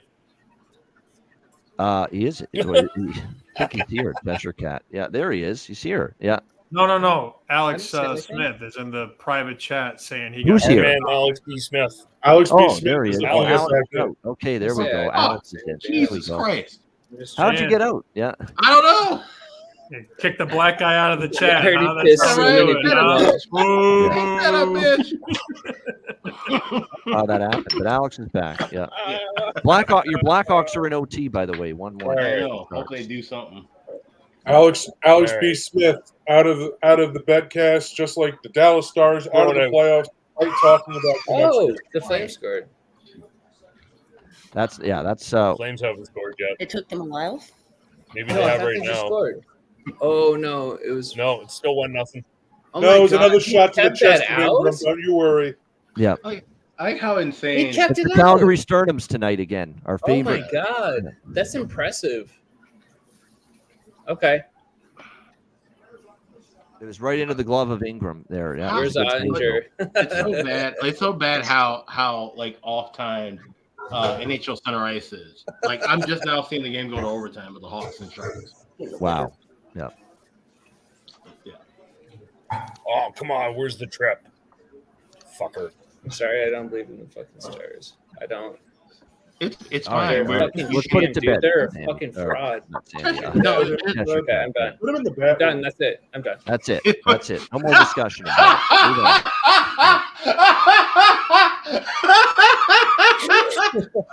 Who said put him in the bathroom? Put him in the bat room. Edmonton goal. John just won the whole fucking Oh my God! that might be line of the year. Put him in the bathroom. 2-2. Yeah, Oilers have tied it. Yep. Woohoo! Have they really? Yep. Yeah. Fucking stop though. There we go again. Yep. Don't ever put. That's a nice goal. Toronto fatalism. Alex, you should not be laughing at that. That's rude. I'm not trying to go to the bathroom, bro. Hilarious. Nobody's gonna put me in the bathroom. It's just hilarious. I hope you get that movie. You're like baby. No, as you could probably imagine, Nobody puts I got baby in the thrown in the corner, nobody bathroom puts all the piss in time our as a cat kid, washer. and I got fucking soap in the mouth. I wouldn't wish that on my. Actually, maybe I would. No, shut up, Ian. Stop it. It was a really good movie reference, John. I got in trouble a lot of times. I don't like that face. Put him in the back. All right, we got ourselves well, now I've got the Leafs and I've got the draw. So the only thing I don't want is Oilers in regulation. That's bad. We also have Kristen on both teams to score here in the third period, and she needs Toronto now. Off to a good start. Yep. Sammy's like, this is why I don't talk about Oh, Sammy. Oh my god, dude. We didn't even come up with like a good bet. I'm so Yeah, sorry. we did. No, we moved on. You were so angry, we moved on. I wasn't We moved mad. on. We already agreed on Vancouver. Win the West. Yep. So Vancouver, and I'm not mad, dude. I was never mad. No, you were, but you were mad. You're not You mad were. now. You were Yeah. mad. We were. Well, we talked about somehow we ended up on Dallas there when we're talking Vancouver. Yeah, I felt like I was a little defensive. But No, what happened was little. maybe Matt not said. mad. What I wasn't happened was mad. Matt had said, "I'm not betting a team that isn't Dallas." Yeah. So then I I'm said, not "Look, betting- we can get Vancouver at home in the West Final against Dallas," and you heard Dallas and fucking went nuts. Yeah. It's Yeah. it's hear one word and That's what- As soon as Sammy said that, I just said, "You're right." Actually, now I'm on Vancouver. I'm all in. Let's do it. Yeah. And then it just spiraled into Dallas is missing the playoffs, which then got It's all good. have to We chat got myself. Vancouver, we got out. Vancouver to win the West. let's do it. No, let's do it.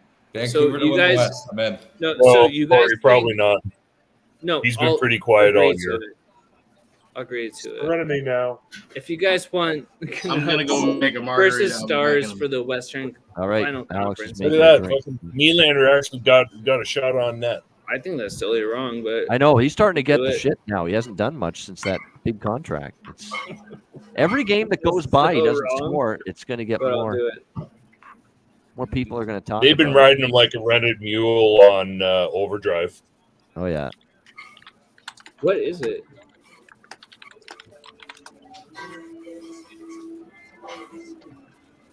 Where are the Stars? So the Stars are 11-1 right now.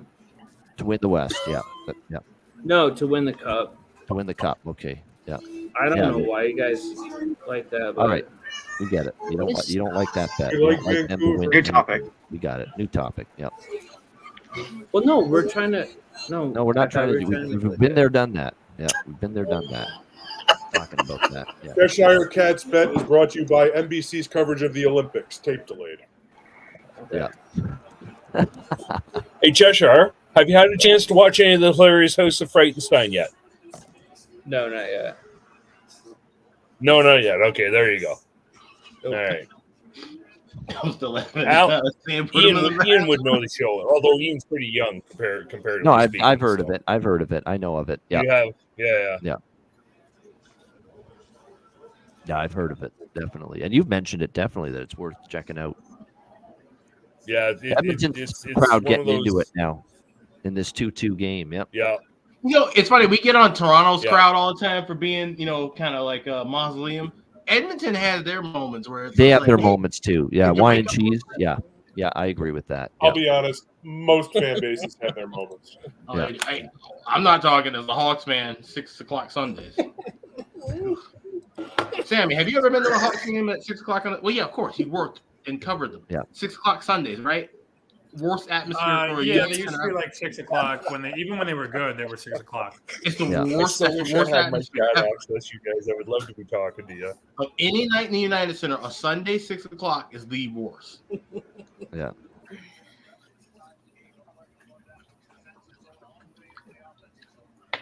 Yeah, I agree. Yeah, And there's a and reason to they be don't honest play with you, well on that's- Sundays. Yep.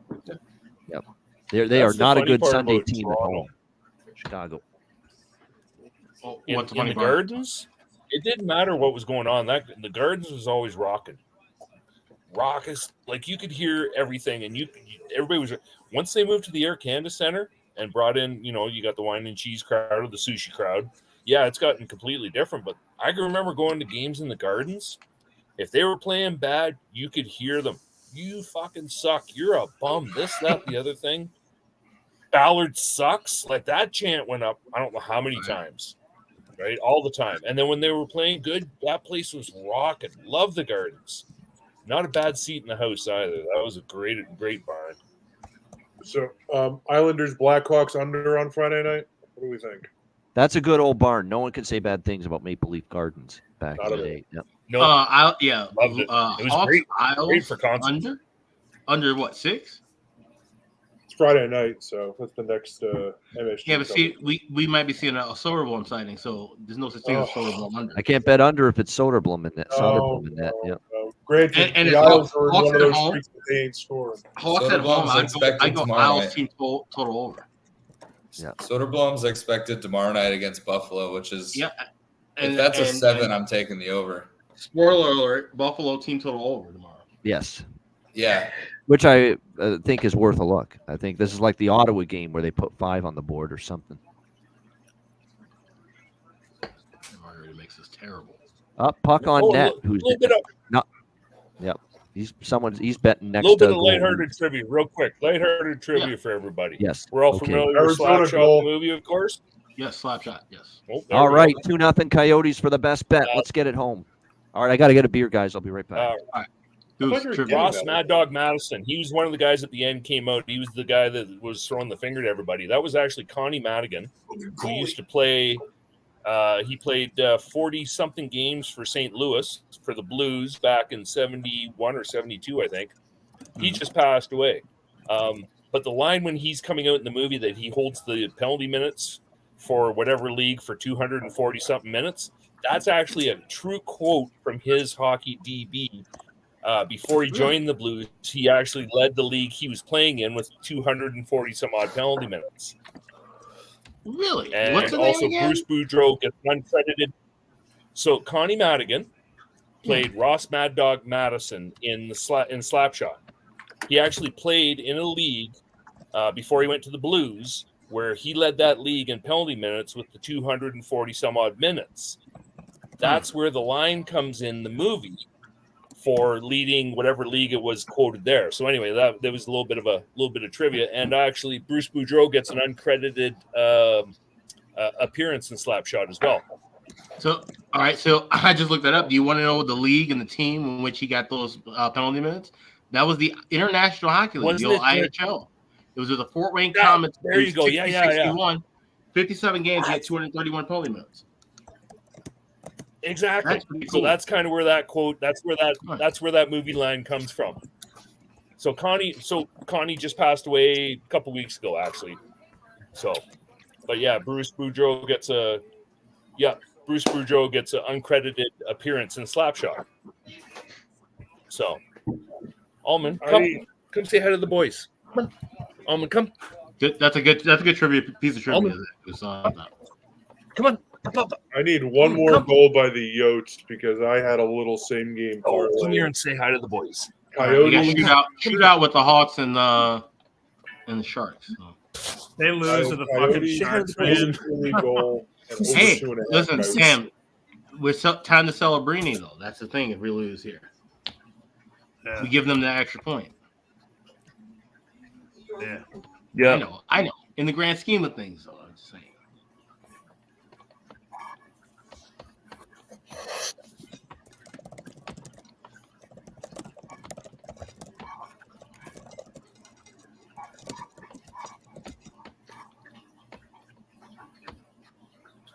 Everyone's still drinking here? Cheers, everybody.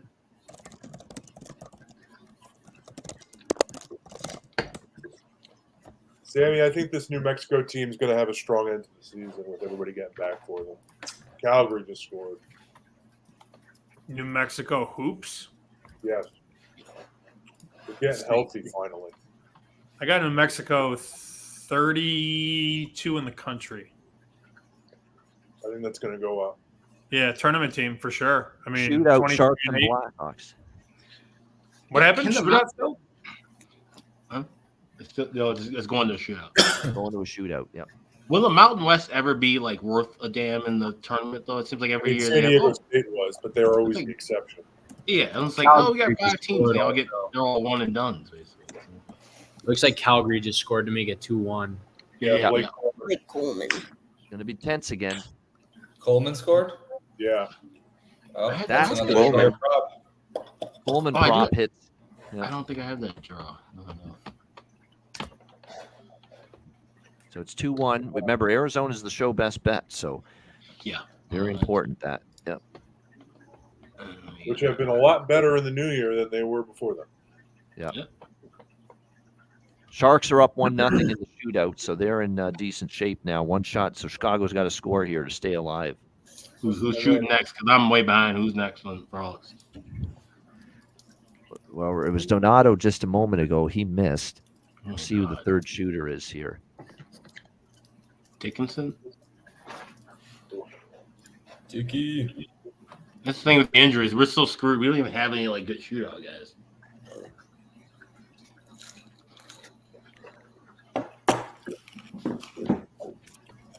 Well, halfway home in the third period, Toronto Edmonton tied at 2. Yep.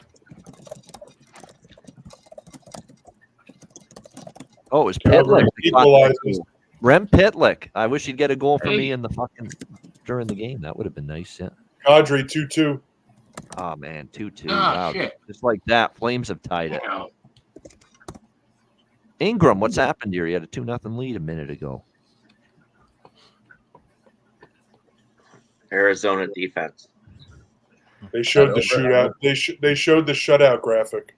Yep. The over 5.5 is back alive. Saw that in the chat. That's true. That's true. Yeah. We were just talking about that today. You know what? Let's make it a little interesting here late night in the late two. We got 2 games that are 2-2 here in these late games. And by the way, big save Mrazek just now. Yeah, okay. So we still roll on here. Blackhawks win yet or what? The goals. Yeah. What's going on here?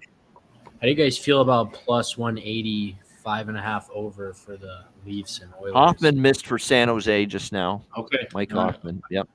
So it's going next. Hold on. Ryan asked a question. What'd you ask, Ryan? How do you guys feel about plus 180 at 5.5 Oilers Toronto? I like it. I'm going to parlay the 2 overs of these 2 games. Yeah. You need a quick one, right? I mean, you need a quick one and then an empty net or an equal one. Plus 580 for over 5.5 parlay. Or we can get one goal each way would be perfect. Yeah. Because we have draw and I have Leafs money line. So Reichel just missed, so we're going to a 5th round of shootout here. Check the pocket. Coming the other way for Arizona. We need fucking. God, pass it. I don't know because I'm so behind. I don't know who's gone yet. Wow, Dickinson nearly had it. So yeah, 5 plus 580, an over 5.5 parlay. Coyotes, Flames, Leafs, Oilers for me. Dickinson just shot now. Yeah. Dickinson should have been the first guy shooting. It's like Afghanistan delay for Alex here with this game. The Chinese weather balloon syndrome.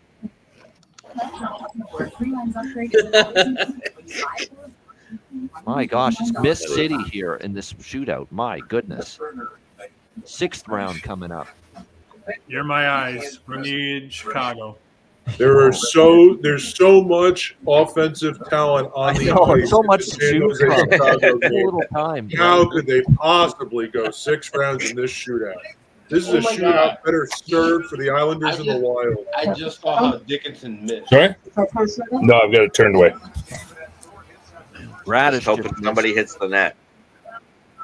I guess I got to give you some blanket.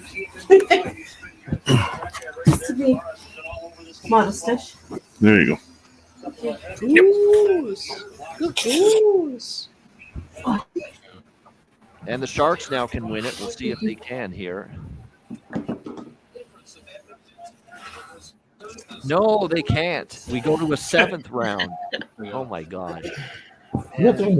This is going to be forever. Like, these teams aren't offensively talented and laden to begin with. Where's Sir Patrick Kane when you need him? If the Blackhawks win, Alex, we're back. We're down to Zach Sanford coming up for the Blackhawks. Sam. So. Oh, my gosh. Yep. No worries. Love you too. And Sanford misses. So San Jose can win again now in the 7th round. God. Who the hell are they going to go to now? Oh, boy. Marlon. That was a great cocaine. I think it's going to be Barabanov for the Sharks. Like a week and a half. I didn't He has a chance to win it. Save Mrazek. He can't. We go to the 8th round. Let's go. Isaac Phillips. Where's Isaac Phillips at? Ian is like our Pat Foley right now. You're our This is so awful. It's good. Yeah. We got Boris Kachuk, the 8th round. Here we go. He's in on 14. Blackwood. God, Scores! Boris Kachuk. Yeah. It's not over yet. San Jose's got a score now. One more Isaac save. One go, more Peter. shot. We get it. No, don't get. It's Philip Zadina to keep it Okay, alive. come on, Yotes. Okay. Let's go, Yotes. Hey, Rovers. Hey. So you're the only one that's like, hey, look at my dogs. Zadina Pretty much. to keep it alive. Can he? No, he can't. Hey, I guess you had to- Blackhawks win. Hawks Fuck win. yeah, baby. Hawks win. Hawks win. You're not muted. Okay, right on. There you go. I thought you might have wanted to be. With the city flag. With the city flag shot glass. Well, You don't All want day, all that baby. out here. Hawks win. Hawks win. There you go. And thank goodness I took them full game money line. No -1, no regulation, no BS. That's why I did it. Oh. Yeah. Chi-town. Awesome. Let's go. Cheers. Salute, everyone. Blackhawks Yeah. winner. I just miss an old Flames team. So I broke even though because they They didn't were win so much better. regulation. Yeah. Oh, if you guys can see this. Text from my mom. Hawks win. She texts that. Does she do that every win? Not every win, but most of the time. I mean, always. Oh, like, very she's good. I always love like, that. oh, yeah. Good stuff. That's cool. That's cool. Jersey is such a beast, man. How about Boris Kachuk with the shootout winner of all people? Yeah, and it was a nice You know what, backhand. Boris, he's another guy. Like I've been saying it all day. I said it earlier today, and I said it on the show earlier today. Guys who belong to be here. He's one of those guys that needs to stick around. Boris Kachuk is one of those guys that is he going to do a whole lot in the score sheet? No. He's going to do those little things. He's going to come in at a moment like that and step up. And those are the kind of guys you need. Those are the little clutch players you need to win and be a better team. No. Yeah. No doubt. You remember, hey, we did a show God, what was it, 6 months ago, 8 months ago, and Eddie Lack hopped on? Oh, yeah. Yeah. Eddie had come on all the time, yeah. I love Eddie. Well, yeah, but you had said, ask like- him whatever you want. And I had asked, obviously I had a couple drinks, couple shots, and I was like, hey, Eddie, so what was it like, 2-on-1 with Kaner and Hossa? And he was like, fuck, dude. Oh, yeah. Dude, he's close. I think most goalies would probably like it. Yeah. Oh, that was such Eddie, a good Eddie reaction. was great. Yeah. He's, just such a down to earth, honest guy. He was a likable guy as a player. But now getting to talk to him and meet him, it's like, holy shit, dude! He's a class act. And friend of the show. And actually, you know what? He was trying to be on tonight, but couldn't with the real estate work that he's doing. Yeah. I was gonna say that'd be cool. Yeah. Well, like I said, we had Jason Demers on earlier. He wants to be part of this moving forward. Yeah. Which was just the super coolest thing. I can't wait till we get him on a full. Talk about a great character. That'll be one you want to join for again. When Jason Demers, just in the 5 minutes, 10 minutes that he was on, he was a ball of energy. He's a good guy. Oh yeah. Yep. Hey, Eddie posted on Twitter, $12.5 million listing, beautiful house with a skating rink in the basement. Dope. Oh yeah. Oh wow! my God! Can you sell that? Could you imagine? Are you talking about Eddie? Oof. Yes, Eddie Lack. He's the goalie coach at ASU. Mm-hmm. Yes, so I've gotten to know him. Told me about that. That's why he's always at the mullet. Yeah, he's a really good dude. Yeah, he is. Is there any truth to the rumor that skating rink in that house is going to be the next home of the Arizona Coyotes? Inquiring minds want to know. It might be. It might be. How low can we go? Can you go down low all the way to the float? How low can you go? Yeah, we're playing. I got the Yotes game's happening on like 2 blocks off from McDowell in Phoenix. Yeah, I could totally see that shit happen. Yep. Unbelievable. They have more players in the penalty box after a fight than in the crowd. Well, the over 5.5 parlay is in trouble. I threw a couple bucks on that plus 580, but doesn't look good. Still 2-2 both games, winding down. Need one to get 2. Yeah. One of the other players that kind of plays like that, like what you're talking about, was Deneau. Once he got traded to the Kings, Yotes will soon make teams play roller hockey. There we go. And Matt loves his roller hockey because he plays it. Wait. What, Matt, what do you mean by that? You said the Yotes will make teams play roller hockey. Is it like they're gonna start pushing the tempo with teams, or? No. I was just making a joke that soon enough, when teams come in town, they're gonna have to play roller hockey against the Yotes. They don't have any ice. Okay, I guess. No ice. Man, whatever he's doing though, they're doing pretty good. Obviously. Edmonton scored. Yes. Wow, shit. 3-2. Yep. Hey, does anybody mind if I was going to take like a screen grab of the whole crew and post that we're betting Vancouver? Yeah, go for it. Cool? Yeah. Hell yeah. All right. Cool. For Vancouver. But you got to hold like something cool up, like a drink or a whatever. I mean, right? No? Yeah. It was a great shot. You see how that snuck in? Jones never shot. Ready? I'm going to take it in 3, 2, 1. Oh, there we go. Very good. All right. I think Ryan missed. I think Ryan's elevation was a little behind. It's all right. Wait, where's Ryan? Oh, Ryan. Jesus. Come on, Ryan. You got to be in sync. Dude. No, I'm going to put this up right now. Okay. Vancouver. I was going to say, if we need to do it again. All right, Vancouver to win the West. Absolutely. We all I think we're all. Why do you think Arizona's going to make the playoffs? I love Vancouver. That's one of the coolest cities I've ever been to. I love that. It is a nice city. It's one beautiful. I've heard some really good. I do want to go to Vancouver. Fucking cool, dude. I have to get a passport first. So just wish it was not fucking raining all weekend. The last time I was there, all weekend. The last time I went was in that's like Orlando. Yep. Yeah. I don't know. I heard that it kind of turned into like San Francisco though. Like it's very techy now. I don't know if like a lot of tech people like bought out the city or not, but I've heard it's techy and there's a lot of drugs. That's pretty much all I know about Vancouver. There's because when I went, it wasn't like that. Sounds like a vacation to me. Facebook Technology and drugs. I work in tech. Facebook wasn't mutually exclusive.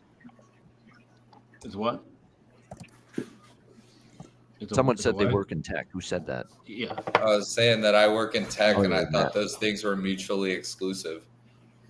Oh, technology and drugs? Yeah, pretty much. Yeah. I mean, I worked in IT for a little bit, and one went with the other. Yeah, Dude, one I'm goes so with sorry, the other. Matt. Exactly. It's like a hand in glove fit. Tech and drugs. Yeah. I'm Want to not- work 15 hours? I'm Here's not how. coming at you, I promise. Tech and drugs. I'm like shitting on the fucking Dallas Stars, and then I'm like, I don't know. The It's tech all good. people, though, Chester, I don't know. Chester, we're just so you know, we're not slamming you or mad at you at all. It's fine. Okay. Like I really like that. how long have I harbored about Arvid Soderblom being a piece of shit for like fucking 4 months, right? Like we're not gonna ever like slam anybody for like beating a dead horse here. We've hammered this just so topic. you know. Yeah, so just so you know, we're not mad at you by any means. It's like I just think it's strange that you're betting Vancouver or Dallas to not make the playoffs because they're a decent team. But if it hits, then and all we're trying to say is like, dude, We'll give you the eternal praise for a lifetime. If Dallas is not you believe that good of a like, team, like I go don't bet know why that. you guys That's think all that, but just go bet that. That's all. No, but that's the thing. We're just saying Yeah, don't bellyache. Bet. That's okay, what this is a weekly. Ian, this is a weekly chat, right? No, not weekly. It's once a month, twice to 3 times a month if you include the exclusive Patreon betcasts. I'm going to say weekly. The Stars will be Weekly out in the enough. first round of the playoffs, like if they make it. Yeah. And you know what? Now, Cheshire, that wouldn't shock me one bit at all. I would not be stunned to see them get Because bounced. the West Coast division is gnarly, dude. There's a divide. Everybody's so fucking good. There's a Everybody's divide so good where on the West Coast. there's a divide where Dallas could get swept in the first round or win the West. Like that's how. And they wild rely on Jason Robertson. You can rely Who on doesn't always Jason show up. Robertson in the playoffs. always He show doesn't up. show up. Is this He's a little bitch. a serious? Well, he's Mr. Tats, so I guess he is Matt Robinson here. I mean, Yeah, as long as there's Dallas missed something. in 2024. Put on him if they miss the playoffs. They almost lost to the Kraken last year in the the second round. Kraken beat Colorado. Like, Yeah. Yeah, on the road. Yeah, Which is pretty damn that's good. what you're competing with, right? That's but like I- at the I lowest hate- tier right now. They And, have, and you're they have talking about the Duchesne, fucking they have Stars Hintz, running they have through the Pavelski, fucking playoffs. They have I they don't- have Ben, they have Sagan, they have Heiskanen, they have Ottinger, who when he's hot can be the best goalie in the West. Like, I just don't see it. So Matt I is don't saying he'll get that tattooed on him. Dallas missed in 2024. That statement. That Sorry, phrase. I'm so sorry, dude. I'm not trying to be a dick. You're not being It's a just dick. kind of No, how I you're not see being a it. dick, yeah. He's putting it out there, Matt. Yeah. Oh, there's It's oh, kinda come how on, I Marner. see You it. gotta shoot that. The Choo-choo, West is so overtime, good. It's Arizona, not fair. Calgary. It's not fair. They should split it up so Colorado has to be in the East. What? Edmonton just scored an empty net. Yep. That would be fair. Okay. That would be more fair. Yeah, Credit to Colorado, Goose. Goose is right at the Colorado end of the would night. run Yeah. all over the East. Another blown. I need to lead. see it. that goal barely went in. And I just want to say, Leafs team total under. It's 2. probably going to win too. Yeah. Probably. There's still a minute and a half left. Yeah. Bouchard into the empty cage. Yep. I just cashed 2 parlays. One was an 11 leg and one was a 4 leg with over 5.5. Hey, congrats, bro. Been a good night. Huge. Hell yeah. Good shit. Good Very shit. good night for you. I don't even know what that big one paid. Happy. Hey, can you all you guys that are in the on the screen right now? Can you guys put your Twitter DMs in the private chat? You already know, man. Well, your Twitter handle, right? Yeah, everyone's Twitter handle is in the private chat. Well, mine's. Or- I got to make sure I get. I always have to remind myself. Bobano Ian's did is it. I know we new. got it. Ian's is new. Okay. Because Sam's gonna post this. Did you get a new account, Ian? By the way, did you get Yeah, I like got a hacked. the old one? I couldn't even get into it. Couldn't even get into the old one. Yep. Password changed. We're Yeah, at I'm war with ambassador. Russia, Sam. We gotta. Was yours was your I don't old get that. Twitter account showing that it wouldn't access messages and shit? It wouldn't refresh. No, I just couldn't log into it. Couldn't even get into it. Yep. Really? Okay. Yeah. No, mine keeps showing we can't access the feed right now, so on and so forth. It's been doing that for like 4 days now. So I'm not sure if mine's all fucked up too. So Yeah. It's. I would guess yes. fair enough. Yeah, this is going to end 4-2. It looks like final seconds in Edmonton. 3 goals in the Yes, third it for is. the Oilers. 4-2 Oilers. It's going to end. Yep. So again, like I said earlier, Toronto's going to win tomorrow night in Calgary, and they're going to go 1-5 on this 6-game I swing. mean, it's Thursday night, but I get your point. No, it's Thursday. Yeah, Thursday night, Goose. Thursday night, Leafs and Flames. Yeah, Not a Or back- Thursday night. Sorry. Thursday night. All right, Arizona, Calgary. This is it. Our last game of the night in overtime Fucking here. overtime. Shit, let's go, Yotes. Yep. Dude, they deserve to win. I feel like they deserve a playoffs run. And I'm not like people don't just get ribbons and shit, but Wait, so the Yotes are gonna hop over to Dallas? I hope so. Dallas does not deserve to be in the fucking playoffs. Oh my goodness. How? What? Ah, Cheshire Cat. Bet it then. That's all we're trying to say to you. Bet it. Yeah. Whenever Ian says, "Oh my goodness," savings on it. Dude, I'm just being fucking real from my opinion, dude. Like They that make is the my Western opinion. I'm Conference not saying Finals that and to then- get like reactions. All right, I don't feel can like they somebody do me a deserve favor? Yeah. Because This is also the same guy that also thinks Kansas City has 100% chance of winning in the football on Sunday. This guy hasn't even played a damn road playoff game in his career. Patrick Mahomes yet, ever. Dude, Patrick Mahomes is my goat. He hasn't played a road playoff game, man. Like with crowd noise and loud environment. Ian, time out. Ian, as an he lost underdog. a Super Bowl on the road. Yeah, exactly. I mean, let's not act like he can't lose in Buffalo. He lost the My Super Bowl on the goodness. road, Cheshire. Yeah. Can I Oh need my help. God. Yeah, John, we're So listening. that's Go his ahead, John. one. But he's feasted at Arrowhead all his career in the playoffs with the home crowd on his Oh, side. fuck you, Josh Allen, people. Come on. That's how I feel about it. Okay, John. And this is the weakest Kansas City team of the bunch, especially Ian, on let's offense. let's ISO John and mute everybody. Yeah, I'm gonna All mute right, I have this dilemma. Yeah. Because I Not am camera. I just meant ISO sound. well, I'm still this is the problem.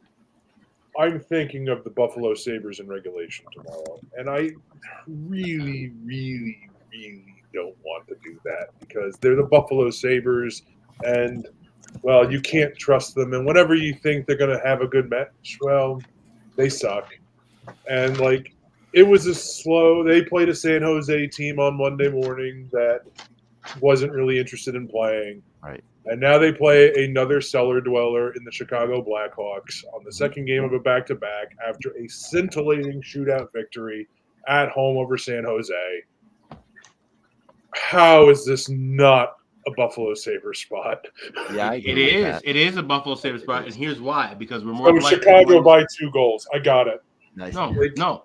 We're probably going to see Arvid Soderblom. So Soderblom. Yeah. So then, bet Buffalo because you're not betting. Who's betting Chicago? Not me. I don't think Yeah, Chicago and now they may not give up. Now they may not We defend. had Melanie in Calgary against Arizona. You bet Buffalo or you don't bet the game at all. God Oh, damn it. we can't do that.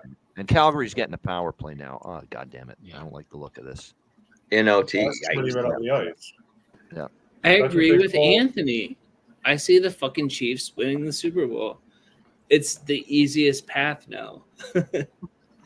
Well, they I are don't know. apparently closing in on marriage or engagement or something. A couple of the teams that I thought were going to give them trouble, I don't know. The Texans might give them trouble. That's what I was really worried about. But not the Bills. The Baltimore Bills should win that, but Houston's just one of those feisty. I don't like the weather Stroud is for Houston gnarly, on dude. Saturday. I won't It's want to not go Houston against Stroud. Texan offense weather. I agree with that. That's the one Stroud concern. is magical, bro. No one pays me to Good. talk about football anymore, but the Niners are going to win the Super Bowl. So. Niners, yeah. That's a And they're going fact. to end Green Bay this weekend, apparently. Yeah. I know that's what people think, and then Green Bay wins.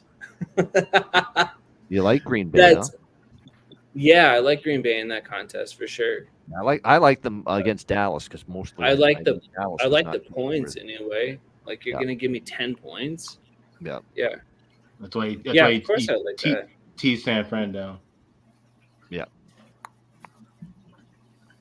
It's a big step up though for the Packers and for the Texans. And I bet both Packers and Texans last week, but last week was last week. This is a step up for both of them.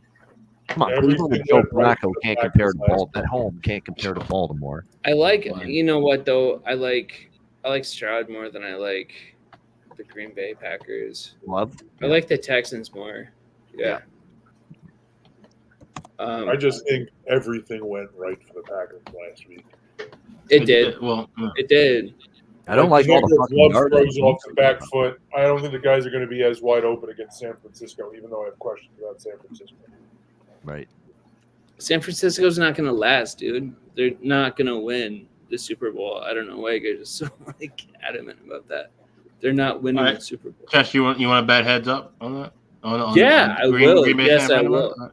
Yeah, I will.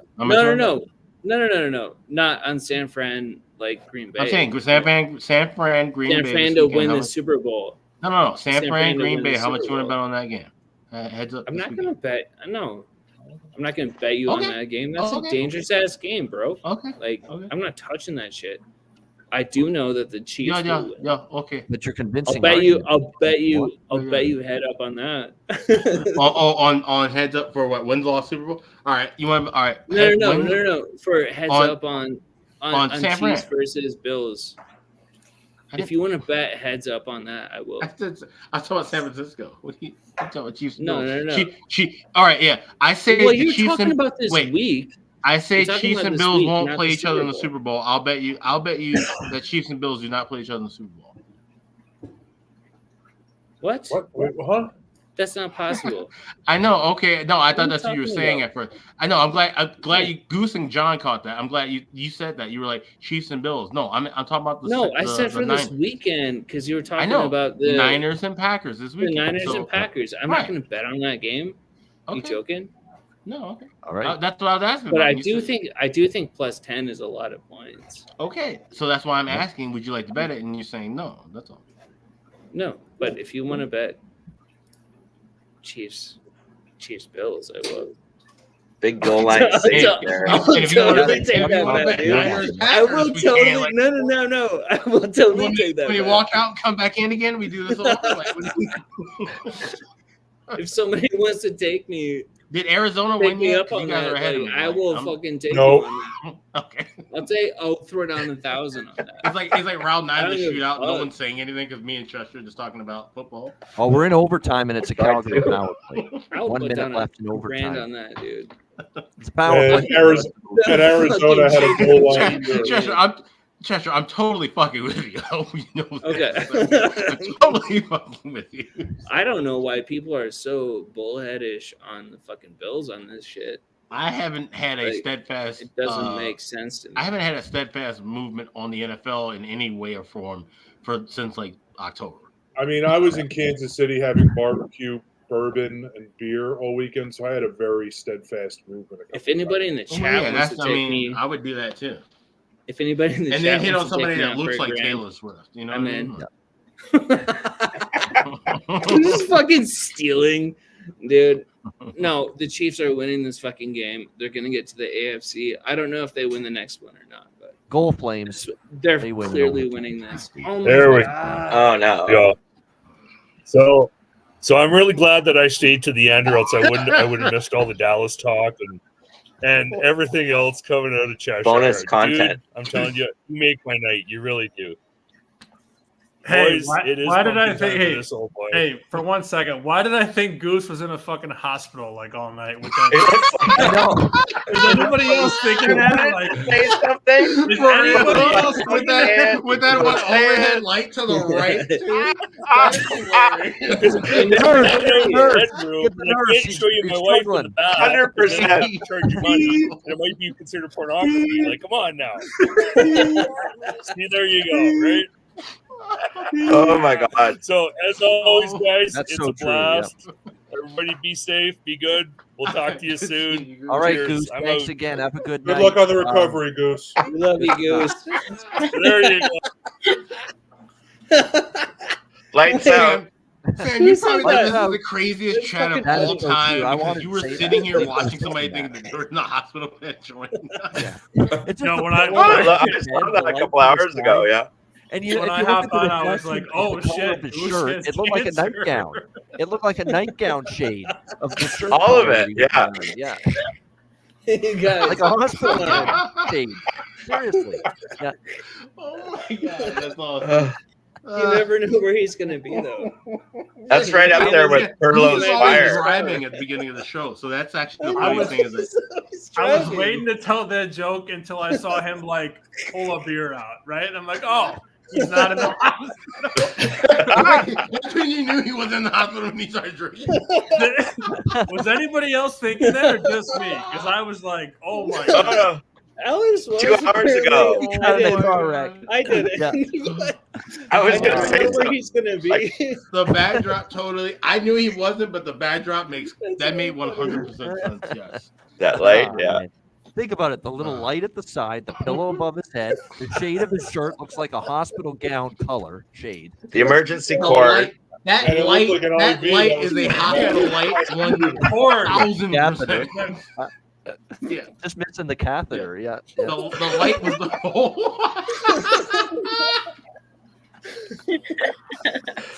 True.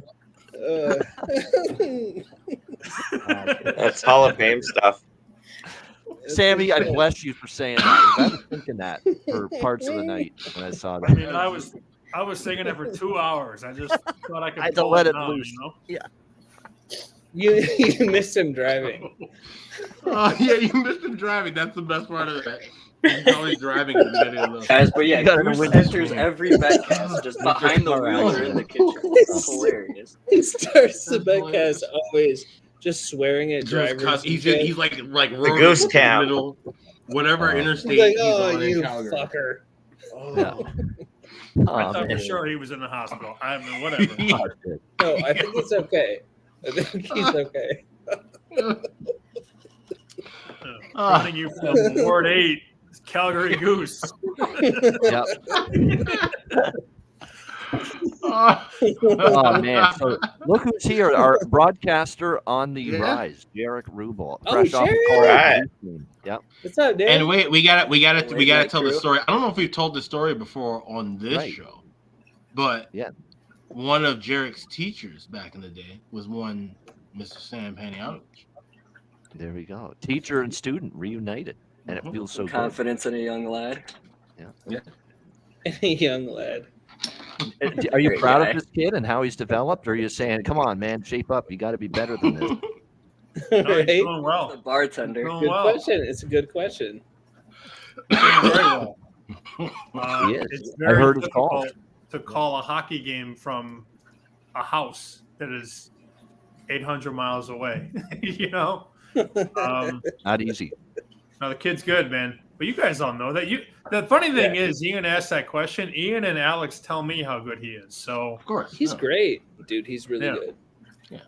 He gets into it. He's got energy and passion and enthusiasm. That he's already on his he way. could get a job at 1901 West Madison right now, as far as I'm concerned. Yeah, bump that Vosters guy out of there. Or San Jose. I'll be partnered with Jason Demers. Like, I mean, that was kind of cool to see him in here earlier. Yeah. NHL now, he's by far my favorite co-host. Top tier. Oh, no. Lauren Gardner. Yeah, Lauren Gard. They're all good. They're actually a good crew of on-air people. Players here, not the host. Oh. Yeah, they're all good. Oh, man. Like I quite Regulation will lead losses. Where in Chicago are you, Jared? See ya, Alan. Appreciate it. Alan in the chat. He was here all night. Yep. Do you live in Chicago? You're muted, Jared. Jarek? There. He's muted. Jarek, you're muted. Yeah, he's Jarek. muted right now. Jarek, Yeah. He's Jarek, having you're headphone muted. issues. He's You mean not a muted. broadcaster It's can't his figure out how to get the mic working? Oh my God, Jarek! This is Hang on, I had my AirPods. It's the Bills hoodie. The Bills hoodie. That's one. All right, how are they now? We better? Yeah, we're much good. better, Yeah, we're yes. good. Good. So you live in I'll Chicago, say, right? I'm like 14 miles out of the city. Oh, wait. Where's that located, Jarek? Cicero. I don't need to know Oh, LaGrange. further than that, Cicero. No, wait. Everybody, no. Wait, Jarek, Alex wants to where know. are you? What city is that? Huh? Where? What city? I'm sorry. What was that? What city? What city? Speak up. Yeah, no. Come on. No, we still can't hear you again. We can't hear you, Derek. In audio? In You didn't work before. You put them back in. That's not smart. No, hold on. Goose is at the hospital. The damn Hold on. AirPods not working. Oh my Goose God. is at the Okay. hospital. Jarek's at the nightclub. What are we doing? What are we doing? And Cheshire Cat's in the back room. All right, we're It does. going It looks no like a nightclub AirPods in the for a background there. second. It does. Okay. What the hell? Where are you located, Jarek? LaGrange. Wait, who's singing that? Me, motherfucker. Nice, dude. Nice. Okay, Jarek, we can't hear you Cheshire. again, bro. Okay. It's brutal. Again? Yeah. All right. Yeah. We didn't. Yeah. Now we can hear you. Where are you located? LaGrange. LaGrange. Okay. All right. I feel So like every LaGrange- time I talk, Cheshire would fucking start. Probably. Yeah. He's been doing that all that's night. not true. LaGrange, Get Illinois. over Okay. here. So that's where you're. Is this Yotes game still on or is it over? It's over. Okay. We lost. It's all done. 3-2 Calgary. That was a really shitty ass end of the night for me with the Leafs and the Coyotes, and both of them had a 2-0 lead at one point and lost. Wait. Did anybody even hear what I mentioned the Leafs or no? No. Yeah, no. I was like, go figure. Third straight game, they blow a game and lose in regulation. That's yeah. But I couldn't help but laugh. They're so worried about McDavid. Riley and Matthews are like wrestling around with them, and then they end up in front of the net, screen their own fucking goalie, and sure enough, McLeod bad. takes his spot. Just a calamity of errors there. I agree with that. On Matthew, we should have seen a Matthew and McDavid fight. Yeah, like that's what those two teams needed. That, you know what I mean? Not even, it don't matter about the wins and losses, but if those two guys would have fight tonight, that would be that trajectory kind of cross thing where maybe we still teams in the cup final. Probably we don't. But my point is, you know what I'm saying? Like, step up in that moment. Yeah. If it's going to be that fucking McDavid Matthews bullshit that they're trying to spew, and it's only in Canada because I haven't heard anybody say that until I've gone online. But my point is, like, fucking carry that shit and make it something. You know what I mean? Like, those two guys don't fight. But why not? Why not, challenge them and have a scuffle? It's going to look like a slap boxing match. But for the sake of just, feeding into things and just kind of maybe taking some pressure off of the room, do some shit like that. Yeah. I've got a question before I go. I got to get ready to go to work. Yeah, we're wrapping up at midnight. Yeah, we'll go till midnight. We'll go till midnight, and then we'll go to work now, and then we'll wrap up. Who's your candidate to replace Coach Sheldon Keefe? If it happens, Yeah. and look, it's who would they look to? Yeah, it's wow. Berube's on the radar. I think I could see that. I don't, not for sure, but someone with a little more, discipline, crack the whip type of deal. It's not impossible. Berube working for your I have to think about that. Berube just off the top. think- Woodcroft? Do you just bring him? Woodcroft is better. He's not This might be a little outlandish, but what about Gallant? He's had, he might not be there long term, but he's had great short term can't see it with success Gallant. right at the start. No, I can't see that either. Short term? I think you have a better chance of Bruce Boudreau than you do of Gerard Gallant. Yeah. Short term, the answer is John Gruden, who is the coach of the Toronto Marlies. Not that. And John he's Gruden. getting a lot of head coaching attention already. Right, it's the guy for the Toronto at the Marlies. NHL level. Long term, it's not even him. It's a guy a name that people don't want to hear, Joe Quenneville. Quenneville, wow. And he's the guy who helps them win a cup too. Yeah. And I thought it too. Coach Q, wow, in Toronto. They bring Coach Q next year. They bring him in July 1st. They let him do a whole full camp and get a full year. They win a cup next year. What about Coach Phil Kessel? Yeah, nice. Kessel, I could see Kessel coaching though. Jokes aside, I could see him down the line. I could too. He gives me that. I could see him. I could totally see him coaching college. Yeah. Yes. Yeah.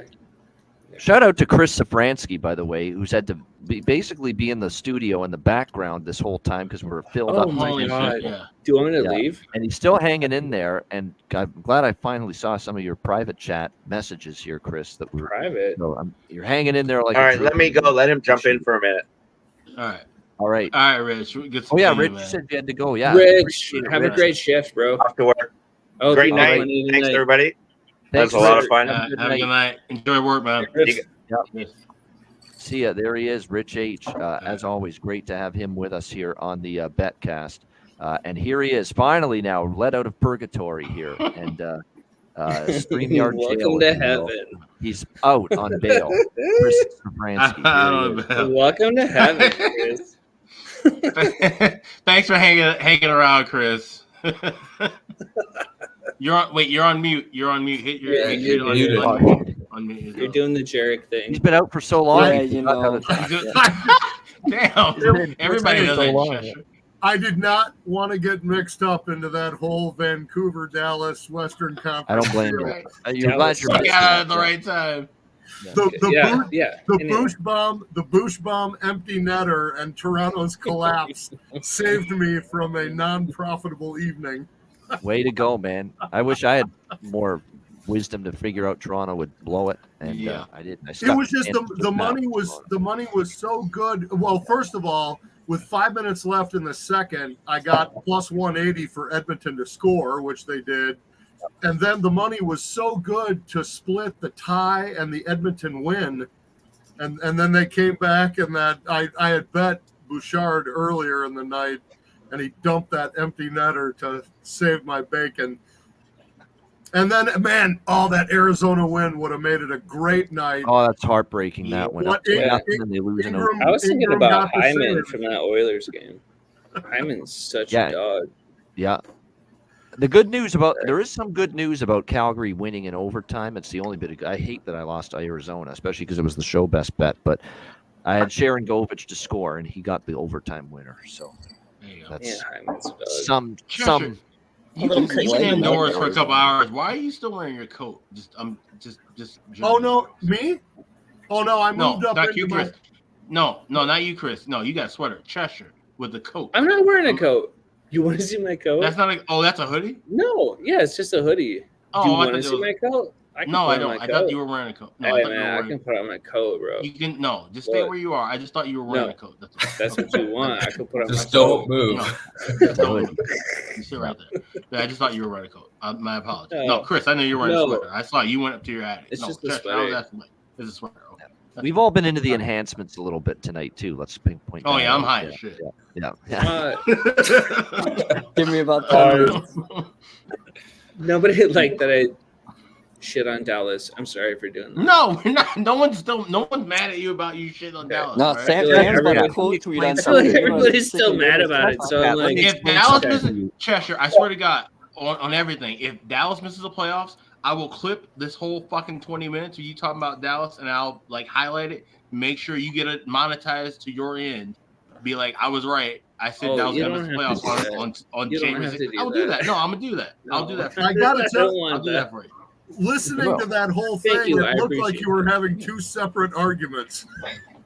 Yeah, he was. The bottom line is, and then we started jumping into Cheshire Cat. This is tame for Cheshire Cat. This is nothing close to some of the stuff we've heard from him in the past. I mean, this one was hockey related. I've never step in the right direction. told you that I burned down somebody's house. That's best. Yeah. Just acted like it was normal. Okay, so I'll just leave that there. Yes, that's a good idea. I do have to say one thing. I am so pissed at Sam because being a newcomer, about 2.5 hours ago, I wanted to lay into Goose about going from high octane driving to a fucking hospital bed, and I didn't say it because I didn't want to be that asshole that in his first appearance on the Betcast says it, and I was laughing my dick off when you said that. Oh, we all were. Sam nailed that. You caught that one first. He's convalescing. He's so upset about Toronto. He's convalescing. He had the hospital gown shade shirt on, the light above him, the pillow above his head. All that was missing was the fucking cap. And I don't think I've ever seen him lay down. He's usually in his kitchen area whenever It was or on the couch with the contrast. He was like fucking comedians in cars having coffee the first half hour, and then he was in a fucking nursing home. Yeah. That's what being a Leafs fan does to you. Yeah. Put you in the clink. Yeah. You get old real fast. Yeah. Yeah. You break down physically and mentally. Yeah. Next stage is the round rubber room. Yeah, that's what the Leafs are doing. They enact the team physically and mentally. They start breaking down. Yep. Next Betcast will see his arms locked in like this around his back. Oh man, awesome stuff, guys. We're gonna wrap it up in a couple of minutes. I can't say enough how fun it is every time. Lots of laughs, lots of enjoyment. Look, it ended the night. The betting wise, not the best. It was an up and down night, but hey, it was always fun. Again, Arizona and Toronto. I mean, I was hoping at one point it was going to be 2-0 with both of those, and to see them both lose, it's frustrating, and not get the draw in the Toronto game either, with Edmonton scoring late, but. We had some good games, though. We had Colorado, Ottawa, everything I bet there won. We had Chicago. We had the overs with LA, Dallas. We got the push on the full game, over 1.5 cash. Chicago won. But disappointing to see Arizona and Toronto. We had some goal props tonight. Goal props were good. We had Logan O'Connor. We had Batherson. We had Kakko for the Rangers. We had Sharon Govich and Coleman for Calgary. So it wasn't all bad tonight. It was up and down. It was kind of that kind of night as far as the live bets and the pregame bets tonight. We'll go around the horn just quickly before we wrap it up, one by one, left to right, starting with Matt Robinson, who will be on the show at a date to be determined very soon as a guest on our daily show. Once again, Matt, what's up?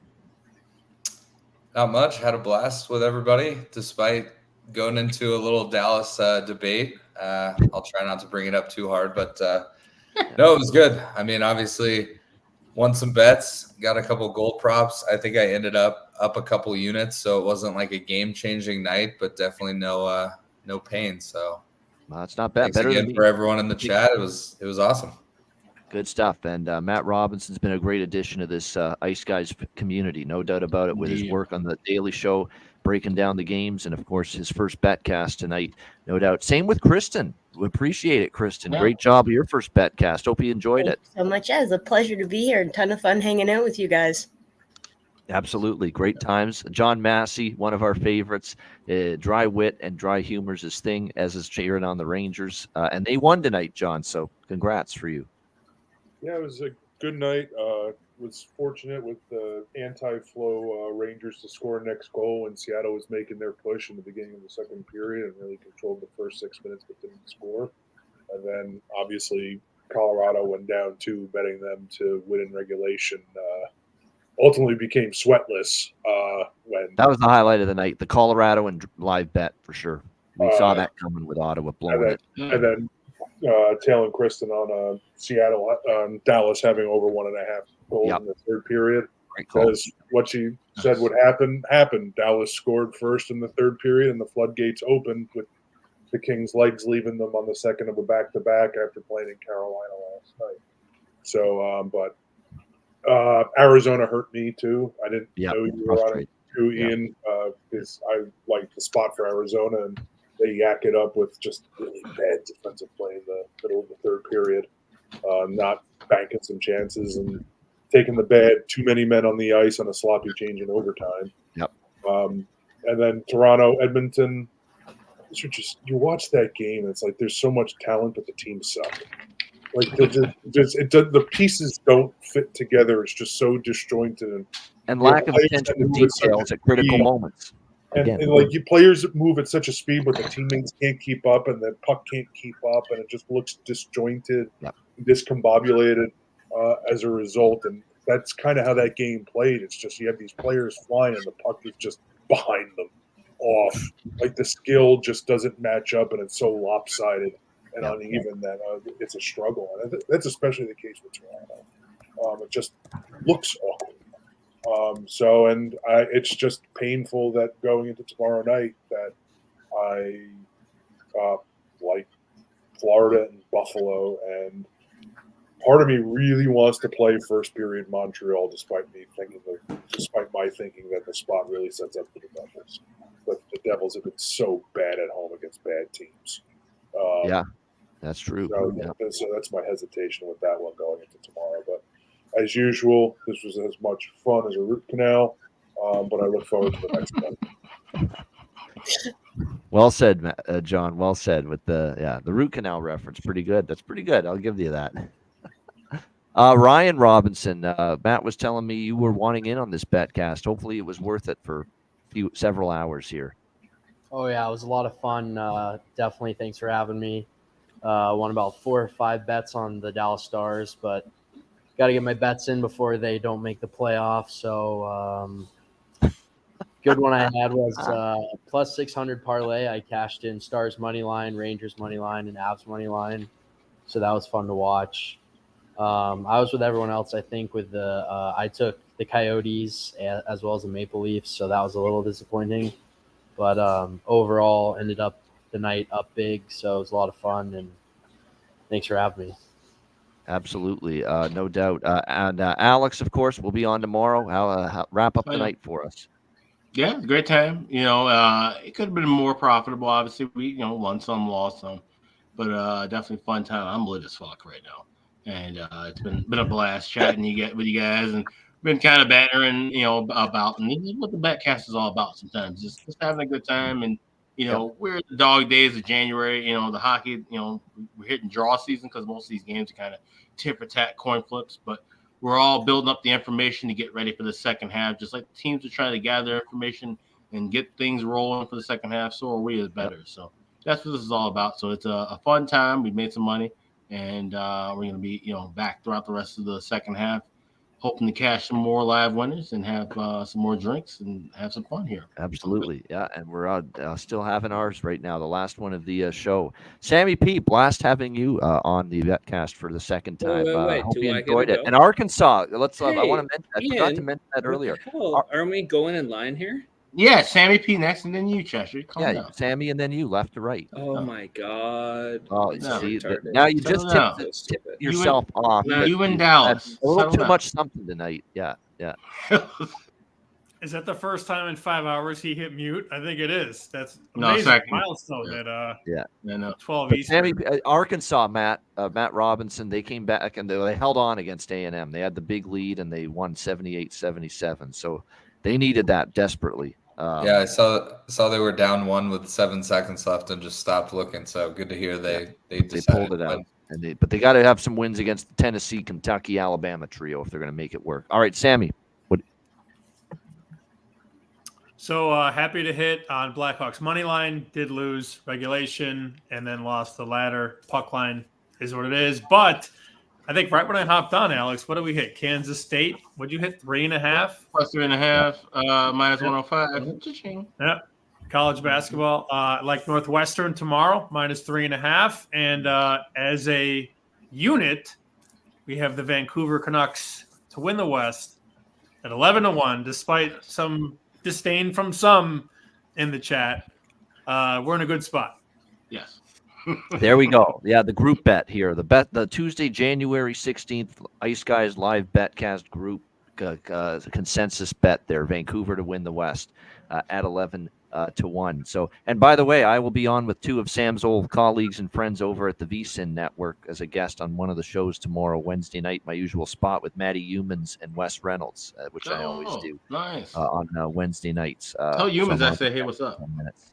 Yeah, absolutely. Wes and Matt are good guys, and I do the spot with them on VSiN every Wednesday night. Cheshire Cat, final thoughts. Last chance to say something bad about Dallas for the millionth time. No. I just wanted to apologize to the Stars fans. I wasn't trying to shit on you guys. Sorry, my bad. Translation: he was really trying to shit on the Dallas Stars. I don't like the team. I don't like the team, but it's cool. But he's not trying to shit on them, really. I'm not trying to shit on them. But that's all right. That's neither here nor there. I do agree with the Canucks bet. That wasn't part of the problem, Sam. Yeah. It was just the other side of it that I had a problem with. That's it. That's all I got to say. Thank you so much for having me on. Sorry for talking too much. I don't know. Hey, look, you've said some really, really crazy ass shit in the past. Yeah, right. This is tame compared to all that. It was hockey related. We got to give it that. It was hockey related. That's okay too. Hockey related's fine. Yeah, we're killing it. There we go. Sure, good stuff. Good stuff. Just like he was killing the Dallas Stars tonight. Yeah. Crazy takes and all. You're always welcome here. Jarek, final thoughts. Well, it was a fun 30 minutes here with you guys. We got a lot done, accomplished in the betting world. But it was a good night hockey-wise. The broadcast went well for me. I hit on a Rangers team total from Alex. I parlayed it with a Trocheck goal, so that worked. Oh, excellent. Puck line came through, which was nice. And then Duchesne point did not hit, which was kind of unfortunate, but it's all right. Yeah, it was a good night, though. Appreciate hanging out with you guys. Work. Yep, check out Jarek's work as well that he's doing with the broadcasting, up and coming, and hopefully he gets his big break in the future. Thank you. And his old pupil or his old mentor here and teacher, Sammy, watching on, seeing this kid reach for the stars, Jarek, and the broadcast ranks. And here, I'll tell you what, a very pleasant surprise on our first his first betcast tonight, Chris Safransky, man. Yeah. He's come in and he's been just a wonderful, wonderful member of this betcast tonight, and we hope to see more of him, Chris. That's a message right there. You're invited anytime. Absolutely. Well, I finally ponied up for the Patreon tonight after stealing your advice for free for a year. But no, it was great, man. The personalities are fantastic. Really appreciate it. I was a little loose tonight with my pregame bets just to have some fun tonight. And I ended up, it taught me a lesson. I ended up being profitable for the night based on the live bets. And so that's something to really pay attention to. I'll definitely be on the best Betcast in the future. Looking forward to my Red Wings tomorrow, cashing an over and losing to Florida in overtime, which is their want. And your player props, although I didn't play a lot of them, I populated my DFS with them and cashed that too. Wow, so that's great. So it was fun. It was a good night. A lot of great people. I enjoyed it a lot. Thank you. Thank you, Chris, for being here. And yeah, with the props for me, I mean, Batherson plus 220. We had Kako was the big one at plus 540 tonight, and we had Sharon Govich and Coleman in the Mrazek was the guy. Yeah, and O'Connor as well for Colorado. Logan O'Connor at plus 410. So we hit a few with the goal props. So it was nice to see that. Hold on, if I can interrupt for 1 second, can we give a round of applause to our MC, Mr. Ian Cameron? Oh, he's an animal. Bastard. Hell of a job. Wow. Yes. I'm blushing now, folks. I'm blushing. Woo! I appreciate that. Yeah, it's always fun. And this was one of our better Betcasts. The crowd, the turnout, the discussion, the laughs. Obviously, the surprise of Jason joining us right at the top was phenomenal. Jason Demers, who's doing a great job, Sharks Television, NHL Network, and thereabouts. And we'll be seeing more of them on this show and the Betcast in the future. So no doubt, we've got lots to be excited about here moving forward. So again, thanks to Matt, to Kristen, to John, to Jarek, Ryan, Alex, of course, my colleague Sammy, Chris, Cheshire Cat, everyone in the chat for joining us here on this Betcast. We appreciate it very much. Of course, Alex and I will be back with you tomorrow on Wednesday at 2 p.m. Eastern, daily show, and ready to break down the mini Wednesday card. So looking forward to that. I'm Ian Cameron, our first Betcast of 2024 in the book. Have a good night, everybody. We'll see you on Wednesday for another edition of the Ice Guys. Good night. Thank you.